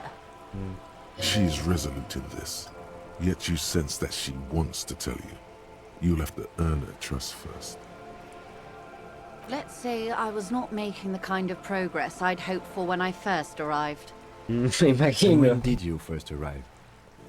I arrived 3 weeks ago. Yes, in the middle of February. The bay was still partially frozen then. I prefer to do these things on site, like the RCM. But the strike began in December. I wasn't the original negotiator here. I took over after Mr. Gaumont hit a wall with Mr. Clare, the union boss. Mr. Clare refused to speak with Gaumont despite concessions he'd granted the union in prior negotiations. This isn't the first time the union has gone on strike? Heavens, no. There have been 2 prior strikes. Both times the union won significant concessions, including overtime pay and a medical plan. This time their demands are more, I guess you could say, aggressive. Ludicrous even. It's meant. There are leaflets everywhere, and banners. What did they say again? Oh yes. Every worker, a member of the board. Most of the workers probably don't know what that means.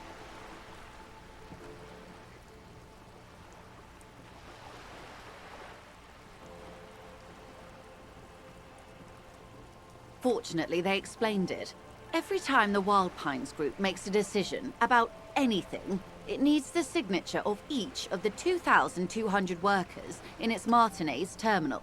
Just so you understand, this is but one of 22 terminals owned by Wild Pines. Essentially, not only are they kings of the company, they are also kings of the 72,000 employees of Wild Pines Group. An opening gambit, surely.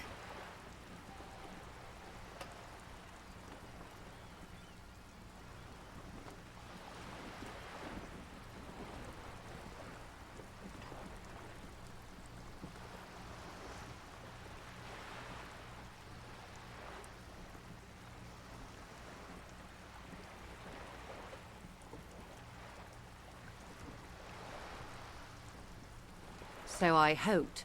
But this type of opening is usually followed by a more reasonable offer. I've yet to hear one. Just the same nonsensical slogan repeated over and over again. And now, people are getting lynched, I hear. Behind the whirling in rags. A disastrous situation if there ever was one. Excuse me, from whom did you hear about this lynching? I first heard it from the boyer at the gates. The one whose very name advertises his aversion to work. I think he said it was, "Call me mañana."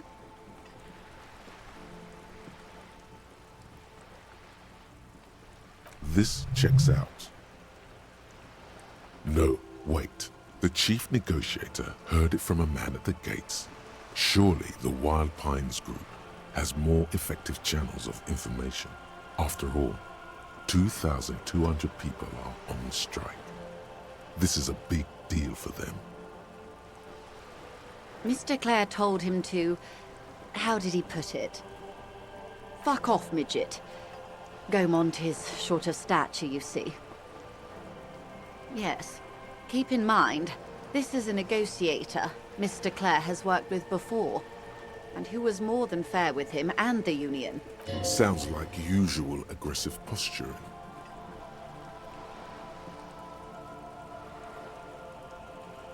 Everard Clare is a man of the utmost integrity.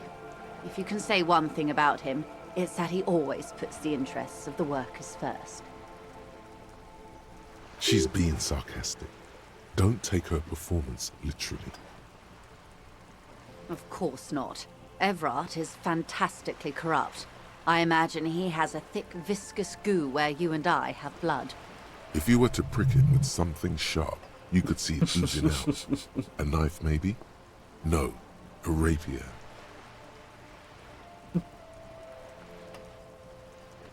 He is the most corrupt individual I have ever seen, and I deal with men like him for a living. If there is anyone more venal, more irredeemably nepotistic, then it's his twin brother, Edgar. No way, though. Yes, Edgar looks exactly like his brother, except for that lazy eye. He also talks exactly like Everard does, and when one's term as foreman is up, the other takes over. It's how they circumvent the term limits, you see, with a funny little switcheroo.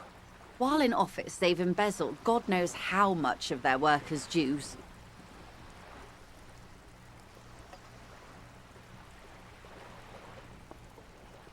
The Débardeurs Union was once a perfectly normal institution. 20 years ago, anyway. It must not have been easy to establish under the Emergency Act, but they did it.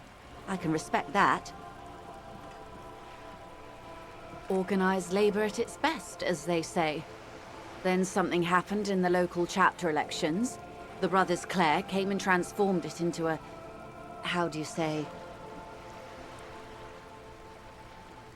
A mob. The Débardeurs are a crime syndicate. Sad as it may be, we are forced to cooperate with them.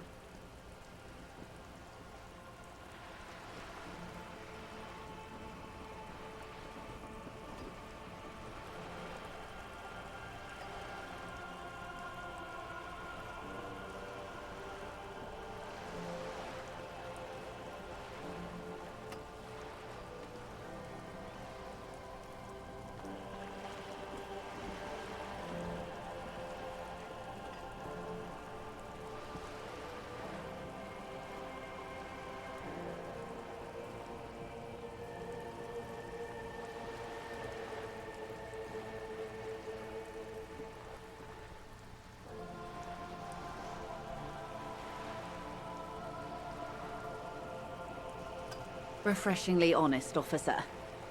The company has tried appeasing in the past, but I'm afraid our concessions have only emboldened Everard and his brother. And your opinion, detective, if I may ask? I'm a curious and talkative person, you see. Would you say the Débardeurs Union is...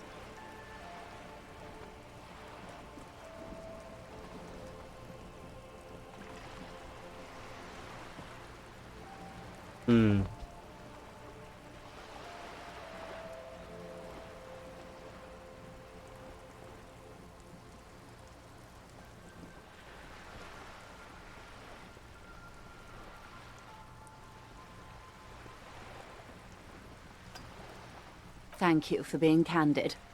Sadly, Wild Pines have cooperated with what amounts to a crime syndicate for 2 decades.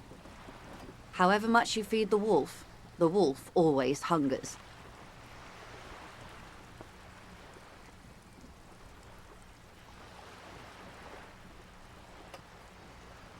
I'm glad you asked.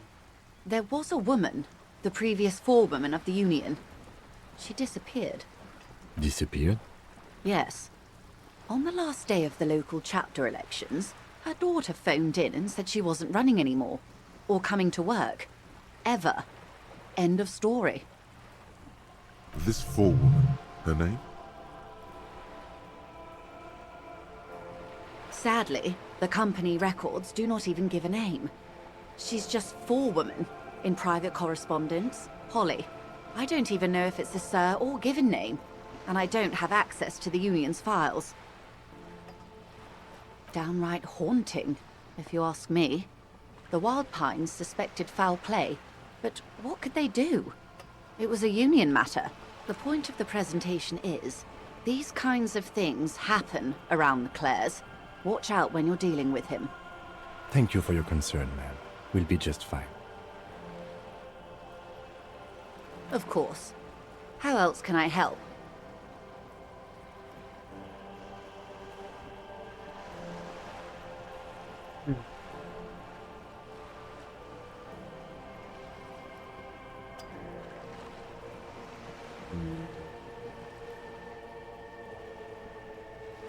What we do.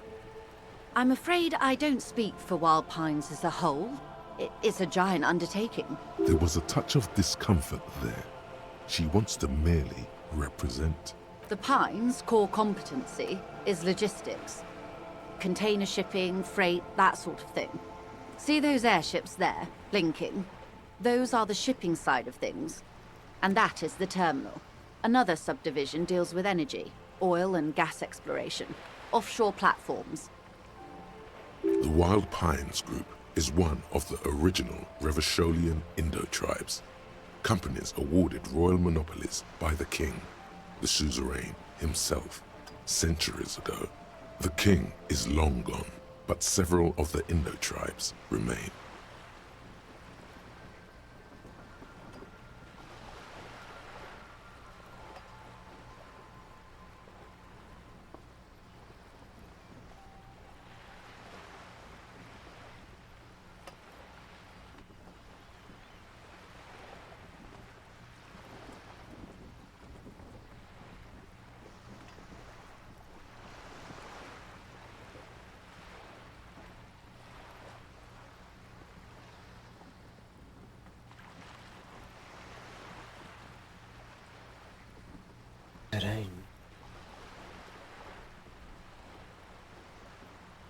Indo-tribes.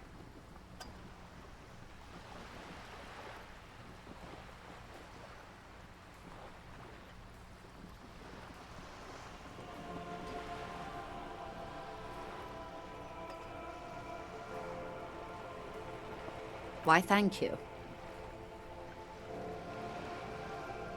She nods.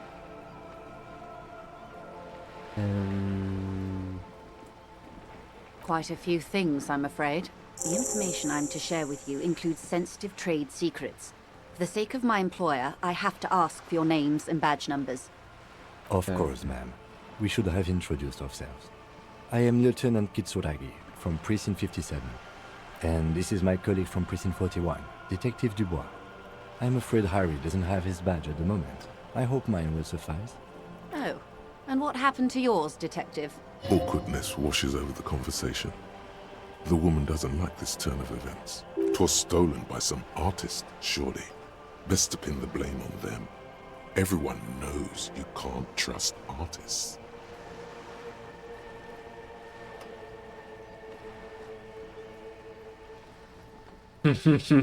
Ciertamente.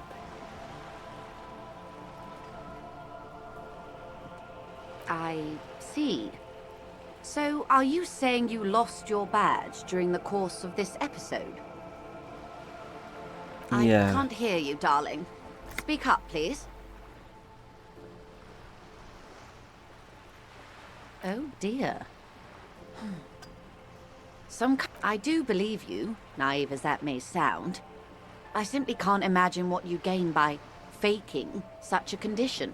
Yeah. As I said, ma'am, his technique may be very unconventional, but he is an officer of the RCM. Of course, I sympathize, but I'm afraid I simply can't share anything more until I've seen that badge. Well, she's a professional negotiator. She should be open to some sort of mutually beneficial arrangement. I mean, favors for favors. Consider this. Perhaps she has been planning it all along. Perhaps she even knew beforehand of your affliction. A sudden pinch of paranoia comes over you. Easy. Just offer her a favor. Like I said, nice and dirty. I will be frank with you. If I'm going to break protocol, I need to be able to justify it to my superiors. You're in, but expect her. Reports from inside Terminal B suggest it's a hub for the local drug trade. This is an open secret in Martinez. The Union controls the terminal, so it goes to reason. She wants you to help her gain leverage to restart negotiations with the Union. The company has tried looking into this matter before, to no avail. Perhaps someone with your authority and resources might turn over the right stones. Or you can recover your badge. Though if I may be blunt with you, it sounds like that may be a lost cause. Detective, a word in private before we continue.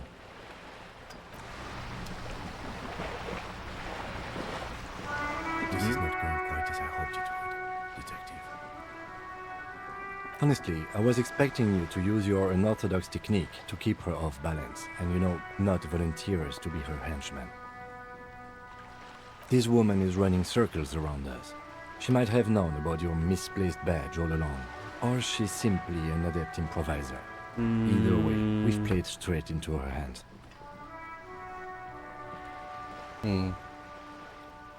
He doesn't let it show, but there is a limit to how much the consequences of your unprofessional behavior can cost the investigation. Maybe this is all her plan. She might have heard about you.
Oh, that would be fantastic, but do we have the time?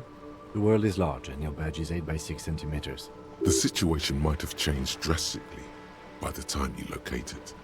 Time is of the essence. You could request a new one from the station, but that would literally take months.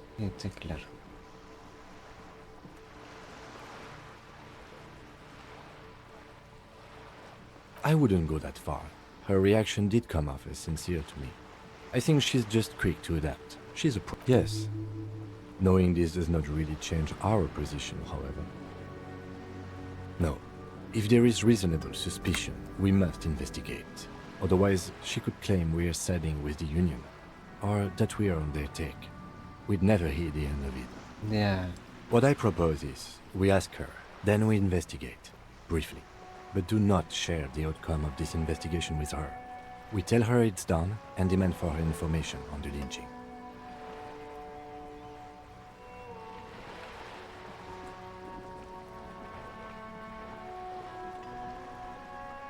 I'm sure you will, Detective. You're back. Good. What can I help you with? Sí, de hecho, Of course, Detective. va a ser lo mismo.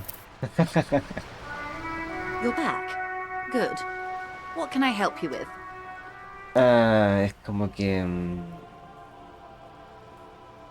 Claro, es como un boss esta wea, que podéis volver después si es que llegas a encontrar mi...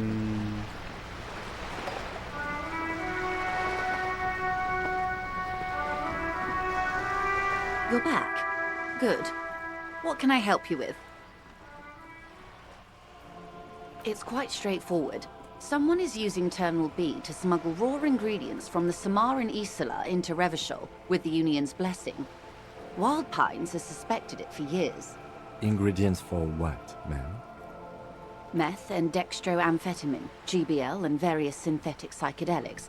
Honestly, it might be quicker to say what you can't make from the stuff. Shit, yeah, baby. It's the party pipeline. Why would you want to shut that down?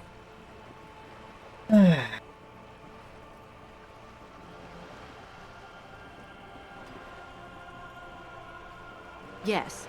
After they clear the terminal, we lose track. The actual production is taking place at various... Wild Pine seems to be well apprised of the local drug trade, ma'am. Do you mean to say the Union also produces? We're in logistics.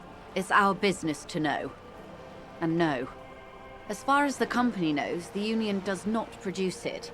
Yes, but you won't get anything out of Evrat and the Dock Workers Union.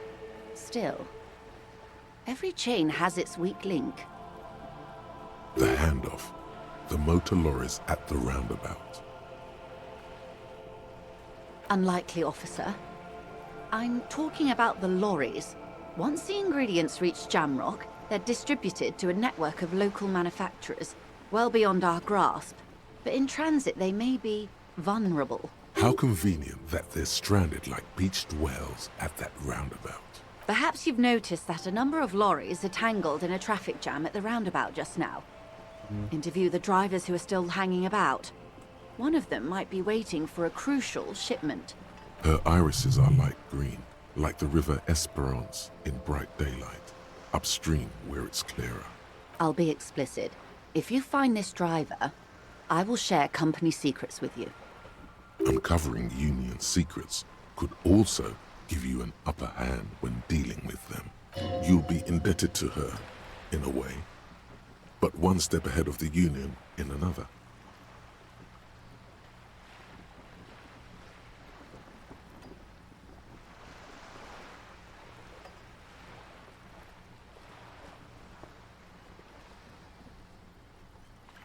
She simply nods.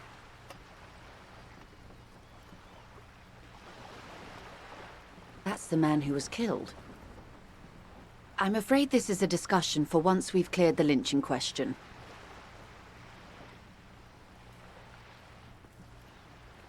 Better not tie the fourth day to the bat's day on this. I hope there is something else I can help you with. She wants to answer the question. Protocol keeps her from it.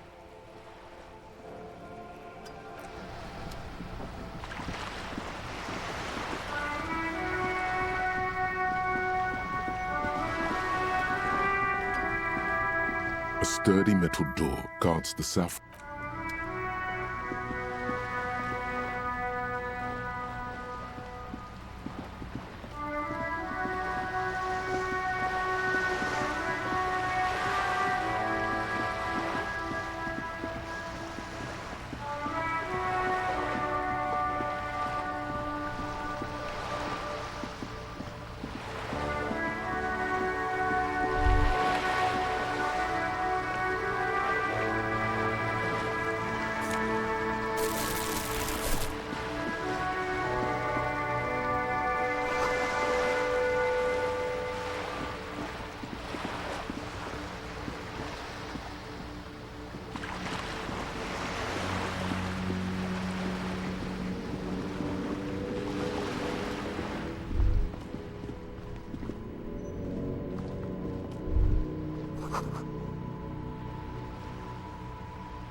Y bueno, me faltaba hacer, bueno, podría avanzar el tiempo para dormir así.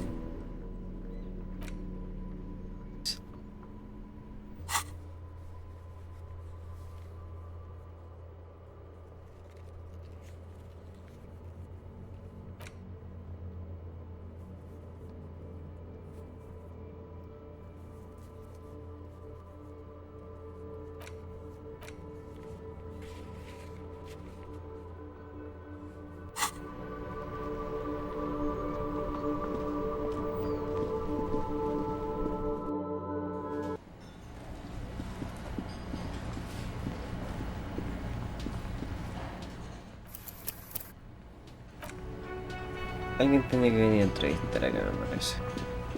Antes de que se fueran todas las mierdas. A ver, calma.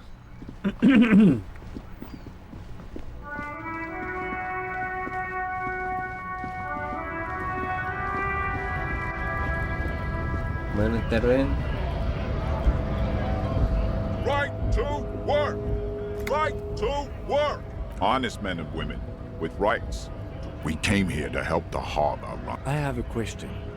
Why do you think they follow because I'm big and loud? No, they follow the rule. You've been talking to him for quite a while now. Something is off with this guy. Ask him where he's from. What's it to you?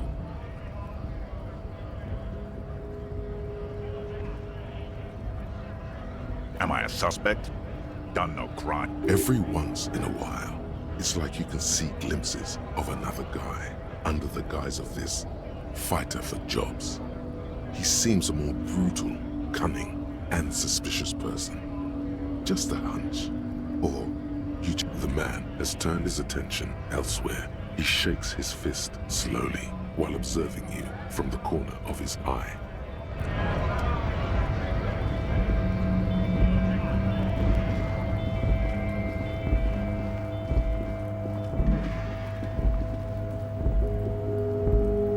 Welcome to Rivache. This man looks like trouble.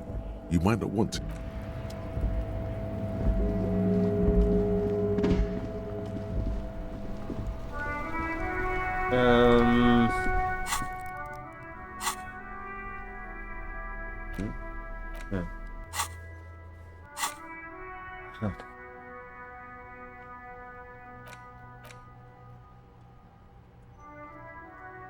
Encyclopédie.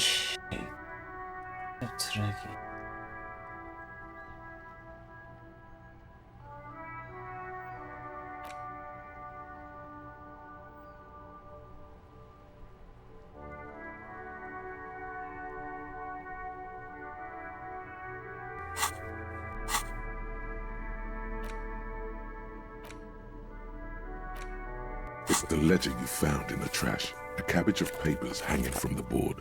They're not exactly white.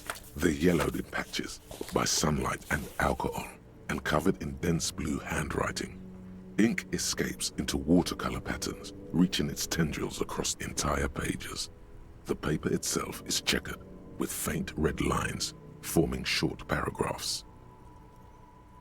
Once in a while, there's a red stamp that exclaims, "Case files commit to paper."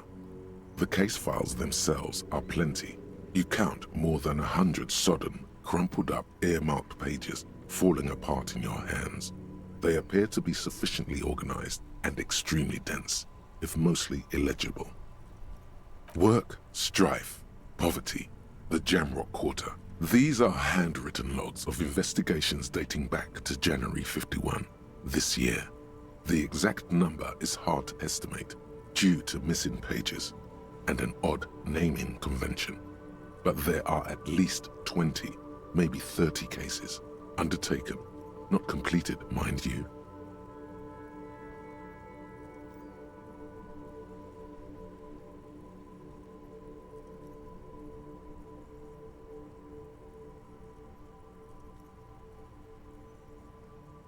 It's the middle of March. You have attempted 2 cases a week on average. What do you mean? Is that all?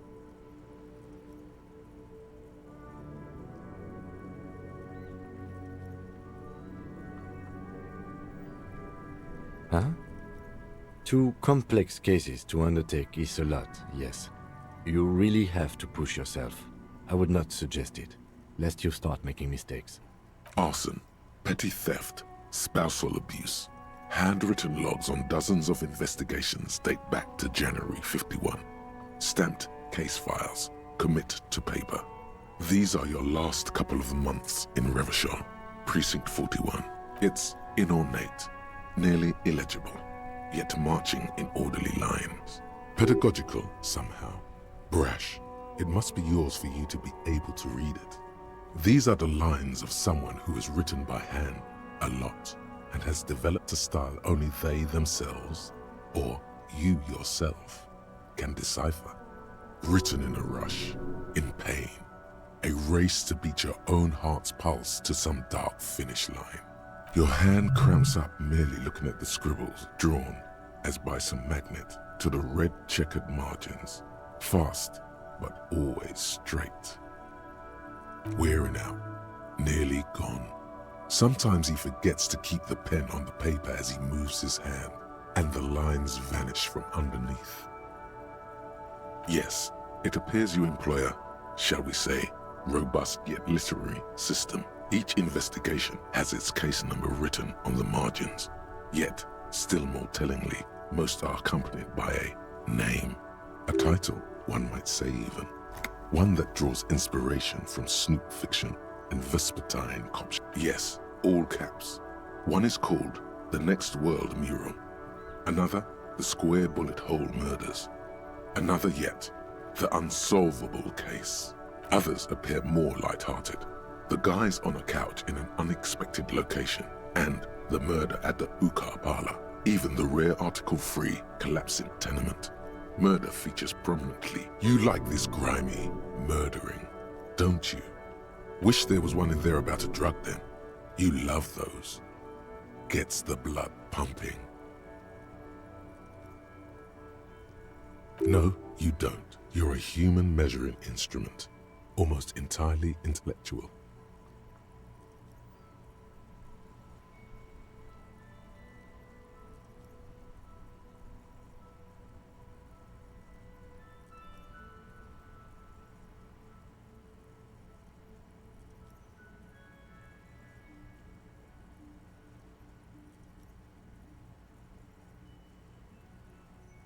It's going to take an effort to piece these case files together, but it can be done. Once you're done inspecting them up close.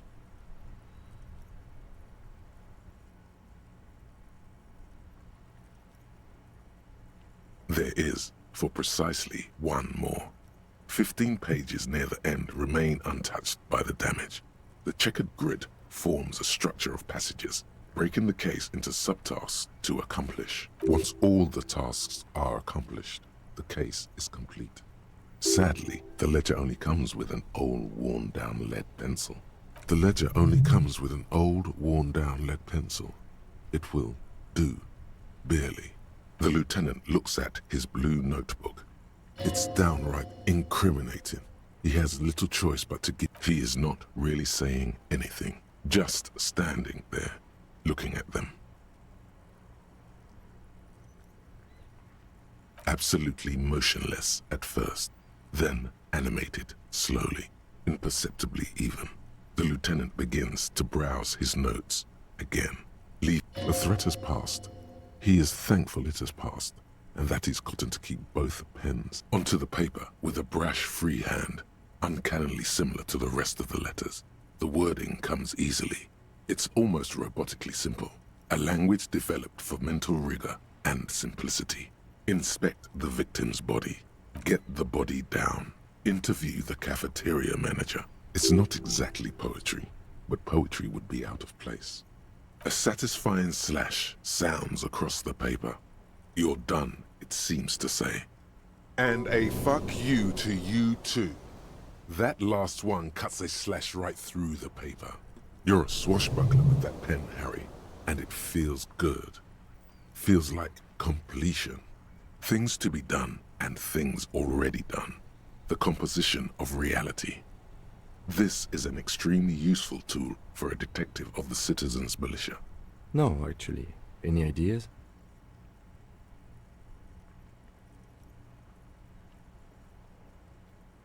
Great. That's great. That's actually what I was thinking too. I'm going to start calling it the Hanged Man. It's good we sorted this out.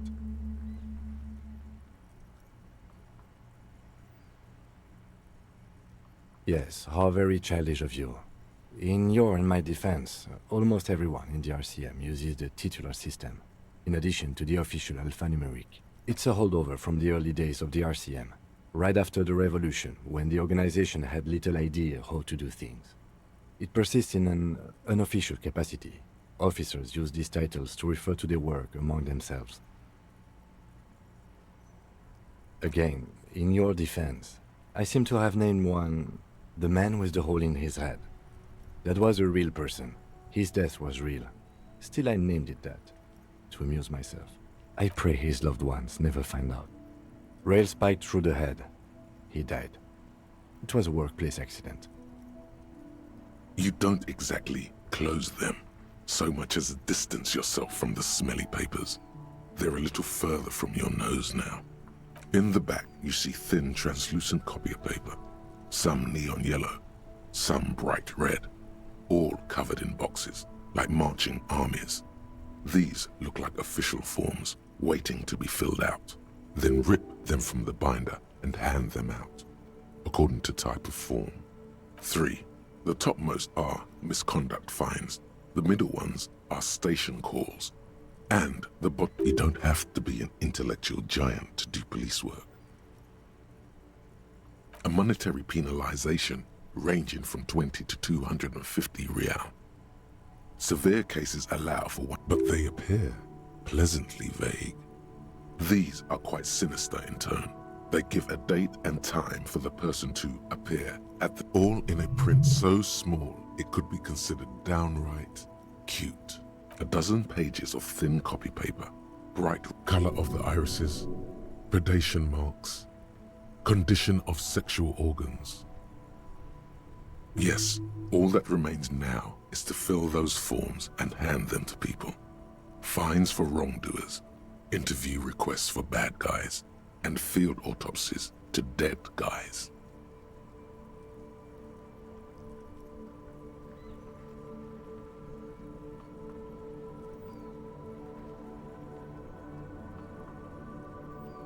What delicious power hid within this pathetic mess.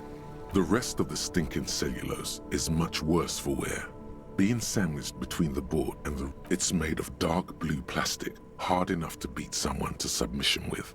The edges are rounded, however. The U4 size board feels thick and heavy in your hand. Light shimmers on its wet surface. On the back you see the embossed letters, RCM. Something rattles inside, and something small inside. Light permeables. It's not hidden per se. The compartment is made for the plastic shimmers like lapis lazuli. There's pain in there, if you want some. That much you know. With your hands, U4-sized pages hang from the clip, screwed to the top of the board. The two sides of the board appear slightly misaligned. Like the slides snap back into place. It should be possible to just, without resistance or sound, the two panels, 2 ticket stubs and a handmade postcard. 2 octopuses are smiling, reaching their tentacles toward each other in the colored pencil drawings. The tickets permit access to the zoo in Revachol East. The aquarium costs extra. These let you go there, too. Thin wax paper has been glued to a piece of cardboard. Sounds like leaves rustling when you pick it up. You see violet flowers, floral patterns, patches of glue.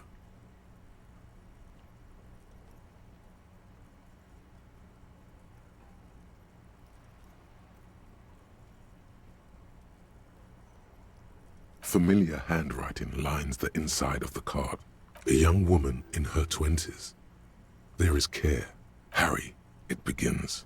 You're already reading. I wanted to write you a letter so you can read it when you wake up. Maybe it will make you happy. Throw it away, please. Your hand shakes holding the card.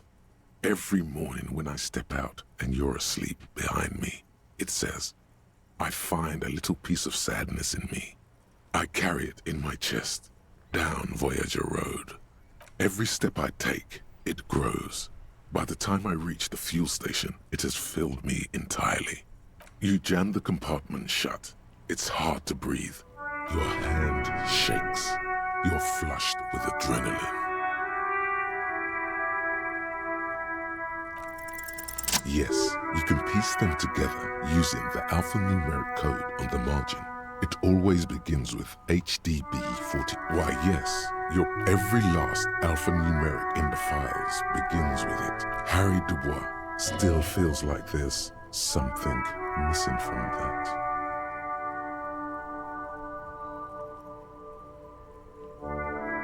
Not much has changed in the meanwhile. A bunch of sodden papers still sags from the clipboard.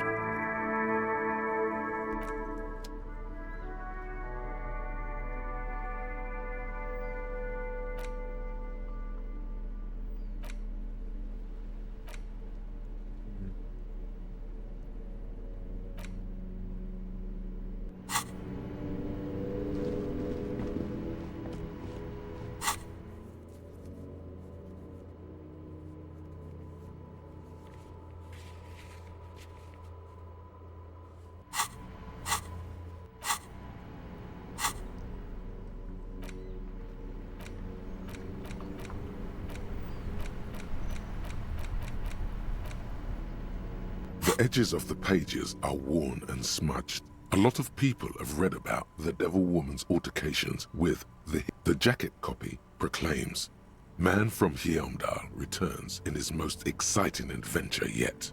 After crashing into a strange jungle, he is ambushed by a tribe of female warriors." You open the book to a random page. Man from Heimdall, his arms whirling like windmills, are soaked with the blood of his enemies. Good God, this is some retrograde stuff. You flip to the copyright page. This book was written in 38. Berserker rage burns in his azure-hued eyes as he brings glory and honor to his long-lost ear. The edges of the pages are worn and smudged.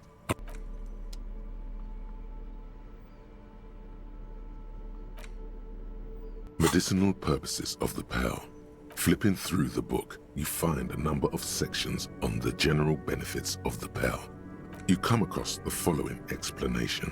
While modern pharmacopoeia are continually updated by it's all quackery in... Finally, something to calm the angry spirits that have been plaguing you. It seems to contain descriptions of the medicinal properties of various ingredients that may be gathered from the pearl, as well as instructions for producing a variety of herbal remedies.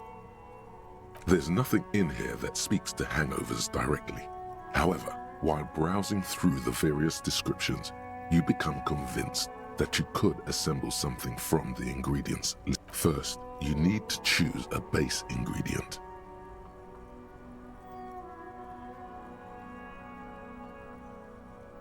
Next, you need to combine the base ingredient with an appropriate vehicle.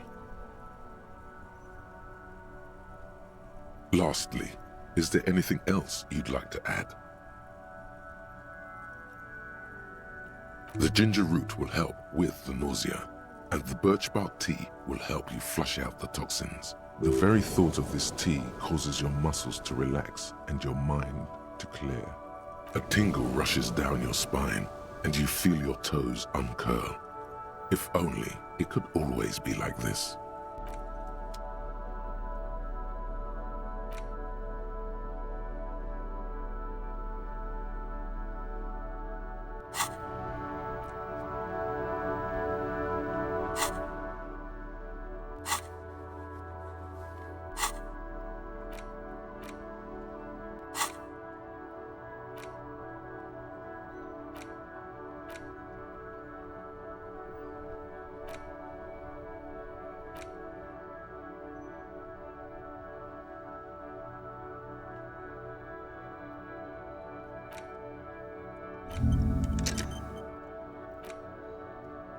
Ah, esto se hace con tiempo.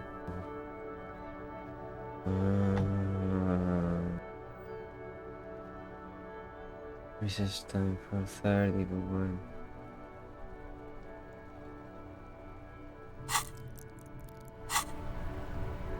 Bueno.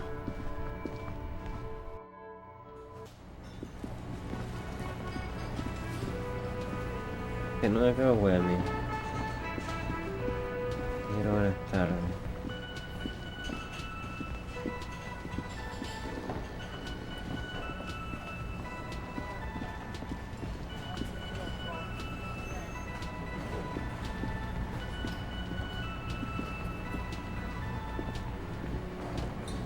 can I help you?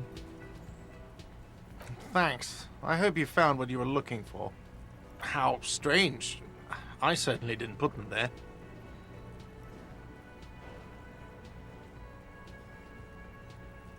The trash collection service? CS Municipal.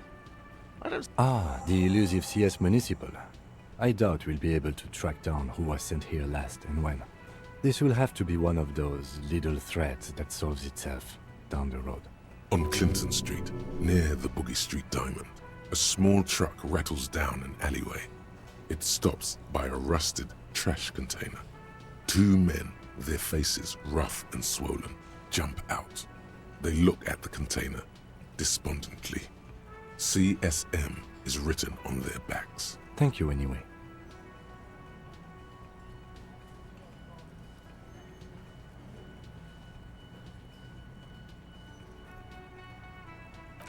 Sylvie had the keys before I got here, and I can vouch for her. I can vouch for all my staff. None of us would tamper with the crime scene. Yes?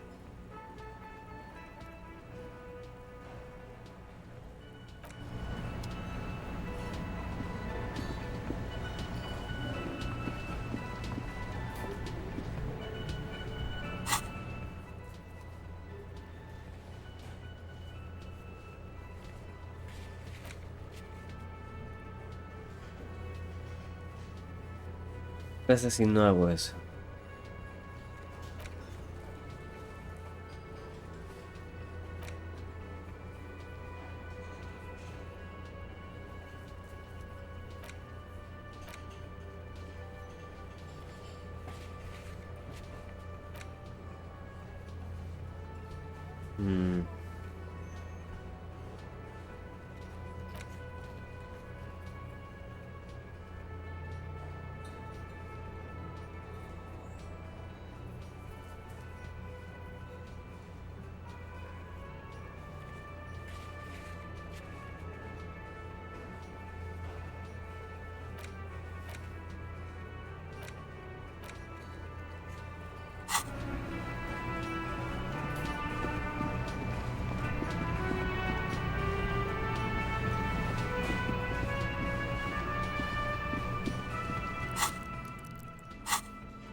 Me queda un... que recorrer la mayoría del mapa, no estoy seguro, pero...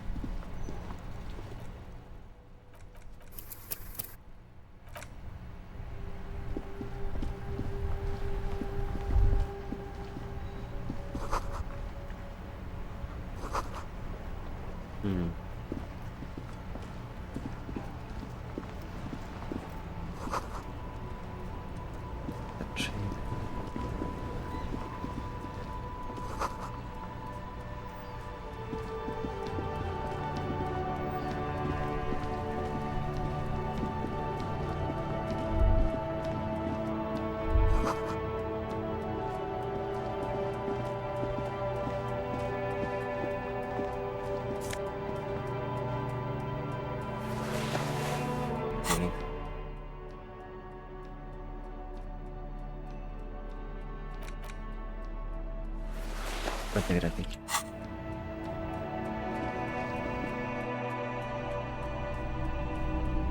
Y esto.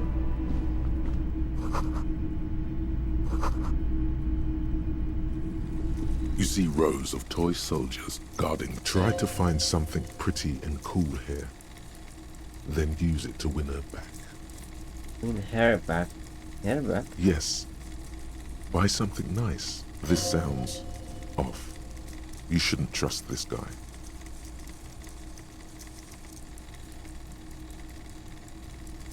Big men on big horses, clad in lamella armor and carrying flint.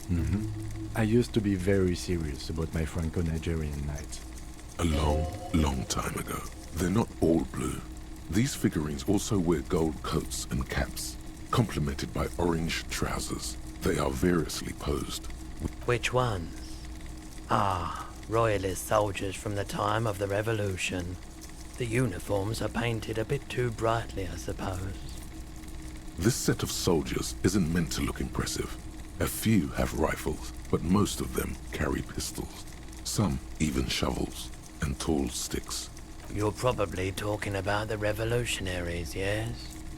Yes, they are soldiers, revolutionary soldiers. I think their poverty has been exaggerated for effect.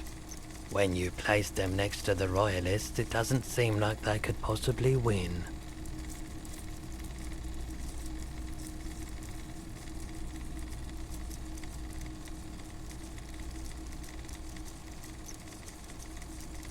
I don't like either set very much, to be honest.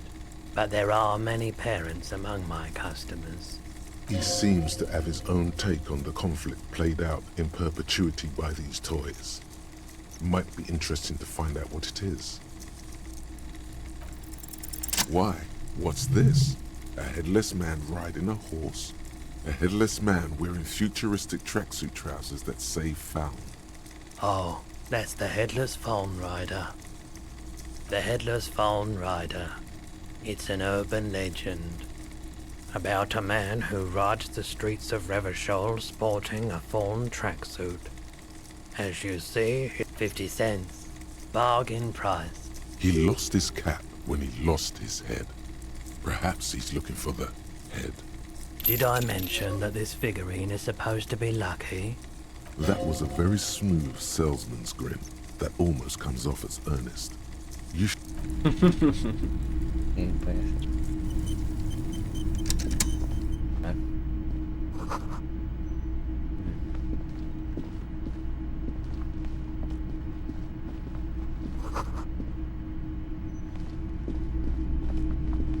It's not often that I see officers from the RCM in my pawn shop.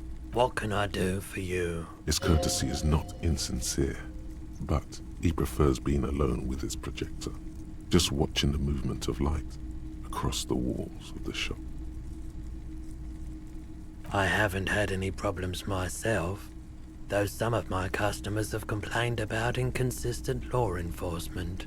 Who are your customers usually? All kinds of people come through here. Locals, travelers, people looking for a deal, people looking for a keepsake. People who are terminally bored. As you can see, I have a wide selection of goods for everyone to choose from.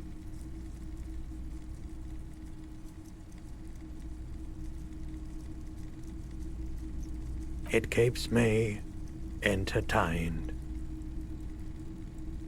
He's well composed, but underneath it you sense psychedelic processes bubbling. Some kind of drug, maybe. Entertained? He might be high.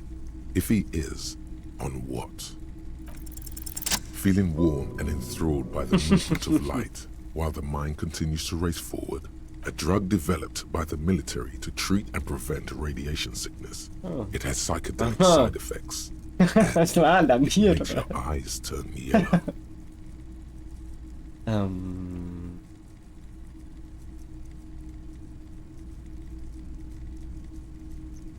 I try to keep the shop at a comfortable temperature. There's a note of indignation in his voice.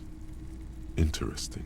Those triangle patches on his vest, you have a feeling they mean something, like they're similar to the halogen rectangle on your jacket.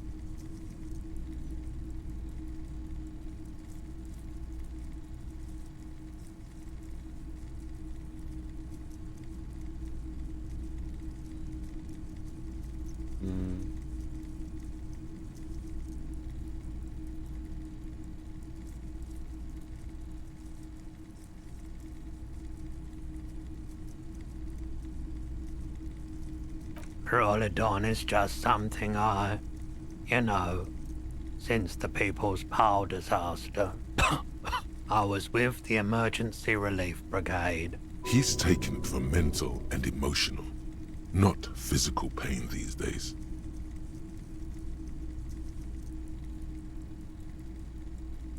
There's a reason why everyone's tried to forget any of it ever happened, and why no one has tried to repair or replace the pile.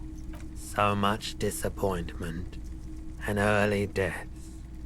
Cancer mostly. And we knew all that was coming even as we were cleaning up as best we could. No one's. Everyone's. So much bitterness. A bunch of poor people built themselves a primitive nuclear reactor, hoping for the best. What do you think is going to happen?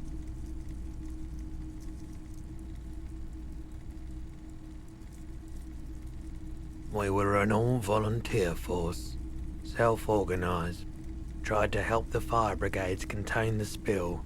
On the patch, gamma radiation lines crossed with a red drop of blood. Tough son of a gun, this one. I lived by the river since I was a small boy. The Esperance. Didn't have the art to let it all go to shit without trying to do something to help. There wasn't much the volunteer force could do, however.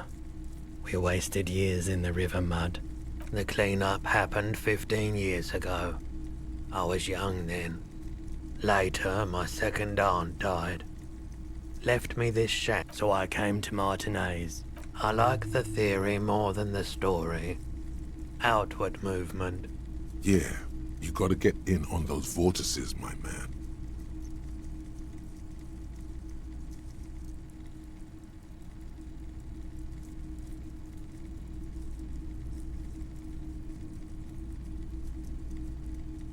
Someone else came here earlier today asking the same question. I promptly sold her the gun you pawned a couple days back. What? Sold? This is a pawn shop, and it did feel as if you've met before. The lieutenant shifts from one foot to another. Alert. She didn't seem like a policeman, although she kept referring to herself as a pig, which was odd. I found her interest in the gun a bit obsessive, truth be told. Right, so let me get this right. You sold your sidearm issued by the citizens' militia. Miraculously. His face does not reveal what's happening inside.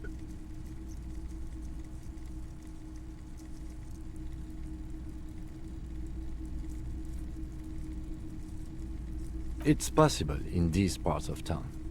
We ought to find her and discourage her from taking justice into her own hands. My apologies, officer. A needle in a haystack. There is nothing you can do about it now. You'll just have to hope you luck upon her. Of course.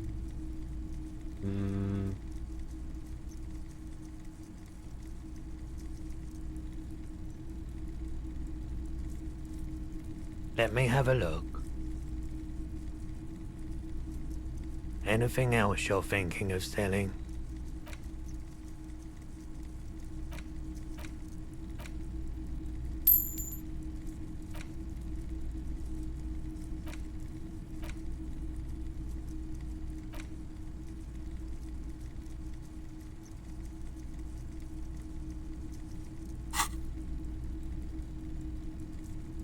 Another time, perhaps.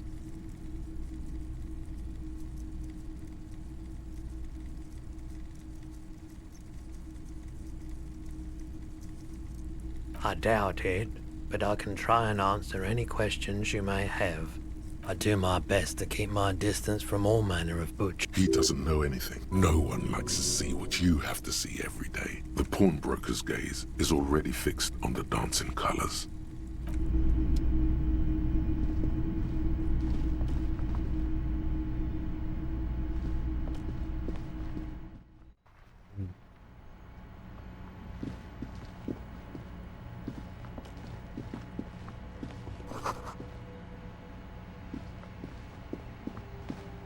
A couple of indicator lights are missing from this control panel.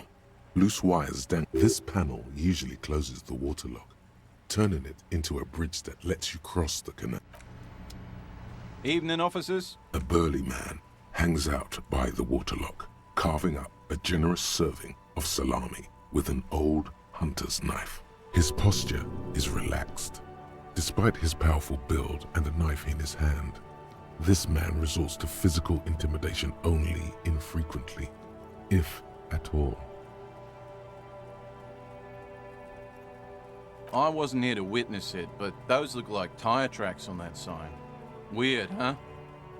Then again, plenty of daredevil drivers in Revachol. The words, Daredevil Driver. Too bad it also takes a year and a day to repair anything around here. Especially a waterlock. The rest of the coast is closed off till then. Well, there's the fishing village, an abandoned fish market. Yeah, not really much else. Just bombed out ruins.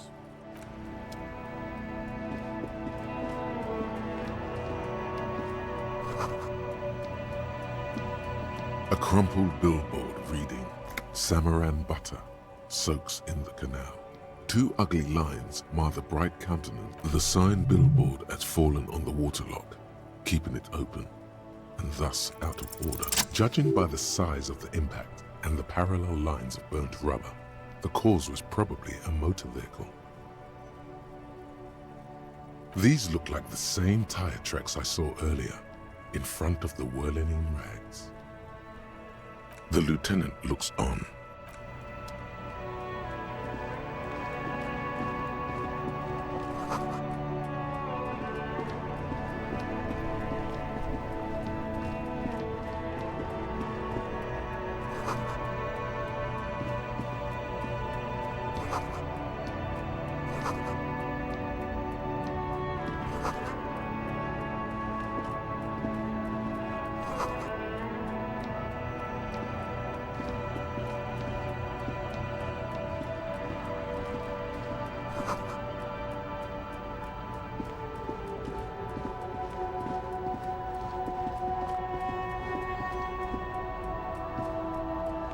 You see a Samaran street vendor surrounded by a motley assemblage of goods. The name Sileng. Happy shopping, officer! Everything's cool here. Everything's cool. From out on the bay, a cool wind gathers. It sweeps into the city. You're very cool. You feel a twitch in your index fingers. There's a finger shootout brewing. What? No finger pistols, officer? Pew pew! The lieutenant nods approvingly. You're right, officer. 100%. No playing around then. Strictly business. Maybe I can interest you in some premium menswear instead.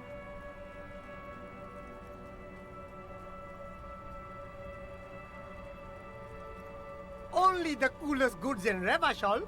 I've got sneakers, speakers, extremely comfy pants too. Try them on right here. No shame, only freedom. No need for discounts at ceilings, officer. But did he first mark them up 100%, just so that he could put them on sale? Yes, it's a business secret. Let him keep it. I'm an entrepreneur, officer. I've got sources. Anything for you. Me? It's a boring story, officer. This man probably comes from Seaguy, sometimes known as the Ape. Very cool. I like your style, officer.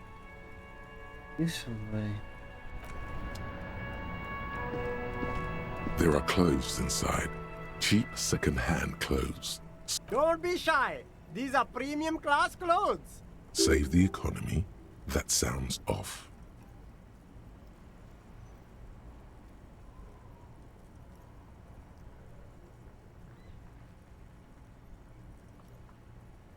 You find your hands deep in tattered and faded garments made. The box smells like cat piss. Economical, but also trendy. Look first-hand. Buy second-hand. Keep the economy. Something cold grazes your hand. Synthetic and sleek. A windbreaker. Surf. This jacket is the apex of human evolution. The moment at which man became weatherproof. Practical, and yet it may deaden your senses to the world around you. Possibly because of the awful typeface. Good choice, officer. Mega sporty. And it's only $4.50 for you, sir. Bueno. Gotta prepare for springtime. El cortaviento. You see two lowly, defeated speakers Thralls, slaves basically, perched atop them like conquerors surveying the land. A pair of found, durable wear sneakers, ultra serious. I can see you with taste for luxury, officer. Can't keep your eyes off those sneakers? A pair of found ultras. The design is impossibly sleek and simple. A futuristic silhouette with a sleek monochrome colorway. A dedicated, victorious, sporty. Those sneakers, mister. Those sneakers are the latest found sneakers. Super air, super fine. Only? That's madness. Found ultra. We're the future. You remember the slogan from some magazine?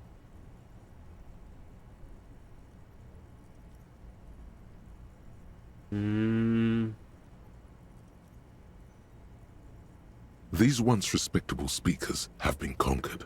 A small heat emboss on the veneer reads, Solidarity Aid from the People's Republic of Samara. The speakers themselves don't seem to display any... No, don't look at the speakers, officer. Look at the sneakers. The sneakers are the stars here.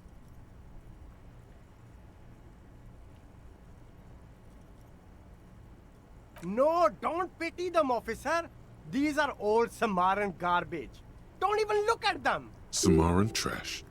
That sounds like they're from the Samaran People's Republic, produced under the dictatorship of the proletariat. No way, officer. These aren't for sale. They're bad speakers. Low-fi socialist junk. Well, if you want them, but see, they are the pedestal for my sneakers. If I let go of the speakers, where will the sneakers go? I can't leave premium lifestyle sneakers on the ground. If, on the other hand, you wanted to buy the sneakers too, I could maybe throw in the speakers for little extra. 50 cents? Damn, so you have to buy the sneakers first. Super cool! The sneakers seem to vibrate in your hands. The junk is yours, officer. Happy listening. Try not to hurt your ears with that Samaran garbage. Sí, dígame. Any theories about what happened here?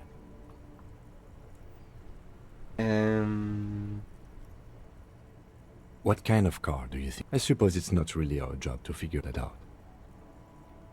We're not traffic cops. Should we get back to the murder? Somewhere in the depths of your alcohol-addled soul. The tip-top tourney champion?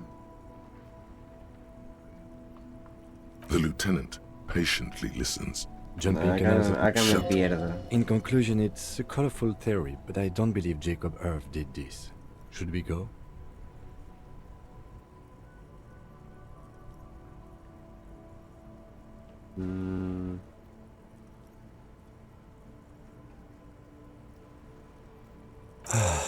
If we must. I'm not expected.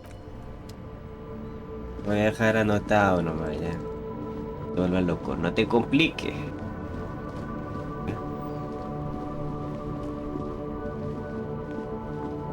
Está cerrado. Cerrado.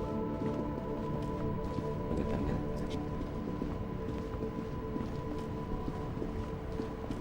De acá. No sé si es muy amistosa. No sé qué perra será.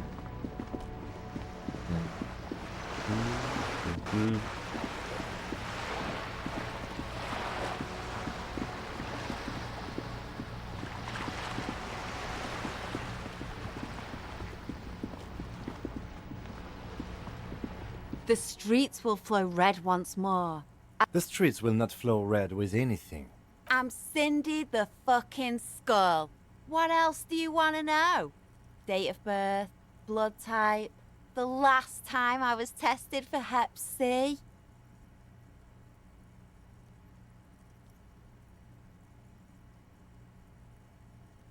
Go where? Listen to your partner, pig man. Keep your grubby hooves off little old ladies. She's grown frustrated with her work and welcomes the opportunity to challenge authority in other ways. A brush, an artist. The red splatter is urban expressionism. The lieutenant is desperately searching for another handkerchief. Hatred, disgust, it's difficult to tell which of the two is more present in her girlish features. The woman on the boat does not notice her staring. That is on her. Someone's got to keep an eye on her. Ozon is an archipelago 2 days' travel away from Rivershore. Its moneyed residents used to posh restaurants and upscale boutiques. On a first-name basis with her, are we?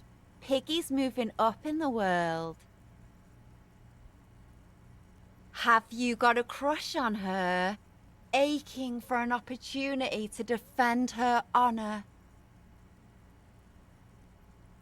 Can't you tell? I'm painting a beautiful mural. I haven't really started it yet. I'm waiting for the right words. Have you ever tried your hand at graffiti-o? When faced with a blank wall, we rarely see pigs round here, though. Just union cards. And my name's not Mona, so... She wants it to be something true and total. This place is severely lacking in havoc. Not even the occasional trash can fire to break up the tedium. I thought I'd mix it up, you know. Summon the forces of crime. Yeah?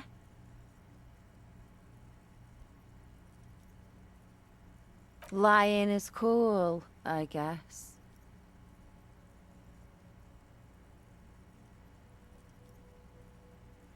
I ain't no snitch, pigstein. Go forth and forage in someone else's shit. Actually, there is a shortage of people who talk to us in a normal, calm, informative manner. We weren't put on this earth to make your life pleasant, fucko. Watch your back, ungul.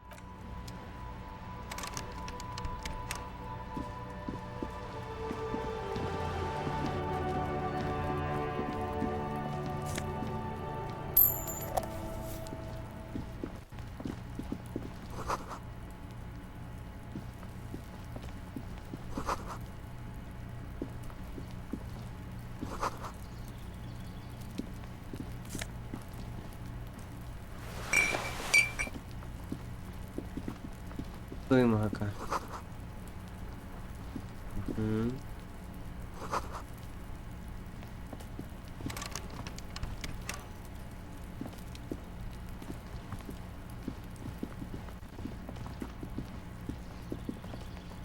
There must be another way into the building. What? Morro casi. Are you trying to sneak up on me? Apparently, logic error. Pigs come to take me out. Trying to snuff me out. If anything, you're afraid she'll take you out one day. Faggoty. Look at the ass on that.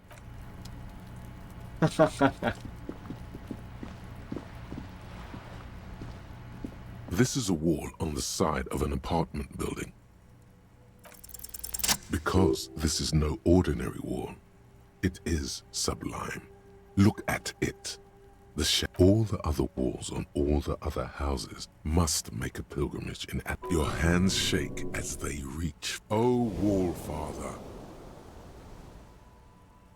Your loss. Farewell.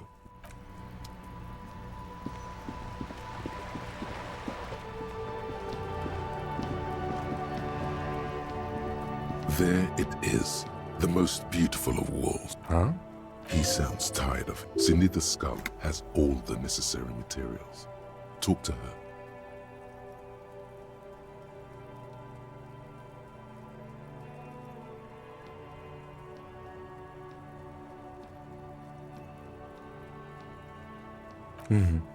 Sure. If you must.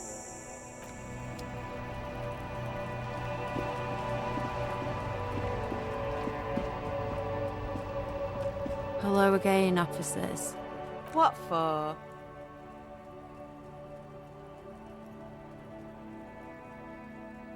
Well, if it's for art, but What kind of art are we talking about? Then you have time to find your own fucking brush.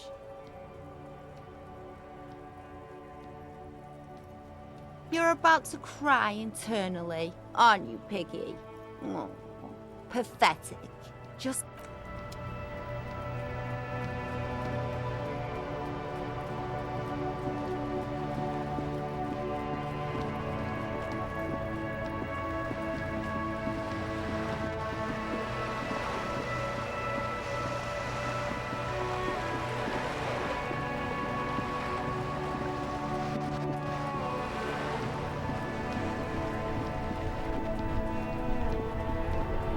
The worn and beaten wooden planks of the bench. We can sit on benches after we've solved. You can revisit the bench.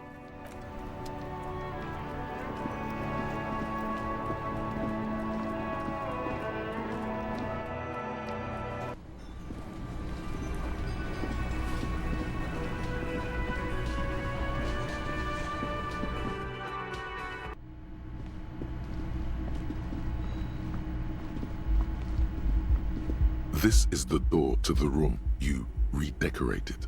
Just a moment. We should talk about our progress on the investigation. Let's go up.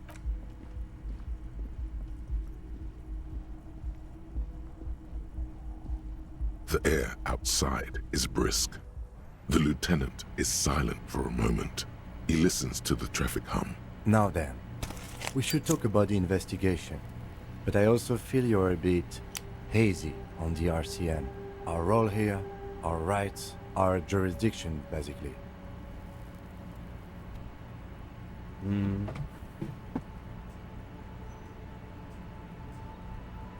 They're quite limited, actually. The power officers of the Revachol Citizens Militia exercise most frequently is imposing fines of up to 1,000 real for offenses, in accordance with an interdepartmental schedule. Yes, although indirectly, as citizens can always request records from their local station. Officers of the RCM have been known to take bribes of less than the prescribed fine amount. It undermines trust in the RCM. We can arrest people, of course, but rather than bringing someone in directly, it's preferable to serve a station call slip. It prevents confusion and overcrowding. As you may have gathered from the fact that we are expected to carry a record of our kills, like the one in your watermarks, we are permitted to use whatever force is necessary, and strongly admonished not to abuse that power. The coalition government, and the moral intern, more broadly. The RCN was formed by the coalition government to restore order in the international zone after the or perhaps it is better to say we were allowed to form. It's a point of contention whether the citizens of Revachol or the coalition government founded the RCN.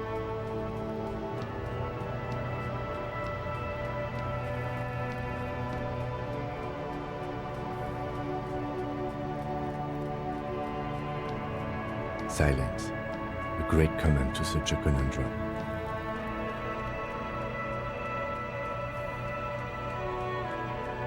Well, we inspected the victim's body, so that's good. It was not easily approachable in that state, but we did it. I would say our initial inspection was very thorough, and we have solid leads to follow up on. Then you shot the body down, which was quite a shot.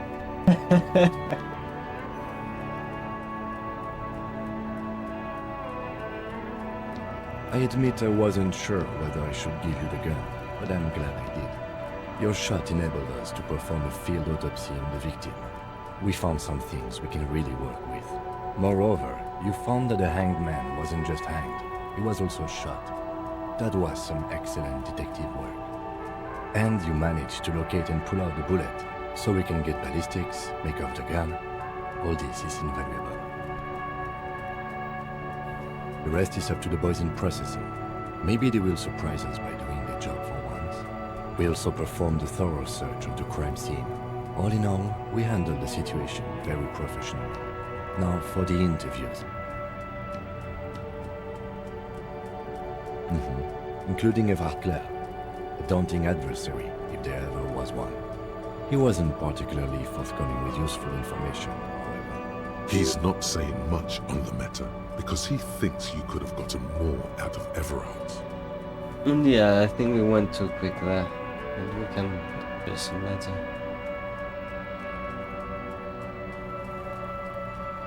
Claire also helped you, how should I say, remember your name? That's a relief.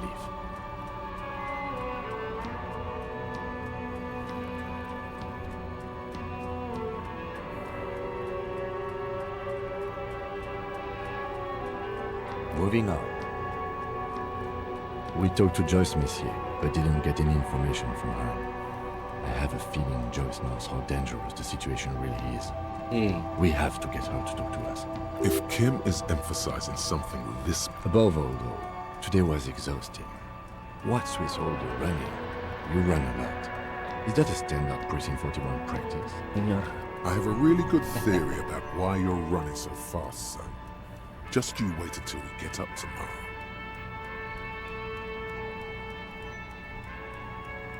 It's impressive, especially for a man your age. And in those heels. Nice shoes, by the way. I like the green. Goes with the orange.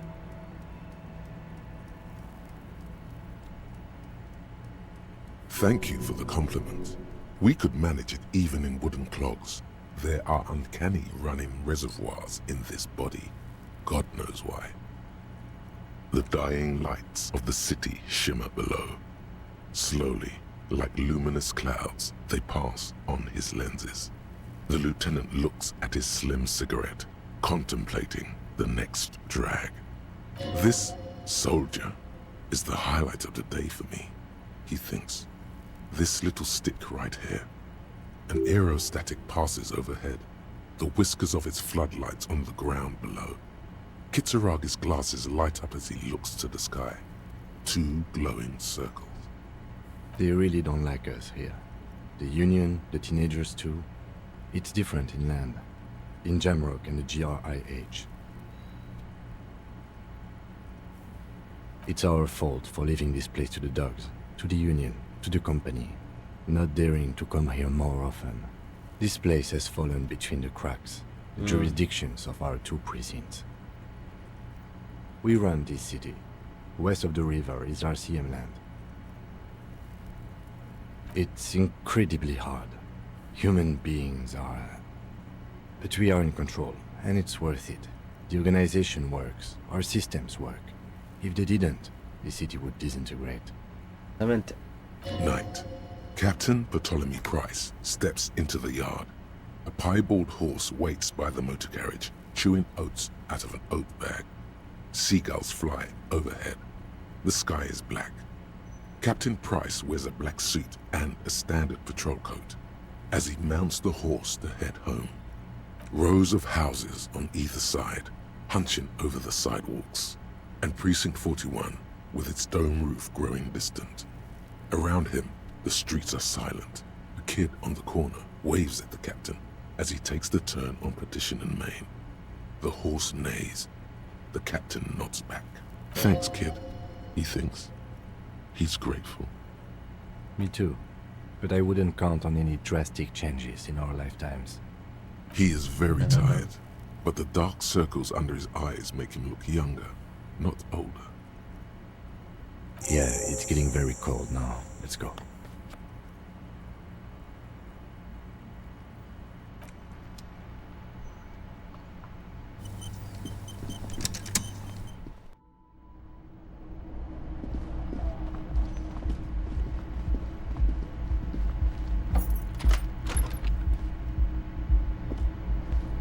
Luego... The bed is cold and not... La mierda. The sheets feel at once coarse and clammy against your skin. The bed sags beneath your weight as you stretch out and finally close your eyes. And then sleep. And then sleep doesn't come. Maybe it's the bed's fault. It's a little better.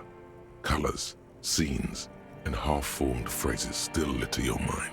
Your breathing steadies. A great silence washes over you until your eyelids twitch in your sleep and image.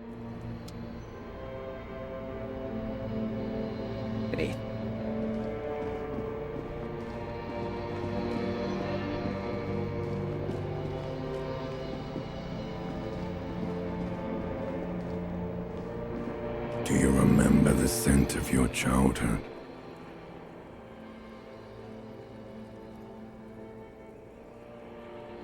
Do you remember your wife's hand on your face?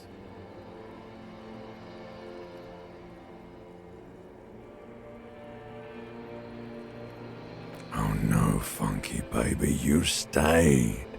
It was the rest of it that left.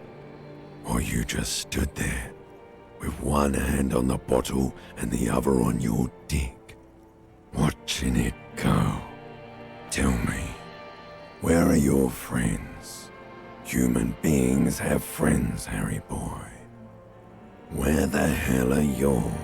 No, it's gone. You found Elysium.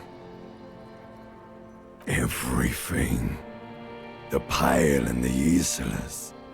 On the surface, you really dropped the ball, Harry. 4.6 billion people. No, Harry. You were just talking to yourself. You'll be back in those cold snakeskins in no time. Stinky boy. You're not coming back from shit. Thrashing around in that high conductivity state of yours. You're trying to what? So something is wrong. Sleep shouldn't be this bad, this dry, this unnourishing. There's something wrong with your thoughts. Oh yes, party boy, and it's worse than the one before. Just the time to go to work in the shit factory.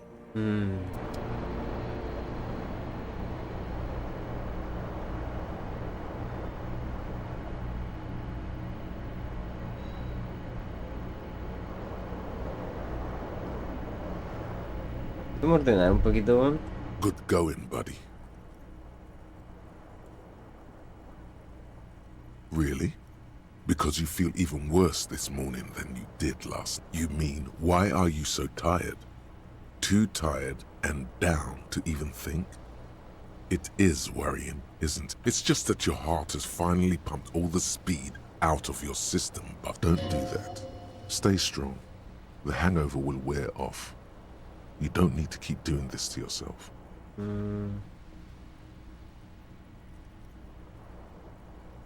Are you sure? Ready to live as this pathetic shell of yourself for days? Basically, a week? Suit yourself?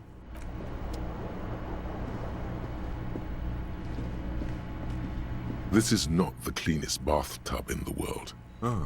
That soap scum smell. It smells like the bathtub slowly fills with water. The water is only lukewarm, but still comforting. You feel nice and lonely, and so tired. Now you are alone with your thoughts. They're not even really thoughts, just assorted sensations. Your fingers grow pale and are covered with tiny worms. What are you doing? You're not some fat fish in a fucking aquarium. The waterline recedes as you stand. You are cold now. Your clothes stick to your still moist skin. A mirror hangs on the bathroom wall. In it, your face, adorned with the expression.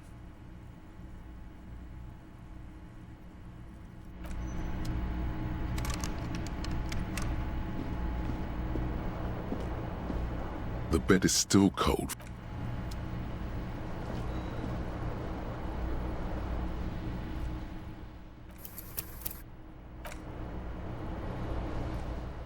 Bueno, señores, con eso cerramos el día 1. Bastante largo el juego, pero bastantes cosas que hacer.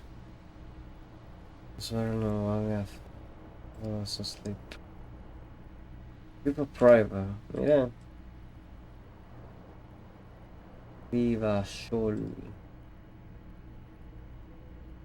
Ya, bueno.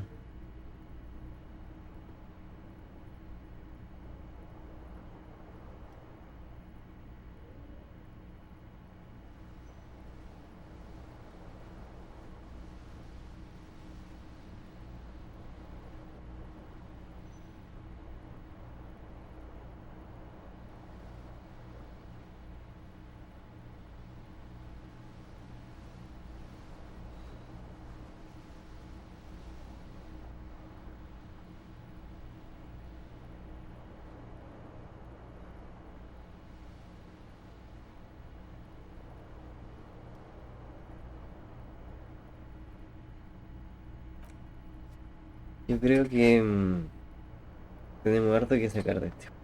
Creo que vale la pena continuar. Ahora es el momento de descansar. O así me han contado. Espero que ustedes hayan disfrutado tanto como yo. Nos vemos en una próxima ocasión.